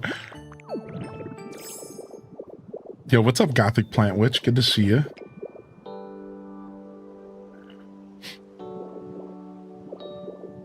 Just thinking about eating frosting out of the can makes me want to. Yeah, dude, I don't know how I did it in the past. I couldn't do it nowadays. Especially because while I'm still going on my, I still have plenty of health journey to go on. I specifically have been like, kind of like, I guess in a sense, like repairing my body over the years. So now like, I can't even eat junk food and stuff. It kind of makes me sick. I put it away. I put it, I stopped eating it for so long. Same thing with like fast food and stuff that like, now when I do go treat myself to like a greasy slice of pizza, not only does my ass jiggle for a week, I also am just sick for a day. Basically, like overabundance of like pizza grease gets me. The only stuff that's still like terrible for you that I could eat in an abundance at this point is breakfast stuff. Oh no, yeah, okay, I was gonna say I got myself trapped. Breakfast stuff is still on the table. Waffles, pancakes, like that kind of stuff I could still smash on. But yeah, I can't be messing with like terrible food. Candy, sweets, overly terrible like fast food, overly greasy pizza. Pizza's fine, but if it's like overly sloppily greasy, my body just like it's like, nah, man, we're not doing that anymore. Like my body just straight talks to me sometimes and it's like, listen, homie, stop. You're done. Just like, all right, dude, my bad. just sits me down. It's like, dude, listen, no, we're not doing this anymore. And I'm just like, all right, you're right, dude. I had my time. The Michael Jordan, stop, get some help. I'm addicted to sugar, it's bad. Well, I was, that's what I meant, like that's what I'm repairing. The system got me and I woke up and I was like 34 and I'm like, oh, I'm full blown addicted to sugar and carbs and terrible food. And now I need to spend the next 5 years rewiring my brain. Well, welcome. That's what I've been working on. I'm just rewiring my brain to like look at a carrot and go, delicious. And it's working pretty well. I like me some veggies.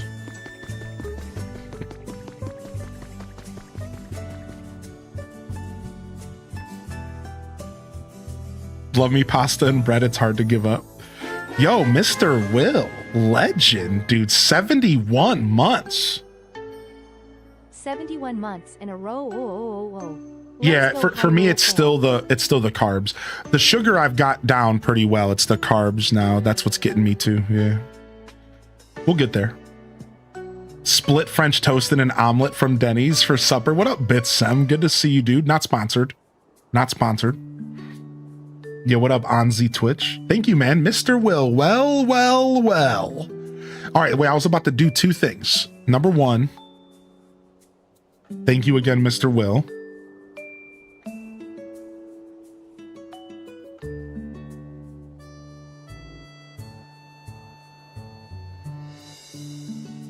Yeah, I do know what you're talking about with Kevin Smith. Kevin Smith is cool. I'm hip.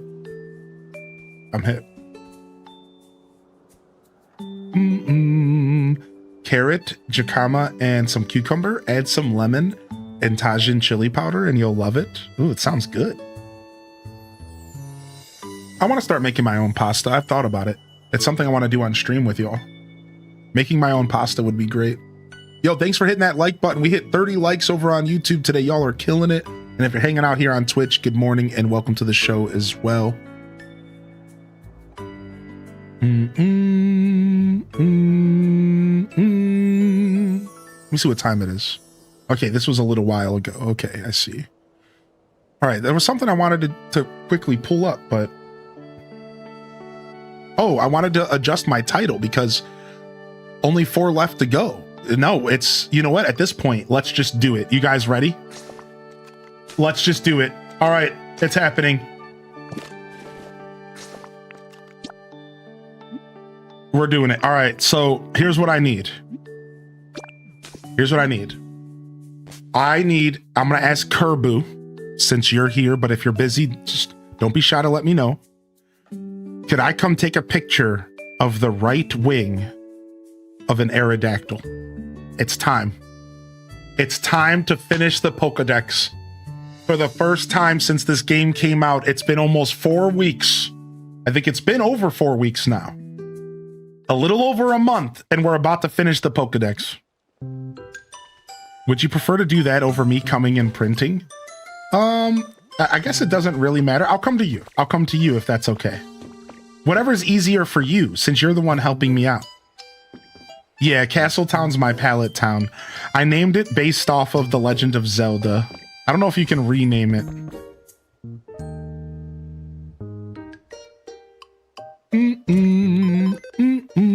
Dude, I love me some chickpea pasta, though.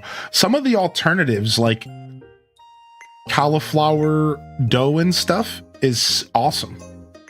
I love some of the alternatives, I'm not gonna lie. It's just about finding that stuff affordable or like making it yourself, I guess. That's the hard part. Feels like finding it affordable and like approachable is the hard part. He caves. To be fair, I hunted all morning. But yeah, I'm done. I'm caving. I hunted all morning, all right? I tried. It wasn't happening. This nightmare of a fossil, dude. I got multiple pieces of Articuno today. None of them were the right wing.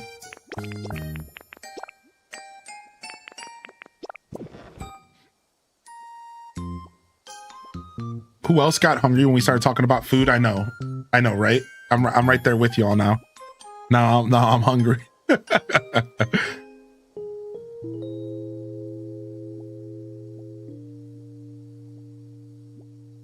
You hunted for a few weeks? Man, this fossil did not want to come home, dude. This fossil did not want to come home. I got everything in here except for the one I need.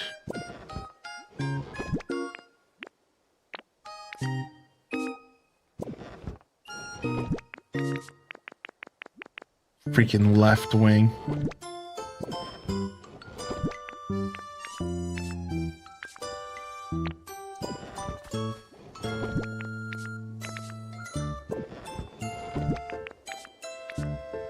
I'm just doing one more check to see if I truly collected what feels like pushing maybe 50 to 100 fossils and somehow never got a freaking wing, man. Like, that's crazy to me. Like, and it's not just me. A lot of the community was stuck on the wing as well. So that wing is just really rare. Yeah, what you know about that, dude? Don't you challenge me? Ooh. Yo, thank you for 54 months, Boop. I've got a stack of them now. Oh my lord.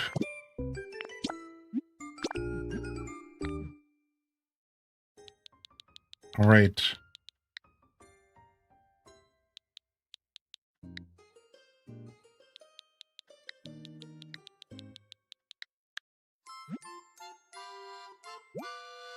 How's it going? It's going well. We're about to have a very iconic moment.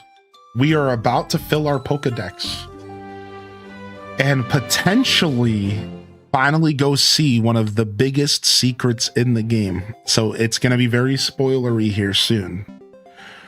And while I heard the secret is probably on the level of like all the other collectathon games that are like, here's this massive collectathon, and then the reward's just like something cheesy. I'm still pretty excited to see because I haven't yet had it spoiled for me. I have yet to have it spoiled for me. I'd love a Switch 2. You're right with this game. I finally finished all my fossils yesterday. That was fun. Congrats. Oh, hey, look at here he is. I'm not sure I've seen the likes of you around here. You friends with intern? Look, he's actually... It flew through the open skies over the ancient continent as if it were its own. When it touched ground, its walk was weak and slow. Yeah, so you see how it's faded out? That means I got the information for him, but I don't have him registered.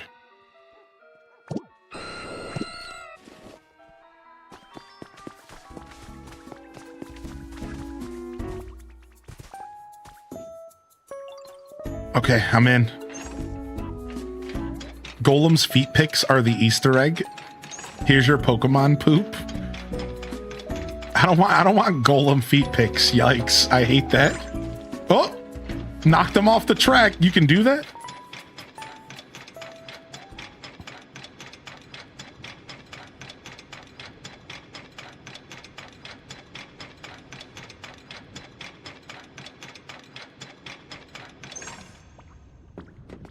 Nice. Charcadet, Arcanine, nice.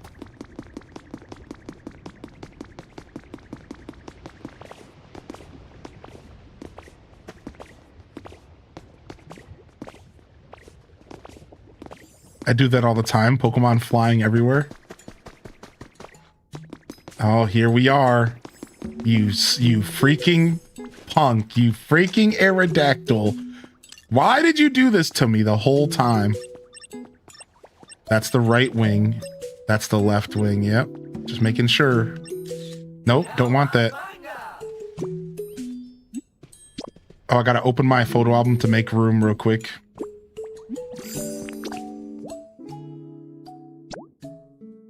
Delete. Got it. Let me check my album real quick to make sure it registered.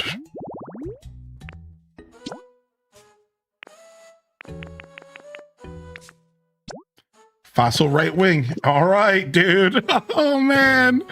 I couldn't help but cave, dude. I'm so excited.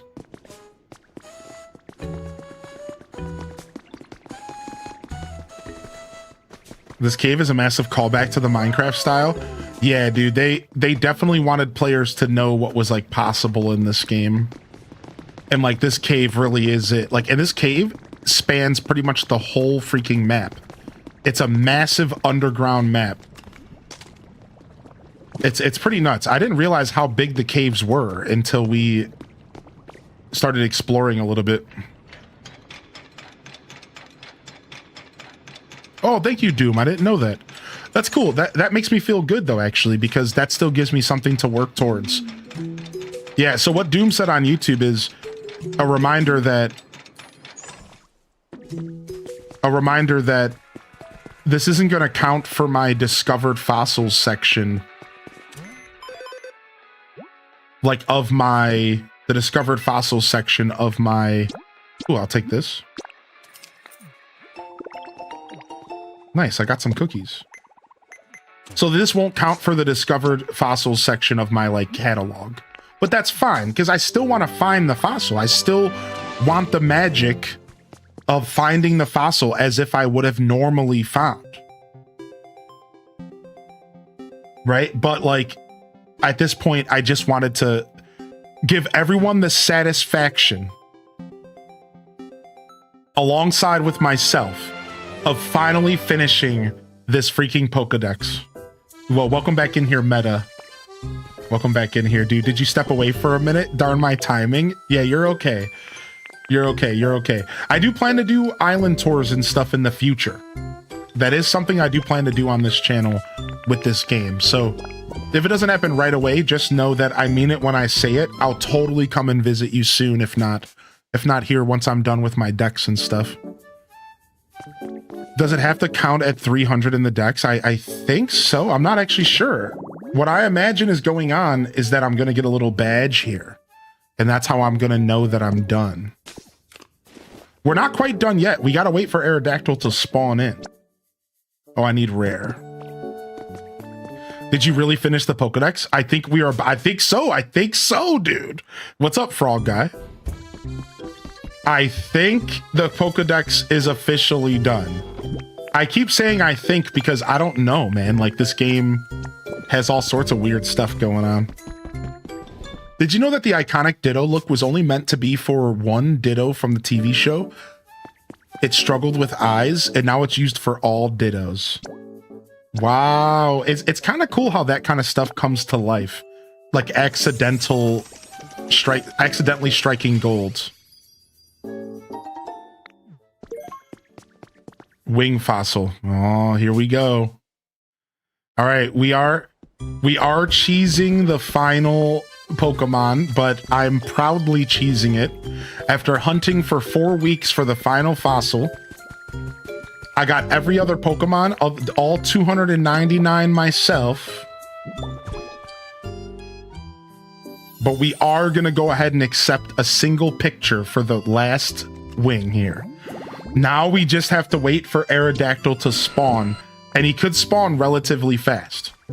He is a common Pokemon, or it could just not spawn and the game hates me. I do have a Snorlax buff going for Pokemon spawns, so it might not take too long.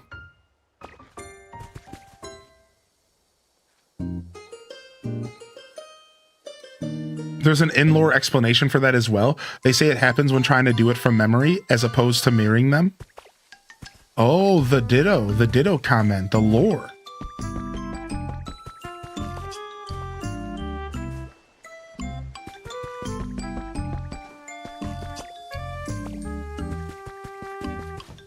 H does cheers, dude. All right. Let's go ahead.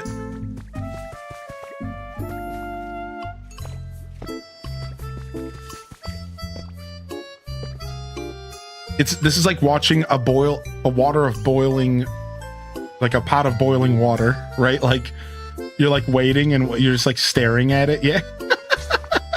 It's like water of boiling pot, which is a whole different thing. Just remember that water is not THC soluble, so you need some fat in there. You'll thank me later. Throw some butter in there. A watched pot never boils. What up, Liege Lion?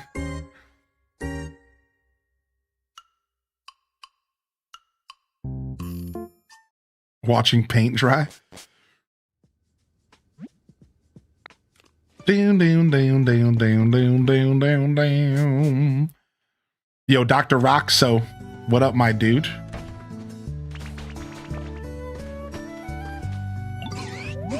Thought up a quiz? You ready to give it a go? Yeah, sure. What's up? Here goes then. Take your best guess. What do you think Coughing's favorite flavor is? Something bitter, man. It's a Coughing, dude.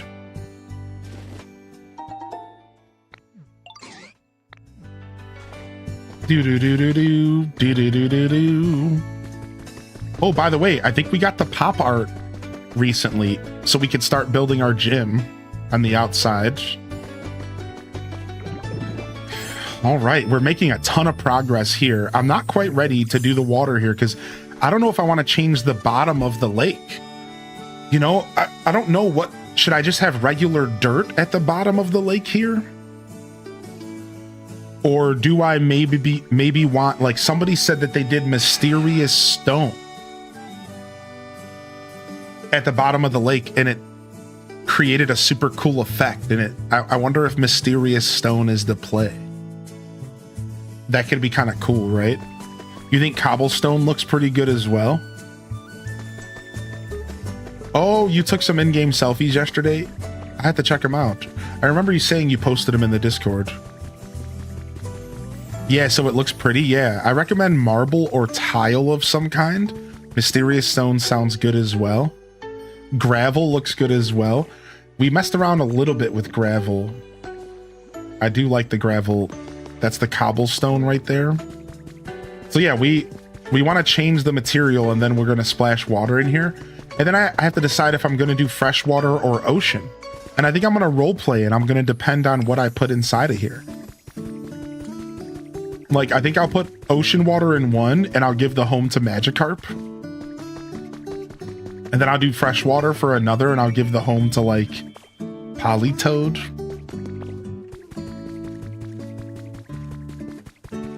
Filing that idea away for later. Yeah, I think I'll use either fresh or ocean.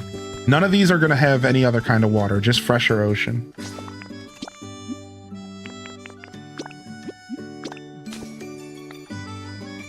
Ooh, maybe hot spring. Yeah. Wasn't there a Lapras in one of those? Way back in Gen 1, there was a Lapras in one of those. Yes, or at least it looked like the Lapras sprite when you were swimming, when you were surfing. Yeah.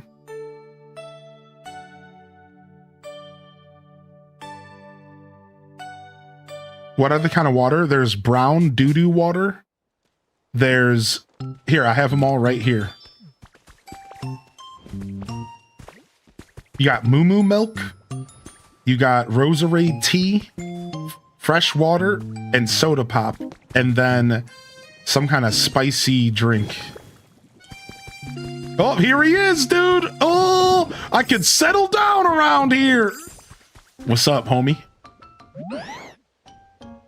And who might you be? You live around these parts? Guess that makes us neighbors then. I'm quite fond of this place myself. The air here feels familiar, you see? Almost like I've been breathing it for ages. Real curious, I tell you what. It flew through the open skies over the ancient continent as if it were its own. When it touched the ground, its walk was weak and slow. A message from your Pokedex.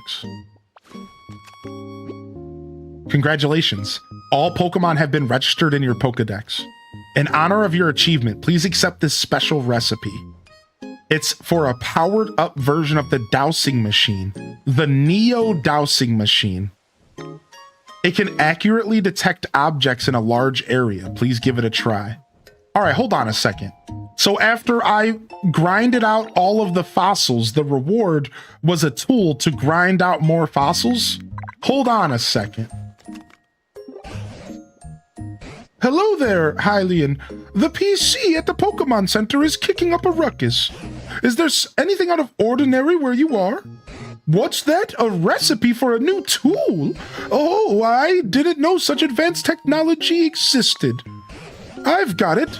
Once you've built that thing, why don't you try using it in the sparkling Skylands? You're likely to find all sorts of rare things there. If you find any particular notable treasure, please come and show it to me. Interesting. What are they setting up for here? Wait, what? What are they setting up here for? Okay, is this gonna lead me to the door that I already found? Is this like the way for you to find the door if you didn't find the door? Because to be fair, I know a lot of people who have not found the door. Yeah, I know a lot of people who just struggled to find it. Even though, like, we found it kind of like just poking around. The door? Yeah, the door. All right, let's go to the Sparkling Skylands.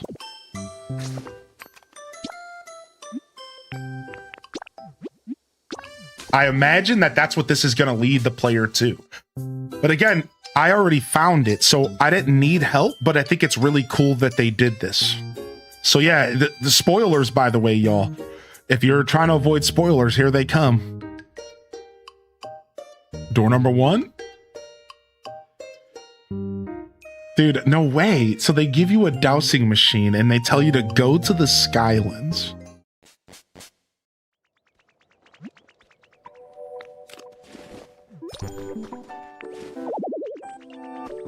Oh, I need to bring a Pokemon with me. All right, does anything here have search? I bet you Rookidee does. Right, I bet you Rookidee has search, yeah? All the birds.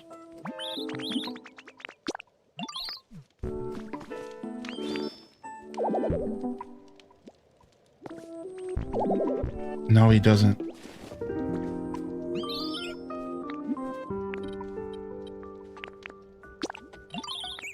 Dude, I let my Pidgeotto go back home. Here, let's see if there's a Pokemon with search here. Oh, Dracoloak does? Okay, cool. Thank you. Thank you for that. Hold on a second. They live right up the cliff. Yeah, perfect. They live right up here. Perfect. Thank you. I usually grab Pidgeotto, but... Oh, he's sleeping. He's outside. Hey.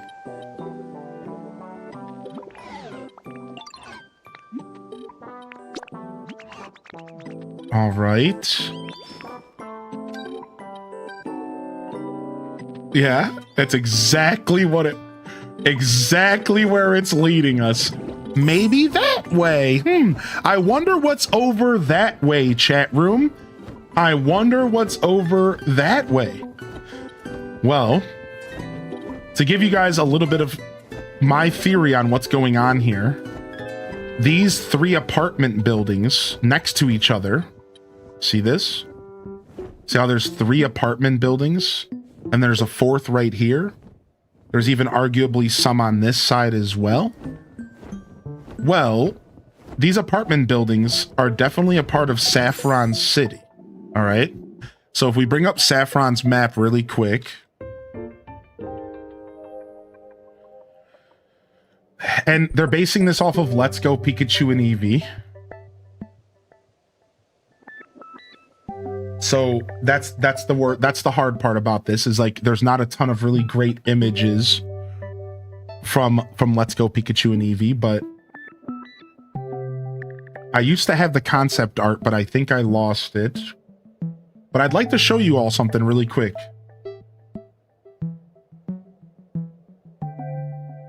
All right, so yeah, I have Pewter's concept art. I don't think we found Saffron's concept art. I was thinking of Pewter.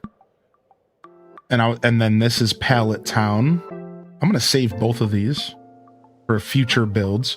So what I can show you though can be represented. Ooh, and here's Celadon City's concept art. Ooh, we're cooking. But what I can show you can be represented pretty easily by using an old school picture of Saffron City. All right, so let me do that really quick. So here's Saffron City back in the day.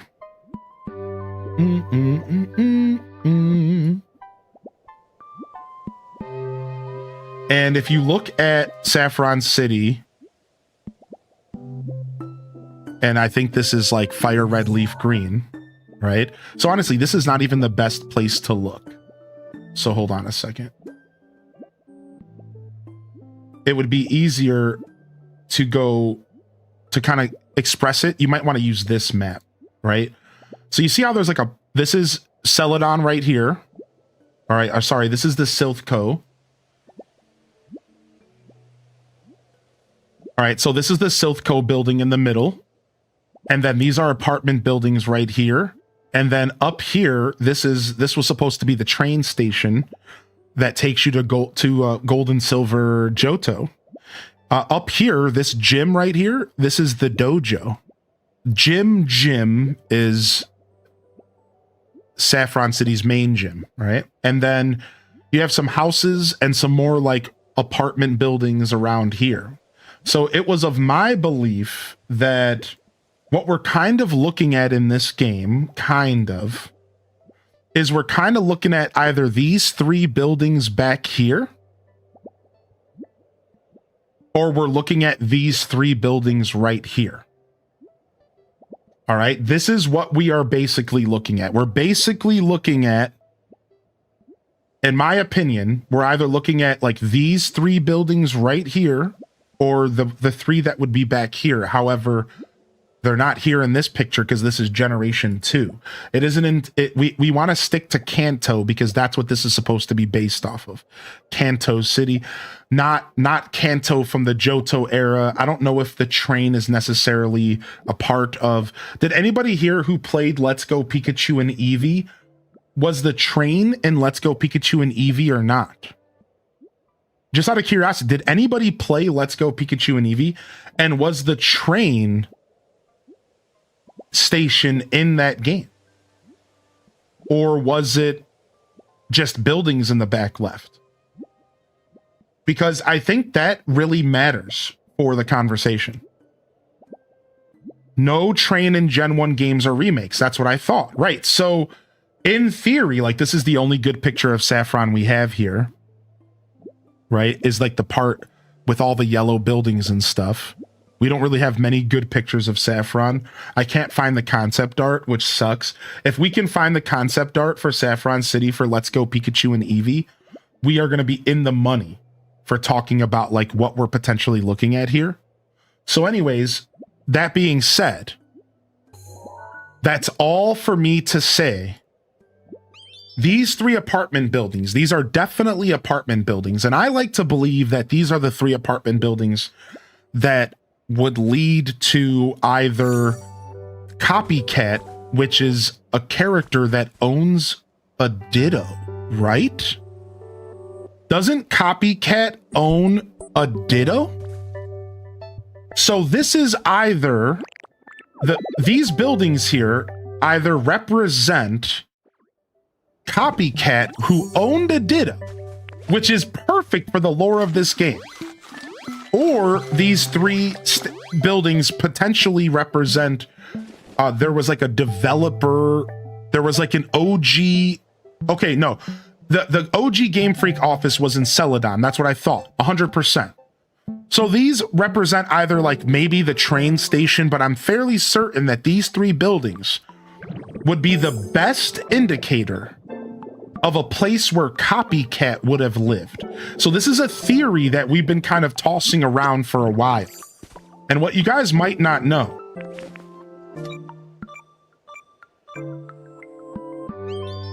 is that there's a secret in one of these buildings. And you can kind of dig around and there's like some stuff going on. But there's some rusted metal. And if you burst through the rusted metal, then you land on some destroyable rock. But if you go further, you run into a secret door.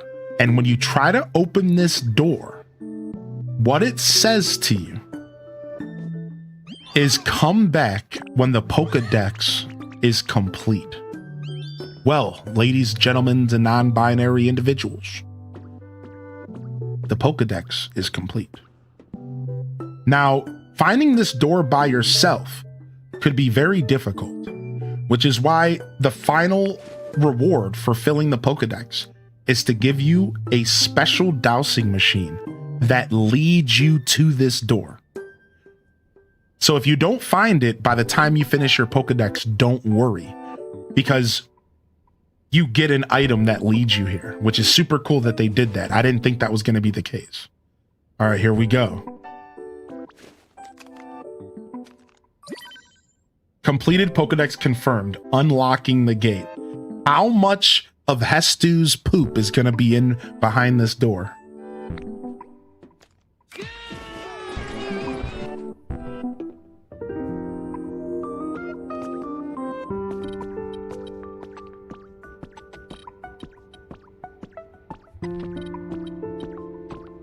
The Clefairy Doll.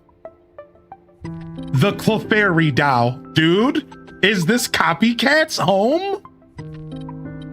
Didn't Copycat have a Clefairy Doll and you have to get the Clefairy Doll from the fan club and you have to bring it back to Copycat? And why is there a copy machine in here?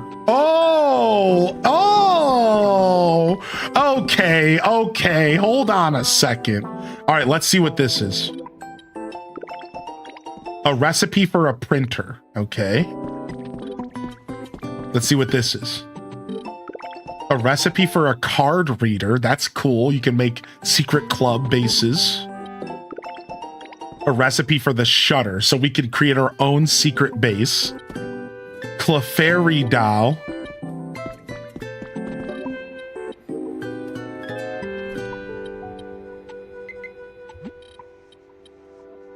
Please place your Pokedex over the gate panel.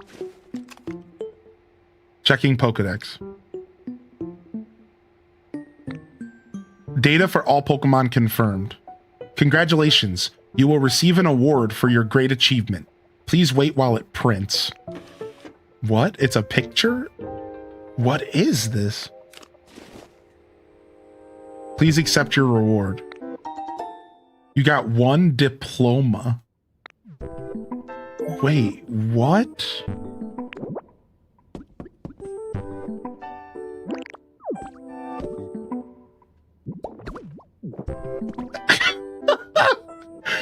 Certificate, Player Hylian. We hereby certify your achievement of completing the Pokedex.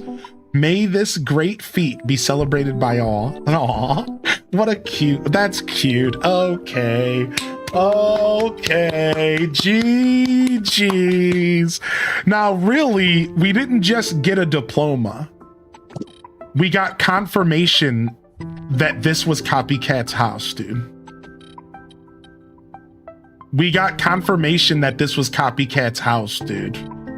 I'm telling you, this is Copycat's house. The Clefairy doll? They're a Ditto owner? I'm telling you, dude.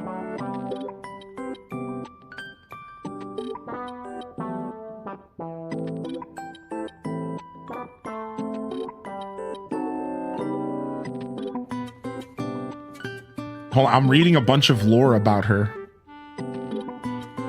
She was in the anime. Her name was Duplica. Her name was Duplica in the anime. Her character is based on Copycat, who lives in Saffron City. Ash and his friends first meet Duplica in Ditto's mysterious mansion after taking shelter from a storm in a mansion.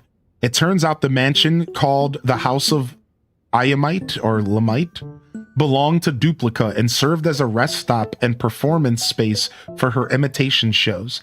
She shows Ash and her friends her Ditto's ability to transform into any Pokemon. A skeptical Ash sent out his Bulbasaur to battle her Ditto. His Bulbasaur loses, of course, because Ash. Duplica then explained that there's something her Ditto had trouble transforming: its face. No matter what Pokemon it transformed into, it always retained the beady eyes and the wobbly mouth of a Ditto. Team Rocket kidnapped Duplica's Ditto in order to have it transform into a Dratini so that they could give it to Giovanni. After a while, and with threats, they were able to train it to transform satisfactorily. With Duplica's help, Ash and his friends hatched a plan of their own. Dressed as Team Rocket, they pulled off their own imitation show in order to rescue her Ditto. Duplica knew the time had come. She had now felt ready to reopen her mansion as a theater to entertain passing Pokemon trainers. She also made a cameo alongside her Ditto in the second opening theme and its English dub counterpart, Pokemon World. In the series Gold and Silver, an imitation confrontation, Brock noticed that a Nurse Joy they were talking to was an imitation. Of course, Brock noticed. It turned out to be Duplica. We had come to the local Johto town for a Pokemon acting competition. She had another Ditto, Mini Dit, with another unique problem. It could transform into perfect miniature replicas of other Pokemon, including a tiny handheld Onix. What? What? I don't remember that at all.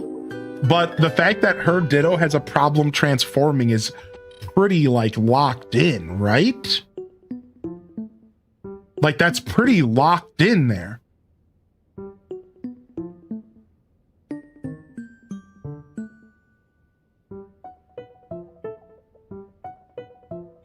So hold on. Listen to this. I have the text from the conversations of Let's Go Pikachu and Eevee. So the player says, "Hi, do you like Pokemon?" No, I just asked you. Huh? You're strange. And the player says, "Hi, you must like Pokemon." "No, not me. I asked you. Pardon? You're weird." Copycat says, "Quit mimicking, but that's my favorite hobby." If talked to again, she says, "Oh, it's you. Are you here to let me mimic you again? Oh, hey, do you want me to mimic you again?" If the player has a Clefairy with them, she says, "Oh, wow, a real-life Clefairy. I've never seen one before. Thank you so much. You know what? I'll give you a TM that lets your Pokemon create a copy of itself. TM 08 contains the move Substitute. It lets your Pokemon create a decoy of itself by spending HP. Otherwise, subsequent times talking to her, "Hi, thanks for earlier. Pardon? Is it fun to mimic everything I say? Thanks for what you do for us. Pardon? What? Is it really fun to copy what I say and do? You bet. It's a scream," is her reply, and that's it. So nothing we can really extract out of the text, unfortunately. Nothing really interesting out of the out of the text, unfortunately. In Gold and Silver, she gives you the magnet train pass and trade for the polka doll. And Fire Red Leaf Green, she doesn't really say anything at all. And in original Gold and Silver, it's the same thing. And then in original Red and Blue, she gives you TM31, which is Mimic. She gives you the yeah, I remember that. So nothing really to extract out of her dialogue, but I thought I would read that out loud for y'all. Yeah, I thought I would read it out loud for y'all. Could your Ditto be a descendant of Duplica's Ditto? No, I'd argue that our Ditto is Duplica's Ditto. Yeah, no, this is the same Ditto. Because remember, Pokemon don't really like age and follow the same aging rules. So like, no, like I'd argue that this Ditto is the exact same Ditto that Copycat used to own.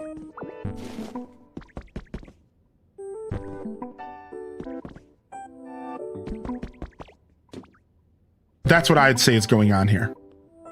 So does that mean that you've completed the Pokedex and you've gotten your certificate? Your Ditto can fully transform? No, my Ditto's never going to be able to fully transform.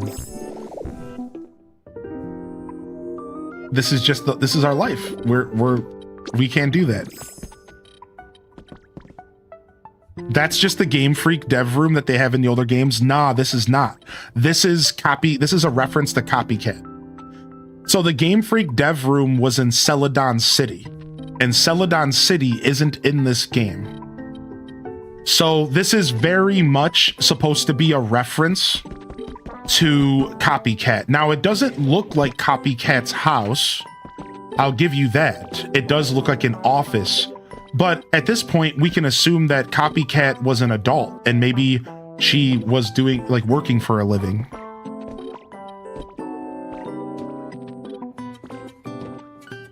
I'm almost 100% sure the player's Ditto is not Copycat's or Duplica's Ditto, because Copycat did not have a Ditto and was not a trainer, and Duplica is an anime character. Right, so Copycat did not have a Ditto. She had a doll, right? Like, so that's the thing about this lore, that we're almost going off of the anime if we think that we are Copycat's Ditto. Correct. You are correct about that. We're almost going off the anime because the actual lore of Copycat herself, I just read. And she doesn't have... Yeah, she's not... Like, Copycat the character is just a girl who likes to copy people. And that's it. She doesn't have a Ditto or anything like that. She was just a girl who liked to copy people. Correct. However, the anime suggests that Copycat is a trainer and does have a Ditto. That's the difference. We're talking about... So, and first off, Flodarin, you need to respect as well, though, that this whole game is based off of Let's Go Pikachu and Eevee, not Generation 1 and Generation 2. That's the one thing you have to remember. That's already been basically confirmed at this point.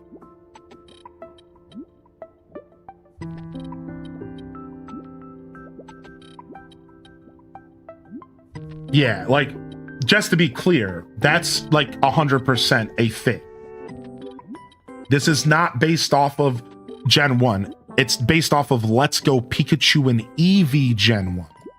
And this is a very important distinction, all right? Because the approach towards Let's Go Pikachu and Eevee was a little bit different. All right? It was a little bit different, right? Ditto's owner is also a part of the in-game text lore you find, correct? Right, so we are basing the theory that this Ditto is Copycat's solely off the anime. Like, to be clear, like solely off the anime is what we're really basing it off of. But let me show y'all something real quick. This is Copycat's room in Let's Go Pikachu and Eevee. She is sitting on her bed. She gives you TM substitute. She She has a Clefairy doll on her bed. She has multiple Clefairy dolls. She has a computer. She has a TV. Right? And then look at this. We actually have somebody doing a full walkthrough of Saffron City, and we could take a quick look at this. So this is what Saffron City looked like in Let's Go Pikachu and Eevee. So we can again confirm 100% that we are in Saffron City. If anybody was questioning that, just take a look at the buildings. Like, we are in Saffron City 100%. So we can already confirm that this is not Celadon, this is Saffron, which is why this is not a Game Freak dev room. This is 100% a room that is meant to imply something. Now, why are we extrapolating all of this information? Well, we walk into the room and there's a Clefairy doll sitting in the room. 2, we walk into the room and there's a printer. What's another name for a printer? A copy machine.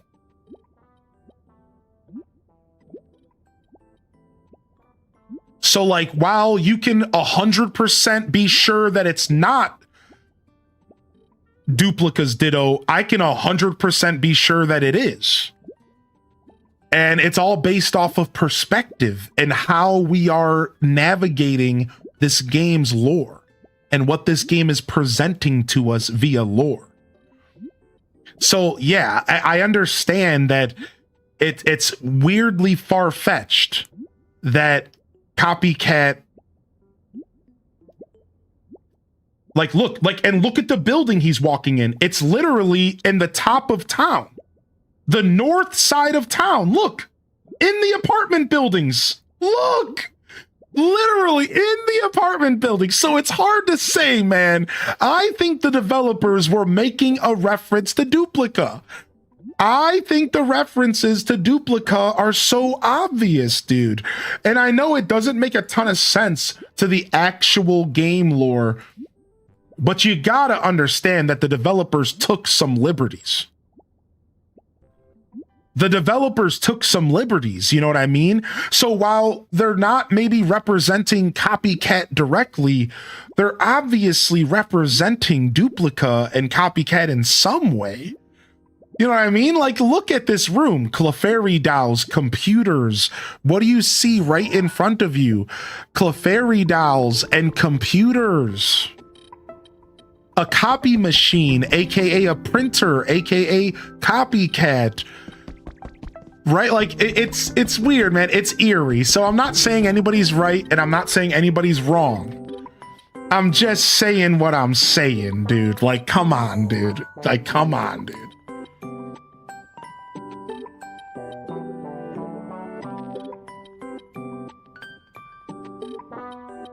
Right, like it's weirdly accurate. It's weirdly accurate that everything is set up this way. It's weirdly accurate. If the boot fits.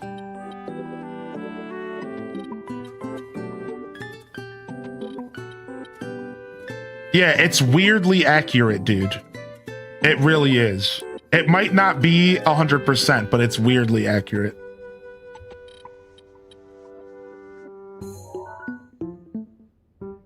But yeah, that's my theory on what's going on. That's my theory. What's the key to building and not getting burnt out? I've been at endgame for 2 or 3 weeks and I find myself jumping around the islands getting little done. What's up, Jermil? I think my best advice to anybody who's getting burnt out is to start working on smaller projects.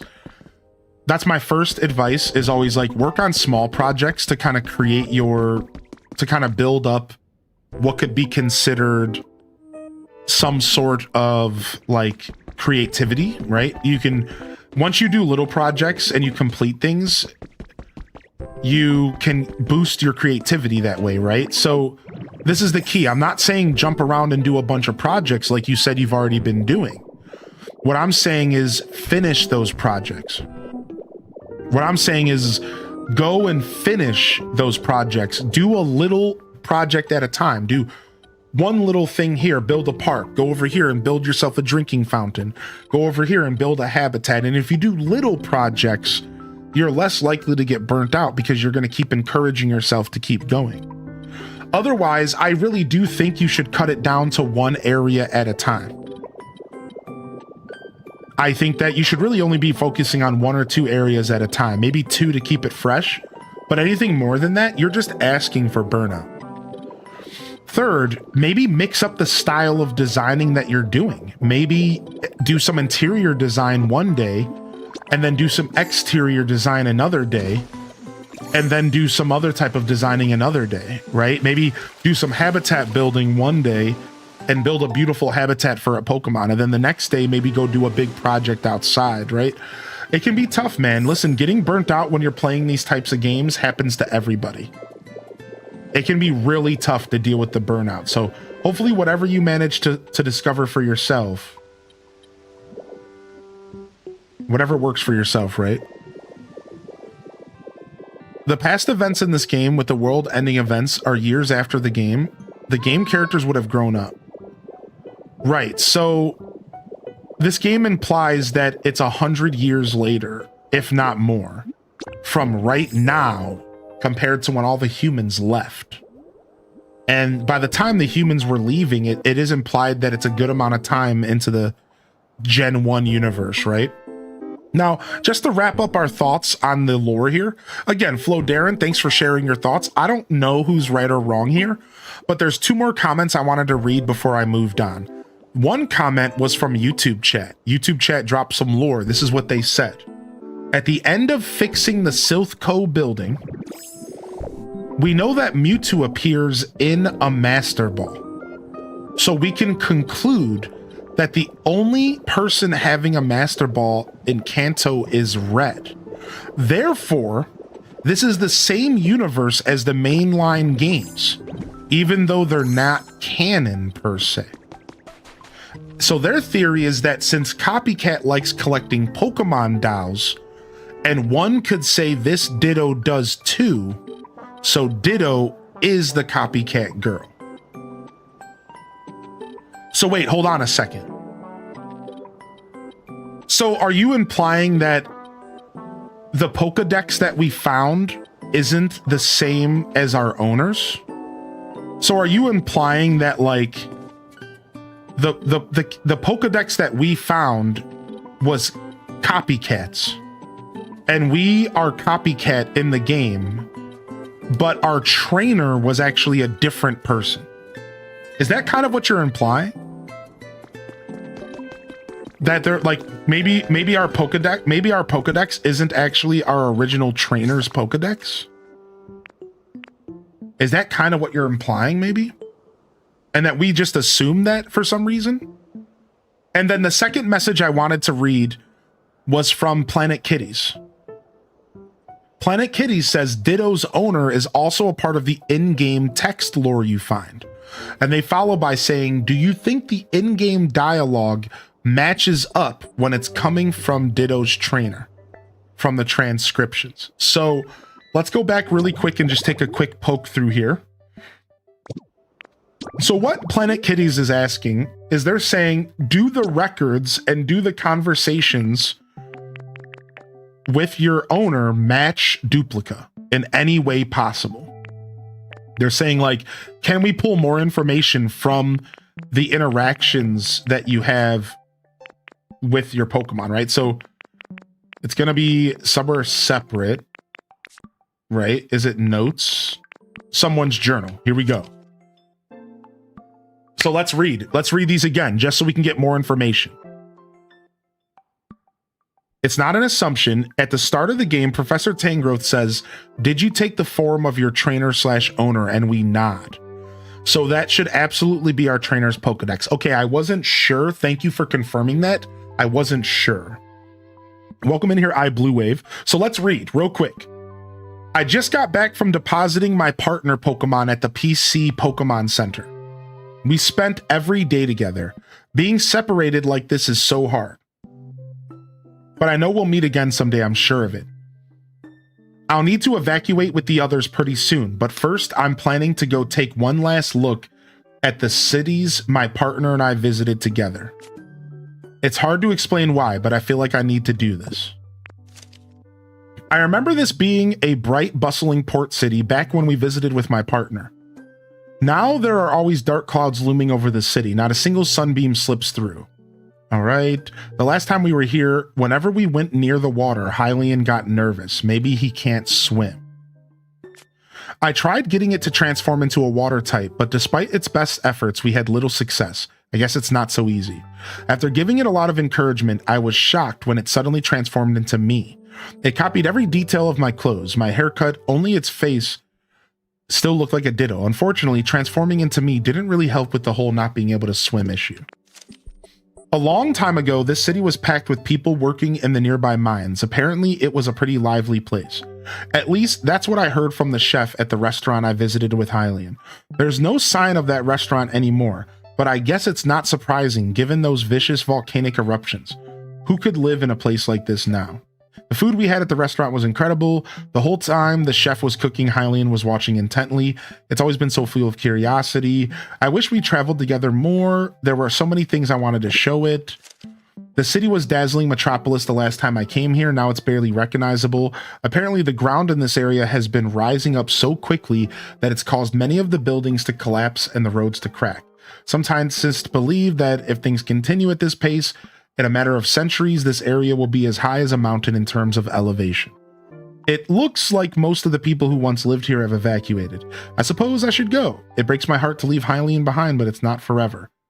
I mean, yeah, it's kind of implied that it is forever, which is unfortunate. So yeah, like, basically all we can really pull from that is that Ditto's owner didn't really seem to have anything at all in common with Copycat or with Duplica.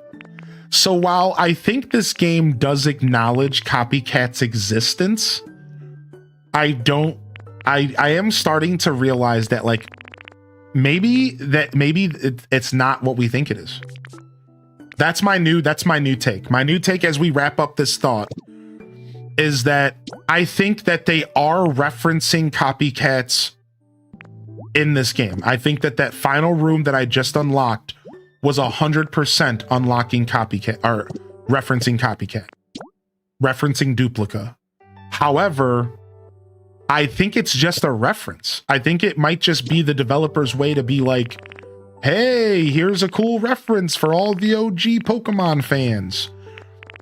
Maybe it's less, hey, we expect you to think that this is the owner of the Ditto. Like, yeah, maybe it's something like that. Maybe it is just a reference and not necessarily meant to be more than that. Where was that room you were in? It's over in the top left of the Skylands. It's over here. And it's hidden down there. So if I show you on the map, it's on that chunk right next to me here. Hidden pretty well. So if my theory is true, something really dark happened to the real Copycat girl, which might not ever have been the Copycat girl at all, just a normal girl. Seems doubtful this is intended to connect the series in any ways besides locations. I can't imagine Pokemon wants to even imply something like this was committed to the lore. You know where the world is just destroyed? I know they can mix some dark lore at times. Right, I think we all can understand that this is not, while this is the same universe, this is not canon. Correct, right. I do agree with that. I don't think this is meant to be more than canon. But what this does, though, and the reason why it feels like this lore is important and why it matters to some extent is because, and like the connection and everything matters, is because this game is essentially supposed to be a what if scenario in the universe of Pokemon, and specifically a what if scenario for Kanto. So while it is just a what if scenario, and while it is just supposed to be kind of like a non-canonical story, it does give us insight on a potential future of like the Kanto region, which is why we're going so deep into the lore with and trying to make these connections with Copycat and stuff, because it's just fun to do. You know, it's like, it's fun to think about the future of Kanto and what these developers were kind of trying to reference, right? It's fun to just like think like, ooh, what if, you know, if this was like the real state of Kanto, like what's left, and what are the developers implying happened here with the owner and the Ditto. And, you know, once you beat the game, there's a massive like lore drop that implies that the humans are still alive, but they're not. But since the game is supposed to be centuries in the future, there's this massive gap on, are the humans still alive, or is it like the future generation of the humans, or did they go through some kind of time like skip, like a wormhole? Like there's like a bunch of weird implications in this game that cause for a lot of like overthinking and just like lore diving, you know, because like this game doesn't quite answer questions on purpose. These developers knew exactly what they were doing, and it kind of goes with what Meta was saying. Meta Zozen, you're right. Like, these developers were tasked with making a game in the Pokemon universe that isn't canonical, but that still speaks to the souls of like Generation 1 babies. And they succeeded. So it's fun to like think about this world and try to make connections. But I think at the end of the day, you're right. You know, none of these connections are real. This is definitely a non-canonical story. And for those that don't know what that means, it just means the story is not connected to the main universe of Pokemon. But I will say this. The Pokemon universe has committed to multiple timelines, correct? Isn't the actual canon lore of the Pokemon universe? Hasn't it actually committed that there's multiple timelines and like a bunch of time travel and stuff that's happened in the Pokemon universe? So that's why the last thing I want to say, while this game might not be necessarily canon, you could go as far as saying this is just like another timeline in like the universe that we've all grown to love and play our whole life. And like, kind of a fun thing to think about, you know? It is kind of fun to be like, this could technically be like the same timeline or the same universe, just like a split off of the timeline that didn't work out the way that the other ones did, or, you know, one potential future, you know? So it'd be cool. It'd be cool to see if they get a chance to do a sequel or some DLCs. It would be really cool if they did a sequel and in the next game they actually answered some of these questions and they really gave us like a more traditional RPG experience. I would love that. I would love if the next game that they do for this is like way more like coherent in the terms of like lore, and like they really tell us like a traditional story, you know what I mean?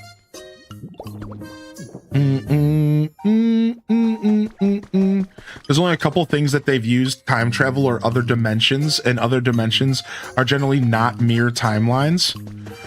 Right, but like this game kind of implies that the humans might have gone through a like time or like a wormhole, because they bring up the foundation, which could be extrapolated as the Aether Foundation. And the Aether Foundation was the same people in Ultra Sun and Ultra Moon that were messing with wormholes, and that were messing with like Ultra Beast and like different timelines and shit. And I don't know the exact details behind all this because I didn't play Ultra Sun and Moon. But like in theory, what if this is just a wormhole from off the main line? What if this is like a wormhole basically that we went through and it just like messed up the whole timeline, you know? It could be fun. It could be like a fun way to kind of interpret this game. So how about this? We are now a Pokemon that needs to find our owner or trainers. Gotta catch them all. So like, wait, John. So John, you're saying the next game should be a game about catching humans instead of catching Pokemon. All right, we did it, everybody. We got every Pokemon in the Pokedex. We got to yap about some fun lore. Welcome in here, Ashley's Moving Castle. We got to lock into some awesome lore. We got every Pokemon in the Pokedex. We effing did it, dude. And we got a certificate here that I'm gonna print and put on my wall in real life. I'm gonna print and put it on my wall in real life. That's what I'm doing with this. This is an achievement. That's a great idea. I'm gonna put this on my wall in real life. This is an achievement. Oh, you like my storage? We're getting there. We're still building. Yeah, dude, we did it. We actually did it. We got all the Pokemon after about a month and a couple days. Just over 4 weeks. Now, we still have lots of stuff to do. First off, I just want to show off my little badge here. Now, we also have to do the habitat decks. There's like 210. And we have to build all of these. I think there's 210. So the habitat dex is next. We also are gonna eventually want to get everything from the collection if we can. And we still have we have a good amount of stuff to still find in the game. But we've also gotten a lot of the stuff in the game. But there's still a good amount. I'd say that there's about a third in here that I haven't touched. A lot of it's blocks. I'd say there's about a third in here, maybe. Nice. I'm still missing a couple songs. That makes me really happy. I'm missing 3 songs, it looks like. So then that's all the items in the game. And then here's the recipe list. And look at this. I mean, we only have about maybe 2/3 of the recipes as well. Yeah, there's also a bunch of lore. I don't have Mewtwo in my town. We're still hunting to bring Mewtwo home. I also don't have Volcanion in my town, but they're both registered in the Pokedex. But yeah, I don't have them in my town. I'll get them though. I'll get them. We have to find all the hidden photos. The hidden photo hunt might be really fun, actually. And then here's our lost relics. We have to find all the lost relics. Yeah, you can bring Volcanion and you can bring Mewtwo home. Mewtwo and Volcanion, all 3 legendary dogs can all live in your property. All 3 legendary birds. In fact, the only Pokemon that cannot live on your property with you is Ho-Oh and Lugia and Kyogre. Those are the ones that are not willing to move and live with you. Oh, I am still missing 2 versions of Tatsugiri. I'm also missing real Tangrowth, not Professor Tangrowth. Spoiler, he's in the game. I'm missing 2 forms of Tatsugiri. I'm missing Tangrowth.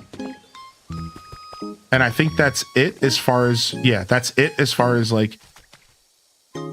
all of the different forms in the game. I haven't done anything with the museum yet, but I plan. You want to see some of the work I've done?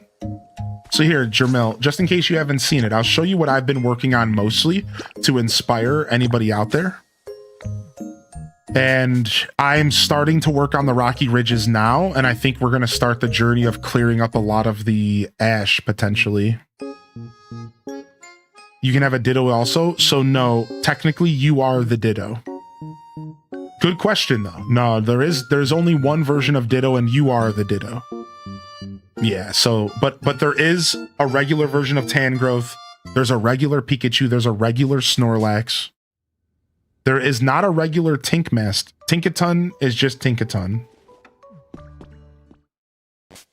So Rocky Ridges is likely based off of Pewter City, but it's really hard to say because Rocky Ridges is massive. So this is what I've been working on mostly. So right now I'm rebuilding Fuchsia City.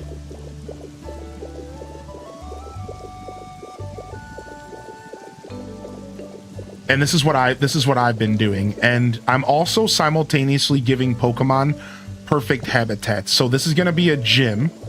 And look how cool this is. Look what we did with the gym here. So we actually put a prefab building inside of a brick building. So we could decorate the outside exactly how we want, but then still have a gym on the inside. So this will be our gym, and it's a little smaller than I want, but we're gonna give a 2-floor gym here. This is gonna be Koga's gym. And then we also are giving what I have dubbed the perfect habitat challenge. The perfect habitat is if you give a Pokemon a home and it perfectly encompasses everything that they want and also makes them have amazing status. So for example, if we go to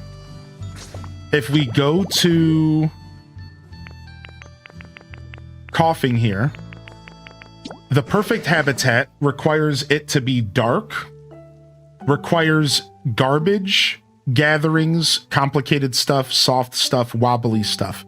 And food can be ignored if it's an inside house, if you want to ignore it. So this is my own little mission. Like this is a challenge I'm issuing all of you. I've created this challenge myself. No one else out there has done this, not that I've seen anywhere on the internet. And if they have, they might have been watching my show, not to take credit for something that I shouldn't take credit for. So let's just move on before my ego gets any bigger. That being said, what I have dubbed the perfect habitat is a habitat that incorporates every one of these items or categories, as well as the dark habitat. So the habitat plus the favorites. This is what I call the perfect habitat. And I'm trying to do this for every Pokemon in the game eventually, maybe. So this house is his perfect habitat. It's every single item that's on that list. You can find information on Cerebi to figure out what items fall into what categories. All right. And then here's the key, though. This is the key. You can't do this if you don't follow the biggest part of the challenge, which actually isn't that hard to do. They also need to have an amazing rating or awesome. You see? That's the challenge. They have to have an awesome rating while you also give them the perfect habitat. All right, so let me show you again. Here's the same thing for Wheezing. I gave Wheezing the perfect habitat. It's basically similar to coughing. And I connected their houses in between. Both of their houses overlap here, and so they have a garbage pit between. It's the perfect habitat. Now, let me show you guys the other 2 perfect habitats I've done so far. Only 4 so far. Right here. I present to you my Spinarak Ariados perfect habitat. Everything here represents everything on their favorite list. Even their food. Even their food in this case. That berry over here is dry, and this is Spinarak's favorite food, and Spinarak lives right over here. And this berry over here is sour, and this is Ariados's favorite food, and this is where Ariados lives. And everything in this habitat is perfectly lining up with exactly what these Pokemon want to live their life. Down to everything. Everything down to the water, the humidity, the items, everything. This is perfectly lining up with what they want. They want gatherings, so they want a bench. They wanted, it was like teamwork or whatever, so they got a bed. They wanted humidity, so they got flowers. They wanted colorful, so we painted the bed and we got colorful. They wanted riding, so we gave them the canoe and the bike. They wanted garbage, so we gave them the recycling bin. They wanted wooden, so we gave them wooden items on both sides, and that includes the benches as well as the light post. And this is what I dub the perfect habitat. And this is the project that so I challenge all of you as you navigate this game, try challenging yourself to create the perfect habitat for a Pokemon. And again, all of this information can be found right here. If you go into the Pokedex and you click on a Pokemon, you can see everything that's on its favorite list, and you're just trying to build around this. Now, the hard part about this is understanding what this stuff means. So, like, what does cute mean? What does looks like food mean? What does round stuff mean? And again, you might have to use an online guide for this, because Cerebi.com has a guide right now, and it's really good for items. Here, I can even like pull it up real quick. We do need a spreadsheet for sure. Cerebi, Pokemon, Pokopia. All right, and I'll show you guys. There's been work being added to this list every day. So if we go to Pokemon Pokopia and we go over to the right side, we can see favorite items. No, we can see item listings. I think this is what we want. Mechanics. Is it? Yeah. We want, I believe we want item listing. So if you see, there's decoration, food, relaxing, road, and toy. And then let's see, is it favorites? I think I want favorites. So here, once I find the link, I'll share it with you all. Favorite items. All right, so take a look. It's all a work in progress, and this link might not work. So if it doesn't work for some reason, try just going to like this one. And you can find it on the right. But like, look, like blocky stuff. So far, this person has discovered that this is all of the blocky items in the game. So if you find a Pokemon that wants something that says group activities, have all of you tried to wonder what a group activities mean?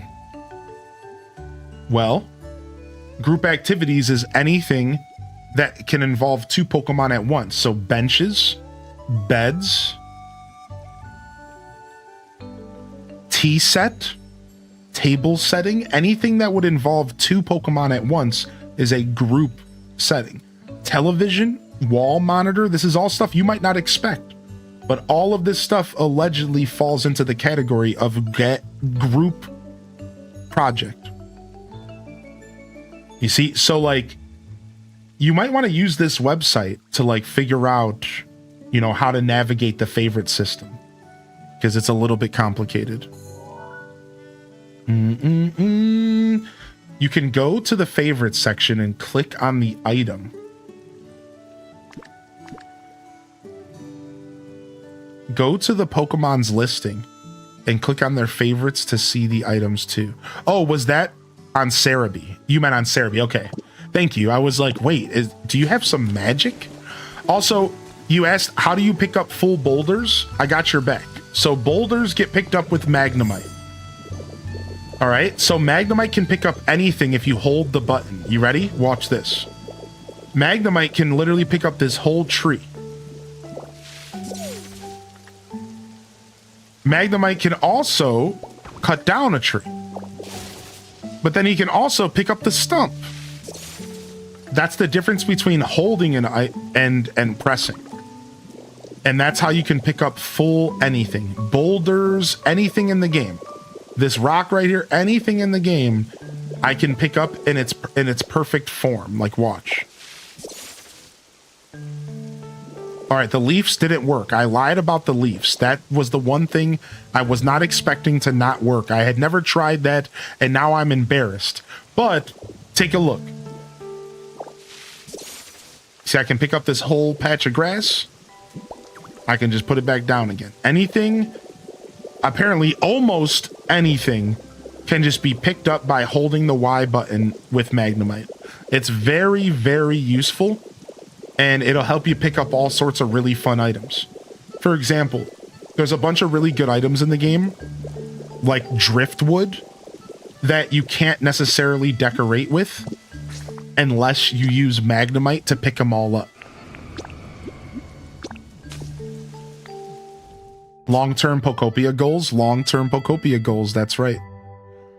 Where do you get lava rocks besides for stealing them from the volcano? Dream Islands. You can get about anywhere between like maybe 5 to 10 lava rocks from the Arcanine Island every visit. So I wanted to answer this question earlier. Do you have any plans for the Cloud Island? And my answer to that is sort of. So my original plan was to start the Cloud Island and then only play that island for like a couple days. And then we could like join up as a community and like build something awesome there. But I recently opened up a new Cloud Island for the community to come get stamps. And now people are actually decorating and turning it into a wonderful space. So I think I'm just going to be following up with what people are doing. Because people are doing awesome stuff. And I don't want to like delete the island again. So my new strategy is, instead of like deleting the island or anything, I'm going to continue the progress that the community's already started. And I'm going to start building over there. And I don't know what I want to do yet though. But yeah, I'm going to continue the progress that the community already started. I think I'm going to start off by just building a base there. And that's what seems like what everyone else is doing, building like a little base. And then we could decide like, do we want to try to take on a big project or something, right? I want to make an automated berry farm. I love that. What's up, lemongrass? I was thinking about opening a Cloud Island and opening it for anyone to decorate because I don't have any plans. Yeah, right. If you want to do that, you're welcome. We'll try to support. Can you have more than one of your own Cloud Island? No. You only get one per player, but you can visit and join as many other players as you see fit. So there's like a little bit of a trade-off. All right, I need more sky grass. I think we're going to do the pink grass. Now, didn't y'all recommend a flower as well? Right, we were talking about maybe like the white roses could look really good in this build. Or the pink ones. Yeah, the Skyland flowers.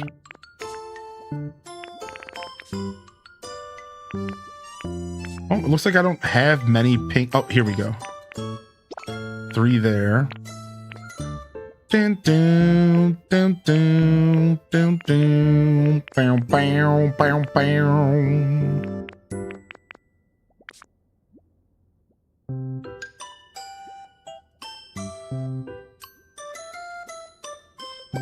Okay, let's grab this grass and let's go experiment real quick.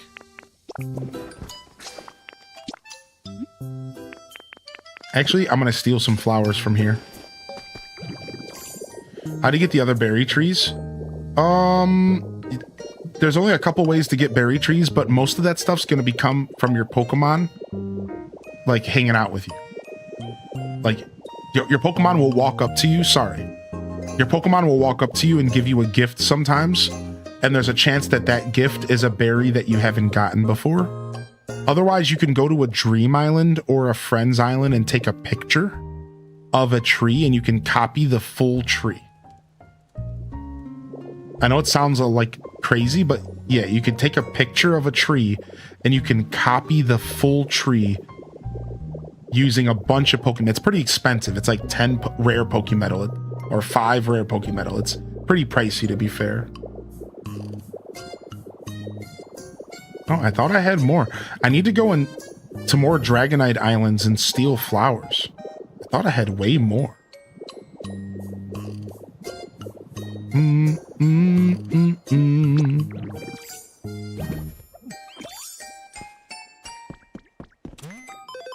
Hey, nice, Jessica. Yeah, dude, I'm really happy about my content being on YouTube, and I'm trying to do my best to get even more of my old content released. I don't have to worry about the new content as much because that's all always on Twitch every time, you know, every time I go live, right? It's like there, but, oh, here we go.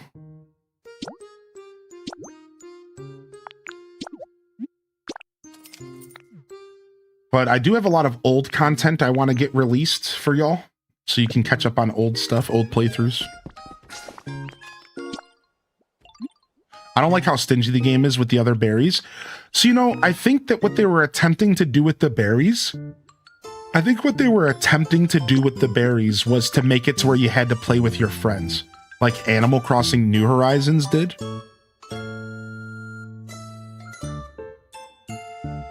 Every map has a seedling for one of the trees besides the 2 you find. They're hidden, but you can get them all without a Dream Island. Yeah, I think I got one of my tree seeds from an artifact spot or from a water spot early in the game. I had every berry but one by the time I eventually copied a tree. That's all I want to say. My personal experience is I found every berry in the game besides for one, and I couldn't find the Rost berry, and I eventually gave up and I took a picture. But I found the rest of them just by playing the game.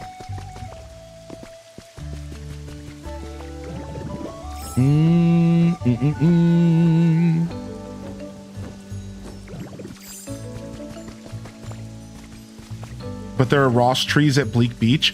Well, that's not true. So I think every player has different trees depending on their game. I think so. Like, I started with Lepa berries and Lum berries in the Withered Wastelands.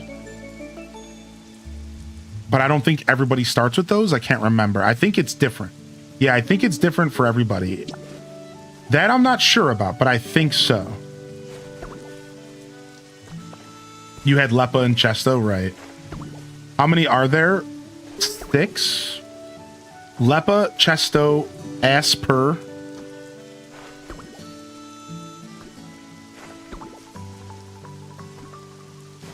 Pekka.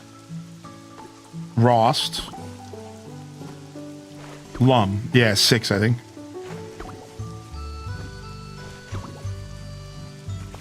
All right, we'll see if we like this. We'll see if we like this. Instead of doing the pink grass, I think this actually, the flowers might look good here. You need about 5 of every type of tree for a berry farm. Tree seeds are harder to come by over the fruit. Right. The seeds are the hard part, which is why the copy machine comes into play pretty heavily in that case. Right? Like, the copy machine becomes like your best friend in that case. You also had Lepa and Lum. Yours was Chesto at the beginning.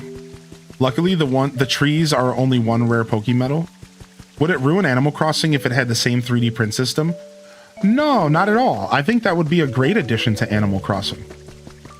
No, not at all. Not at all. I think that would be a great addition to Animal Crossing. I think... But it would be something that you would have to unlock later, because the beginning of Animal Crossing is very sacred. There's nothing like being so early on in Animal Crossing that you don't even have proper furniture to decorate a house with, so all of your houses look like, you know, just nothing burgers, like random chairs and tables and assortment. And there's nothing like the beginning of an Animal Crossing save where you have like literally nothing and you have to decorate houses and your house ends up looking like this.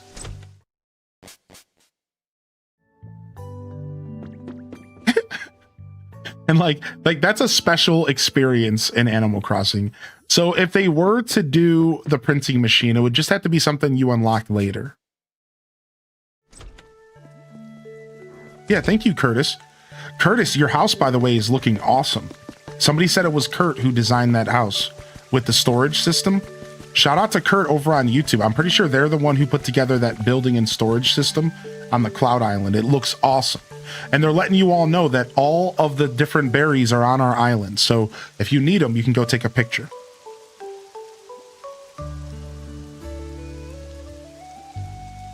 Do-do-do. Do-do-do-do-do-do-do-do. Ba-da-da. All right. So I don't know if I want to start a designing project today because I'm going to have to fill my inventory up.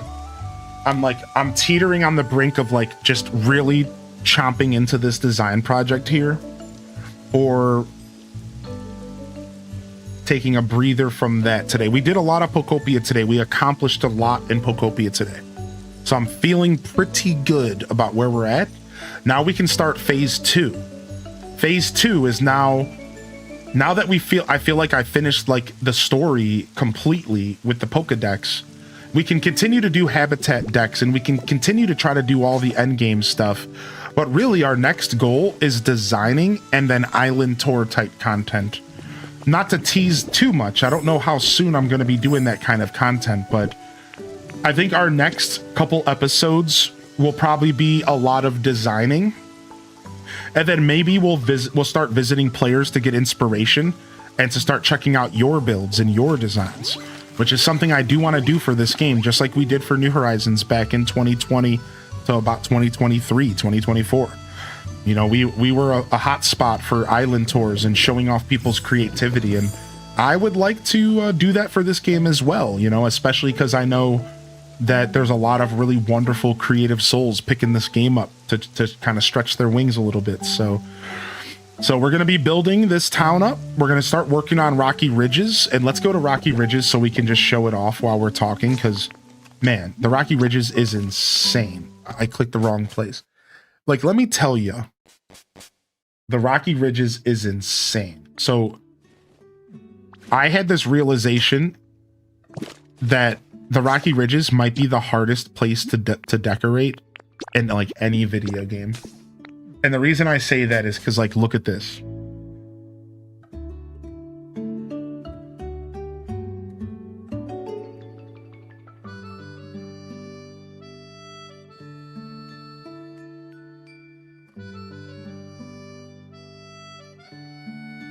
Sorry, I'm going to show you guys some concept art.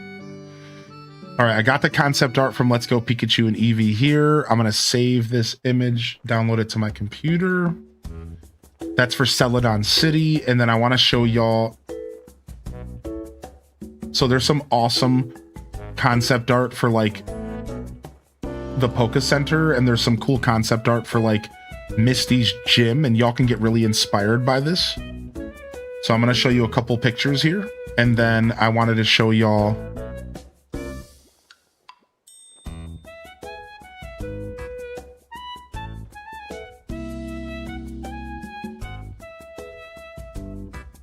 all right, here's Pallet Town.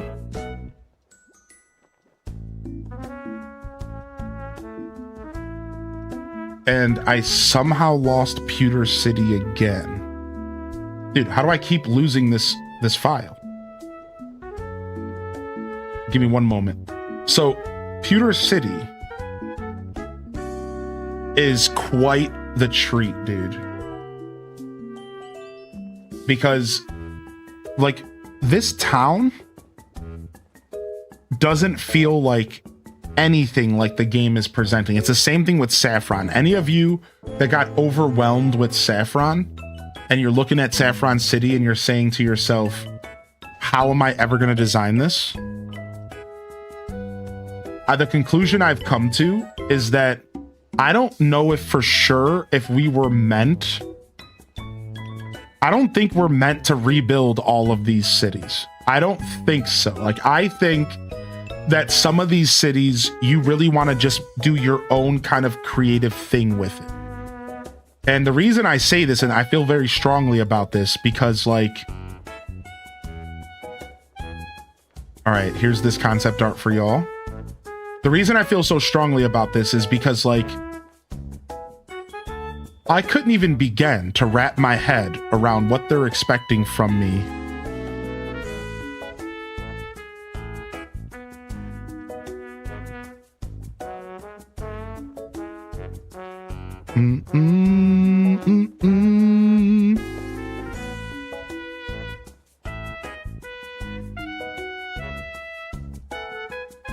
Okay. Dude, this music's so good. This game just gets me on so many directions. I apologize for the delay. I'm gonna find this. Give me just a moment. Bulbapedia. Bulbapedia probably has what I'm looking for. Let me go there real quick. I know it was on Twitter, and I saved the Twitter link, but the Twitter link is dead. Like, I didn't save the right link. I like added a letter to it or something.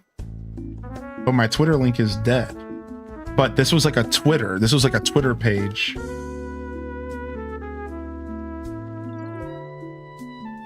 And it was shared off of like a Japanese Twitter page. Here it is, Pokemon Japan. Oh my gosh, this looks amazing. Oh my gosh, chat, look at this.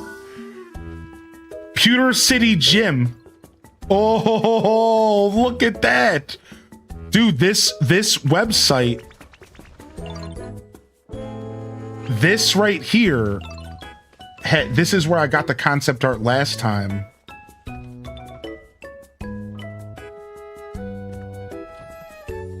This freaking Pokemon Japan.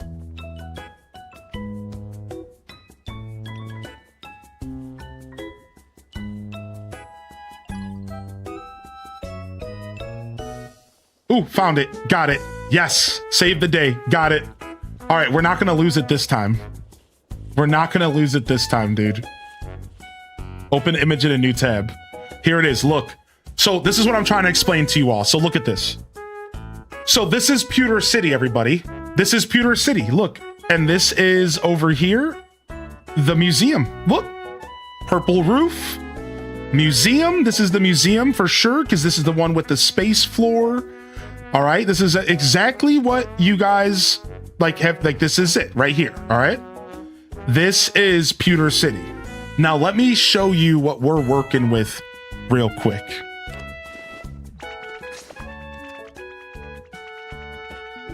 The museum is up here. You see that? You see that like messed up terrain right here? That's the museum. Look at the whole map of Pewter. Look what they're making. Look at this. So it's like, wait a second. So you're telling me that why is the gate right here?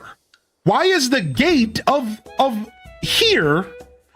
And why is there so much map between the museum and everything else? Why is there a volcano in the middle of it? That volcano was definitely not there before. So like, that's definitely a part of like the future of like Pewter City. It was a part of the anomalies, the weather anomalies. And it's, let me like show you guys something real quick. Welcome to Pewter City. This map is just empty. Like, they gave us a whole ass map. The whole thing. This is a whole map to work with, and they didn't do anything with it. Like, this is, there's nothing here. There's nothing here. It's nothing. It's all ash. It's all ash, dude.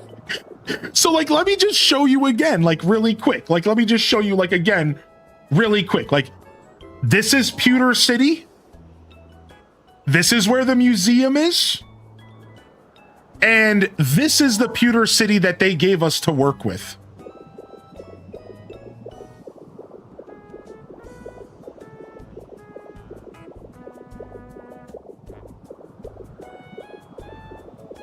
It like doesn't even make any, like, it's so confusing. It almost doesn't even make any sense, because why is this gate right here? First off, the only solution is that this gate is maybe like Mount Moon.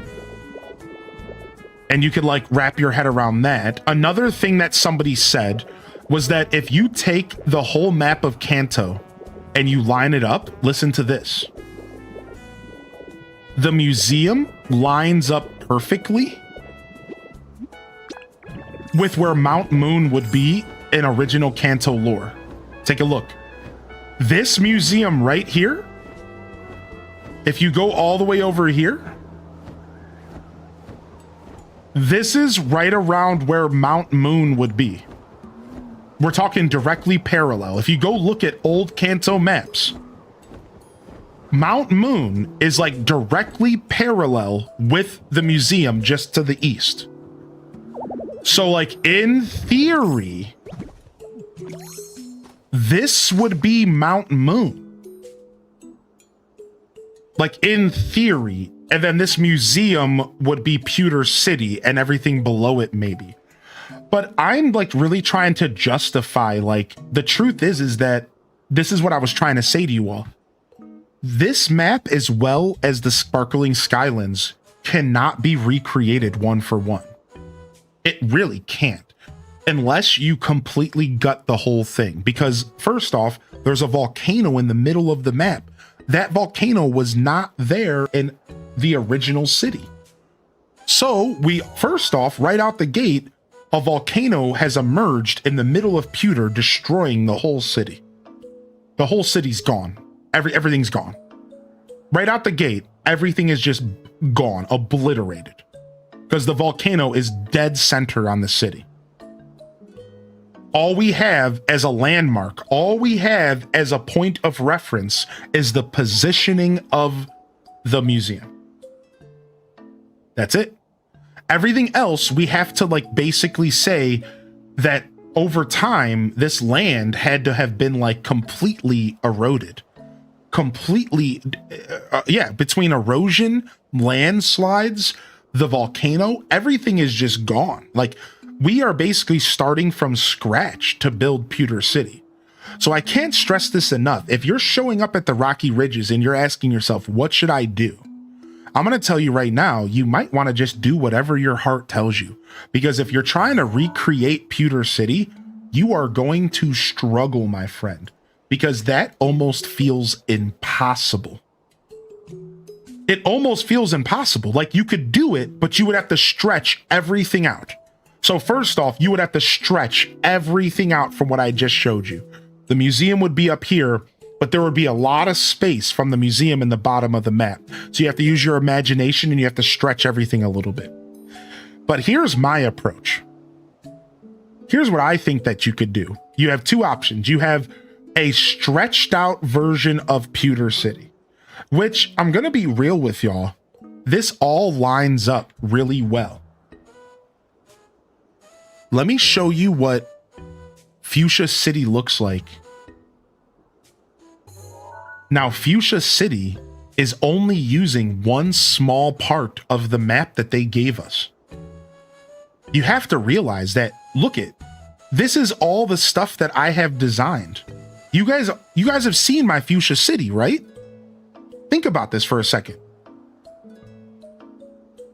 This all right here, I'm going to show you all. This is what I had to do to make Fuchsia City work.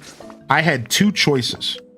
I either was going to create Fuchsia City and then have nothing else in the area, or I was going to like stretch it out and turn the whole square, the whole map into Fuchsia City.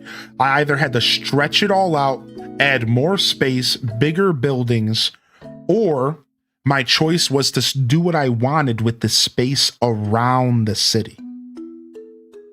I'm getting to a point here, so stick with me, everybody. But I want to show you this really quick because I think this is a really big part of what I'm trying to express. So what did I do to create Fuchsia City in a map that's feels like 3 times bigger than what Fuchsia City was in original?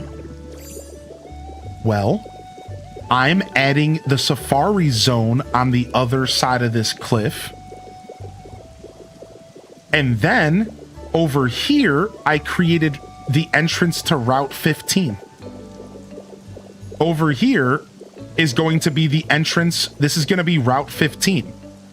It's going to be like I'm basically creating one of the routes attached to Fuchsia City. And then over here, I'm doing the safari zone, and this is actually going to be Fuchsia City. Fuchsia City is only going to be the part that is directly below me. And like, let me show you the map one more time really quick so you can kind of wrap your head around what I'm saying. Look. So this is the only thing I'm designing here. Behind this gate is the safari zone, and behind the right side of the map is Route 15. That's a beautiful idea, Dankroot. So like, you guys see what I'm saying? Now let's go back to Pewter and let me explain what I have decided could be the best way to handle Pewter City. And I don't know for sure if this is what I'm going to do, but I have decided that I have a pretty good idea of what I want to accomplish. All right, look at this. I realized that Pewter City I realized that Pewter City has a lot going on around it that we could play with. First off, we have Mount Moon. So if you take a look at like an old school map of Pewter City here, let's go to like a super old school version. Let's go to this fan art. This is like a fan art. This is fine. What do you have here? You have to the south of Pewter City, you have that little square of glass, right? That little square of grass, and you have the Vermilion Forest. You have the, not Vermilion, Viridian Wood, the Viridian Forest.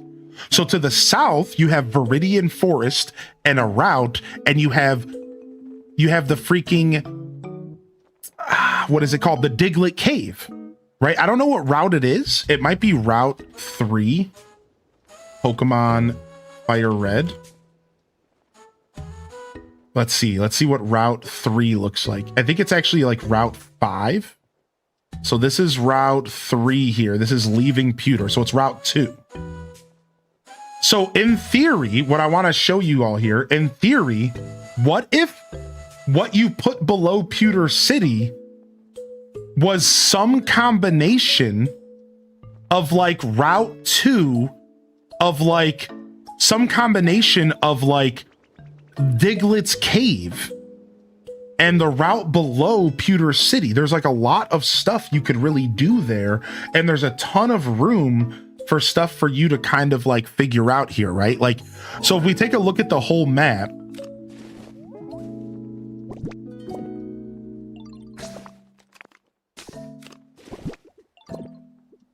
here's what I'm thinking about doing. I'm thinking about having Pewter City only be the top chunk of the map. Maybe like starting like maybe like around like here, like here's the museum, and then I could have the rest of the city below it, and then down here on the very bottom chunk could be like Route 2, and then we could even somehow fit Mount Moon in here. So what I'm trying to propose to all of you, instead of trying to build Pewter City in this massive map, why don't you try to fit Pewter City in as well as Mount Moon, as well as Route 2, maybe Route 3, maybe all the other stuff that comes with Pewter City as you go the road to Mount Moon, where you can catch Jigglypuff and Sparrow and stuff like that, and all those trainers. And I'm wondering if like that's the best play to do here, because Pewter City just does not seem like it would work any other way. And the only argument that I've made to myself about this is that take a look at how big the museum is. It's almost as if the museum is technically to scale. The museum feels like it's to scale with the zone. Like, look how big it is. So I guess what I could ask all of you, what if you built the city at the same scale as this building? So like, to give you one more look at the concept art just one more time here, what if you just built the city to scale? Like you just did like massive buildings, right? Because like in theory, this building back here is pretty big, and you use this to be kind of your scale for every other building in the zone, and you try to build everything as big and as massive and as larger than life as this museum. Because like, man, this museum is implying, like, look how big it is, right? Like in all reality, if you tried to build to scale with this museum, you're going to be building some pretty massive houses. I don't think kits are going to fit the build here. Like, I think you're going to have to build the houses. I don't think there's any kits in the game that would feel like comparable to the size of the museum, right? Like, I don't know. Am I overthinking? Like, are there any kits that would feel comparable to the size of the museum? Would you have to do a custom Pokemon Center? I don't know. Like, I think maybe? Maybe? Like, I'm not sure. Like, so anyways, these are the theories on what I'm going to do with the Rocky, the Rocky Ridges. And I wanted to go a little bit further. I talked about this stuff the other day, so sorry if I put anybody asleep that had been here for this rant the other day. But I just wanted to like talk about what I think that you should be considering with the Rocky Ridges, right? Like, I imagine it would be best to consider, don't try to recreate Pallet Town. And instead try to create Pewter City, and try to create your own experience here. Because they've already kind of changed everything. Like, Pewter City didn't have mines under it. Pewter City didn't have a network of mines under it. When did that come about? You know what I mean? When in the Pokemon lore did Pewter City have like mines under it? At least not that we ever saw. So it almost feels like this zone should really become the players, one of the players' like canvases to do whatever they want.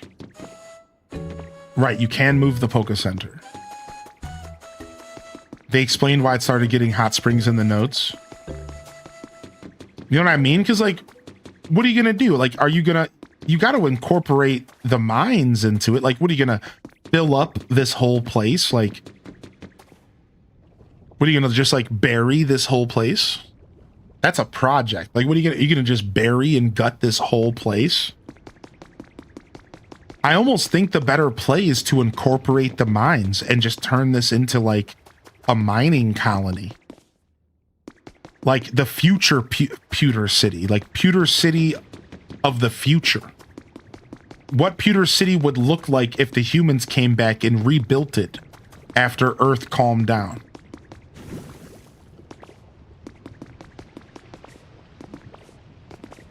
Right? Like, that's like, it almost looks like Ouroboros City with Pewter City's museum in it. Right, I agree with that, yeah. So it's like, I don't know, I feel like my plan for Rocky Ridges is I'm thinking about doing my own thing. I really am. I'm thinking about kind of creating my own vibe here. Maybe I can figure out how to not have to unbury this. Because if you think about it, it's not even about unburying the museum. Like, take a look at this. Once you clear the ash, what about all this black rock? Like, technically the museum was above ground. It was like out in the open.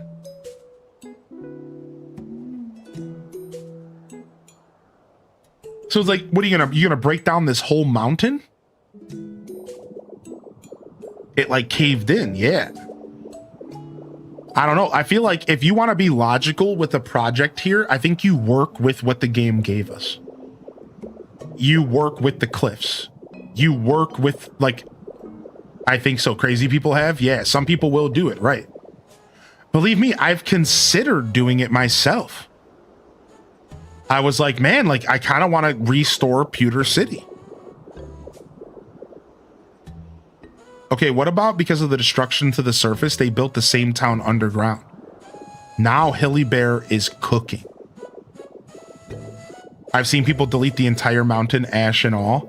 Like, yeah, what if we just rebuild Pewter City underground and we have it be an underground city? That would be awesome, actually. Dude, we should do that. We should just do an underground city under the ash the people of Pewter live on. That could be super cool, actually, dude. That could be super rad. I want to build homes in the mountains. Seriously, that could be really fun, dude. That could be really fun, dude.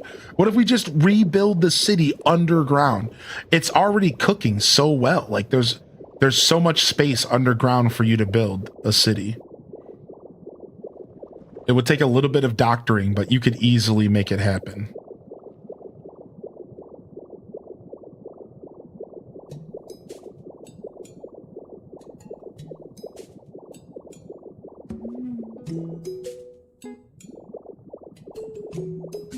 It'd be a cool idea. What's up, Ghoul Protocol? Anyways, I'm just yapping. How do I get the bushes, not just trees? I'm not sure, but if you're looking for bushes, you can either magnemite them or you can get the seeds from water spots. I recommend Dream Islands as a good source of bushes. The Dream Islands have a lot of bush. Usually when I dream, I do dream of a lot of bush. And this game understands that, so.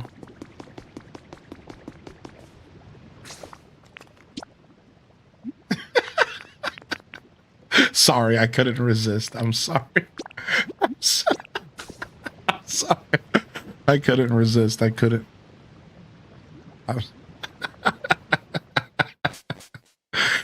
Anyways. Anyway.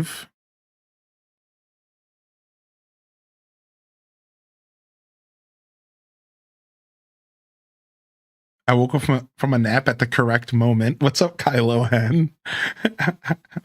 That took a left turn. Could you not? Yeah, I love that emote. I farmed a 99 stack of rare Pokemetal and it's not enough. Wait, what are you trying to make? Oh, you're trying to get more of the fruit trees. Yeah, I can see that not being enough.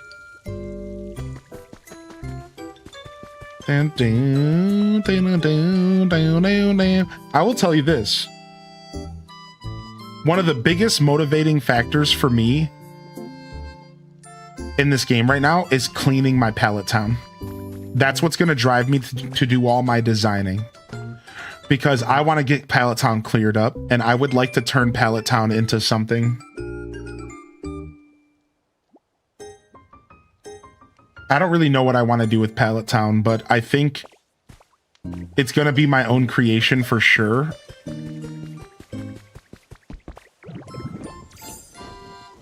I'm going to keep this mountain up looking oppressive in the distance. I think I do like the islands split up. I think I do kind of like the islands split up for myself. So I think I actually will keep them split up. I think I want to just decorate this island right here. And then the rest I would maybe do something else with. But my first goal is to turn this first island into a little city. Just like a little city. Like maybe we'll just build Pallet Town. I did just get concept art for Pallet Town. You guys want to see? Take a look at this. Take a look at some of these awesome concept arts for Let's Go Pikachu and Eevee. Look, it's the Pokemart.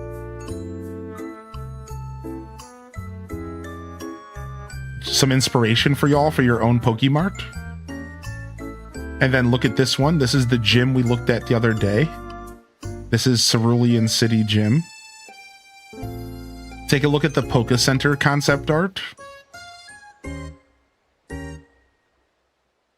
And then take a look at Pallet Town. It's actually kind of perfect, I'm not gonna lie. Like, it would be the perfect little build for my first island. Like I said, I don't want to do too much Pallet Town stuff, but I think it would be the perfect little build for my first island here.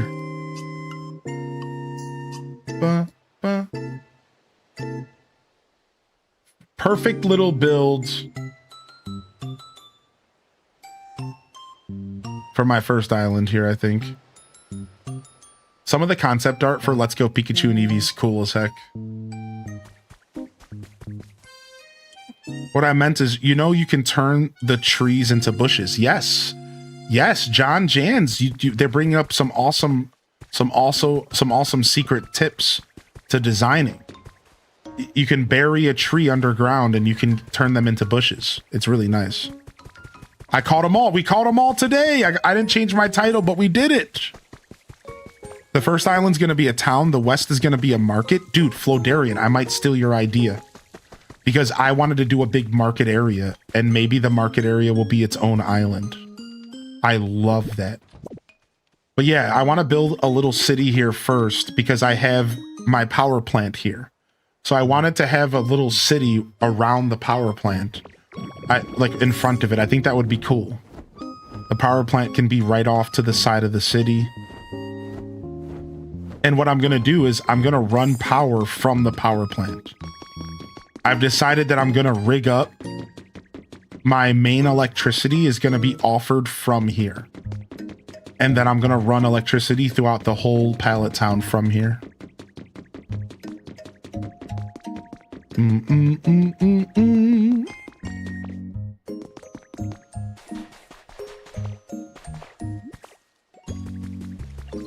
Already figured out what you're doing for the other two islands. I'm still not there yet, but wonderful to gather ideas. Heck yeah, dude. This is a long-term game that you could be playing for years and years and years. Take your time. While you'll get distracted by other games, as we all do from all video games, just remember that you can always just come back. Right? Like, this game's going to be around for a long time, and I think a lot of us are going to be playing it for a long time. I know I will be. So even if you get distracted, if you get burnt out, you come back later, you know, it'll be awesome.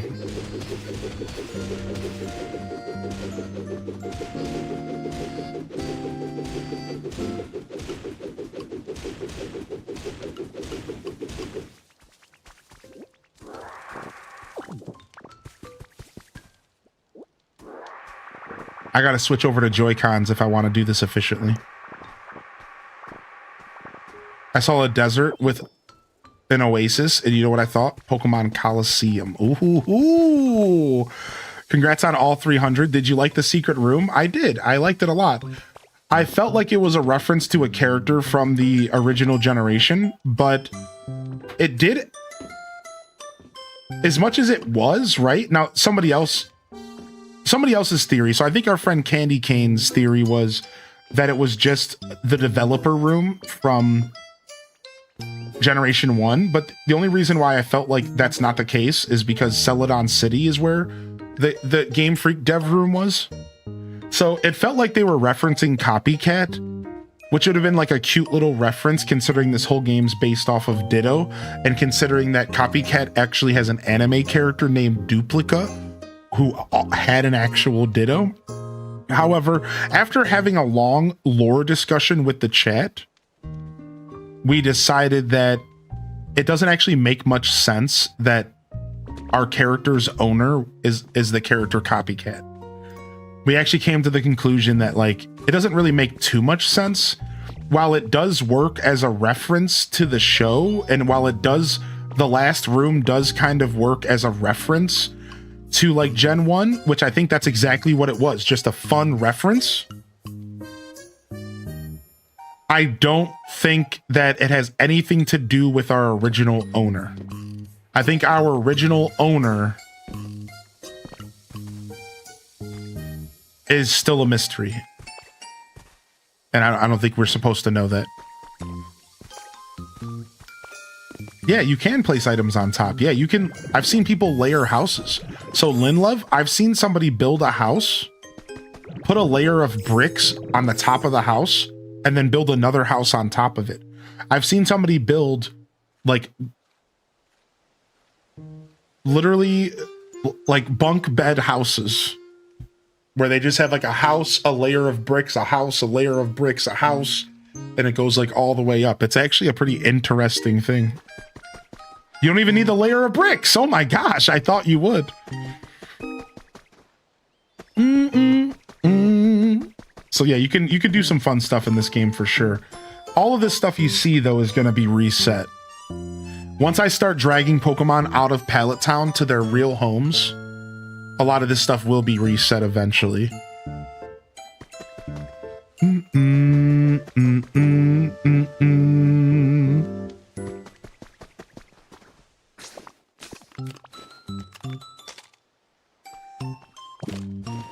I built a second-story balcony and it registered as a house. That's amazing.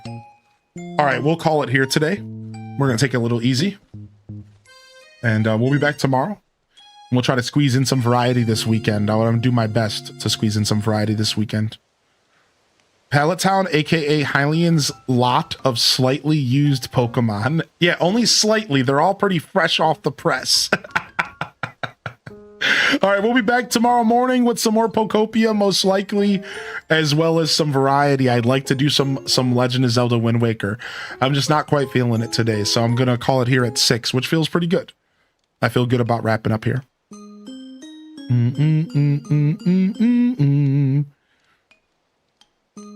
Yeah, I agree with that. It wouldn't work if your owner was a set character, but your initial appearance is meant to be whoever your trainer was. That makes sense, yeah.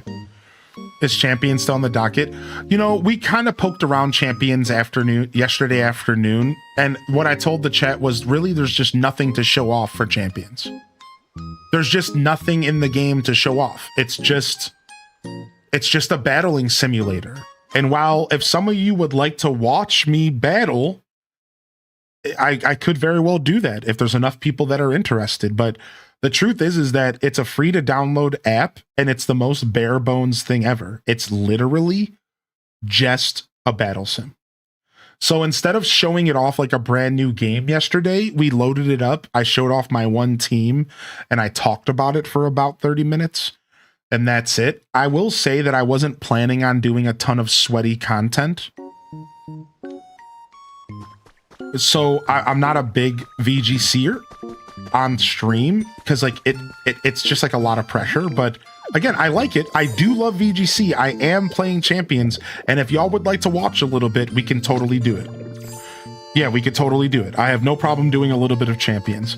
But that is all to say, it is something that I have decided I don't really feel the need to do. So it'll be something that we do casually maybe down the road. Yeah, all I do is have fun with it as well. I'm a very anti-sweaty player in that sense. When I said that getting sweaty on stream, what I really was trying to express is that playing competitive games on stream is actually mega stressful. And the truth is that it can put you in a state of like frustration if you're not careful. And I try to avoid that. Also, the back seating that comes with it feels kind of rough sometimes. We call them hindsight Henrys. They come marching into chat to tell you that what you could have done in hindsight.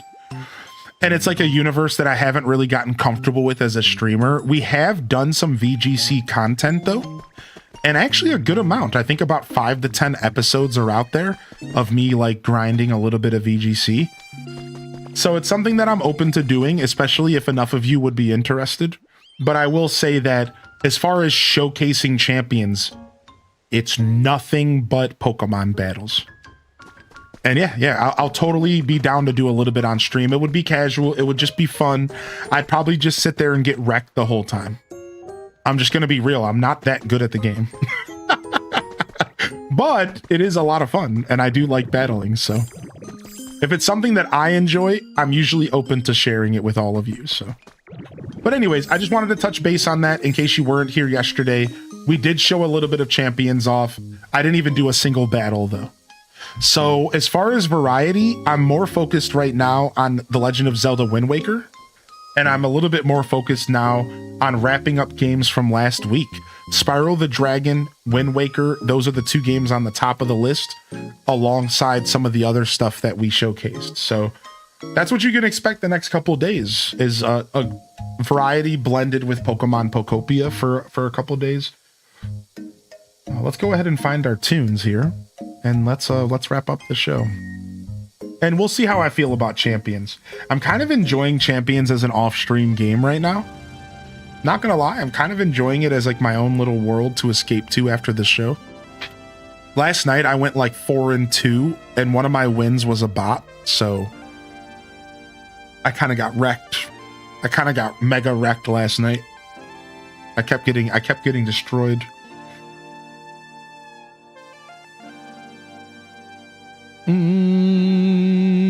Oh, sorry, I went 2-4, and one of my wins was a bot. So I did go negative. Yeah, I misspoke. Either way, I'm just having fun with it, so. Less nice. Yeah, I got wrecked. I got wrecked last night. But I did make it to Great Ball 3, so, you know, for those that are playing, we're getting there. We're getting there. All right, y'all. I hope y'all have a lovely rest of your Saturday. And I appreciate you all coming out today. We are going to go ahead and fade out, I think. Let me go see if I want to change my mind on that real quick. And speaking of, let's go. Oh, dang, that they just ended. Oh, you're lying to me. All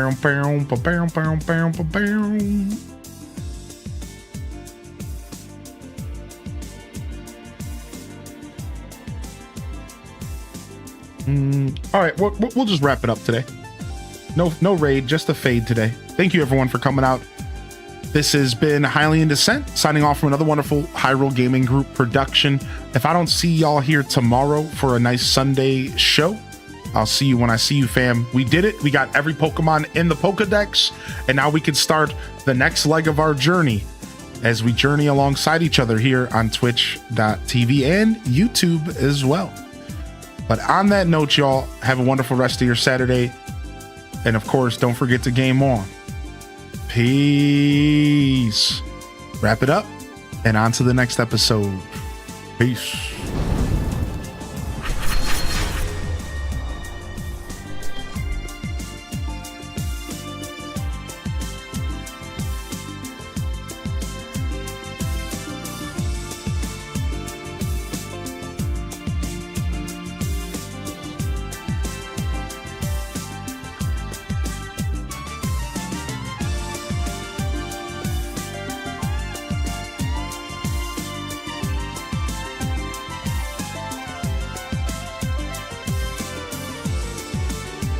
All right. We're going to get out of here. Thank you, everybody, for tuning in and supporting the show today. The Pokopia journey has been beautiful. And I can't wait to play more. I can't wait to do some variety as well. I wanted to do some Zelda today. I don't know if I'll have the energy to come back. And that's okay. We'll come back tomorrow if not. So I'll probably see y'all here as we dive into our Sundays together. If I don't see you here, though, of course, I'll see you when I see you, fam. Love y'all and appreciate y'all. Honored to be a part of your daily routines. Certainly honored to have you as a part of mine.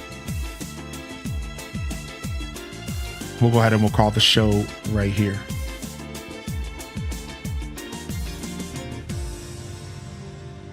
Peace, y'all. Don't be shy to hit them cat jams. Peace.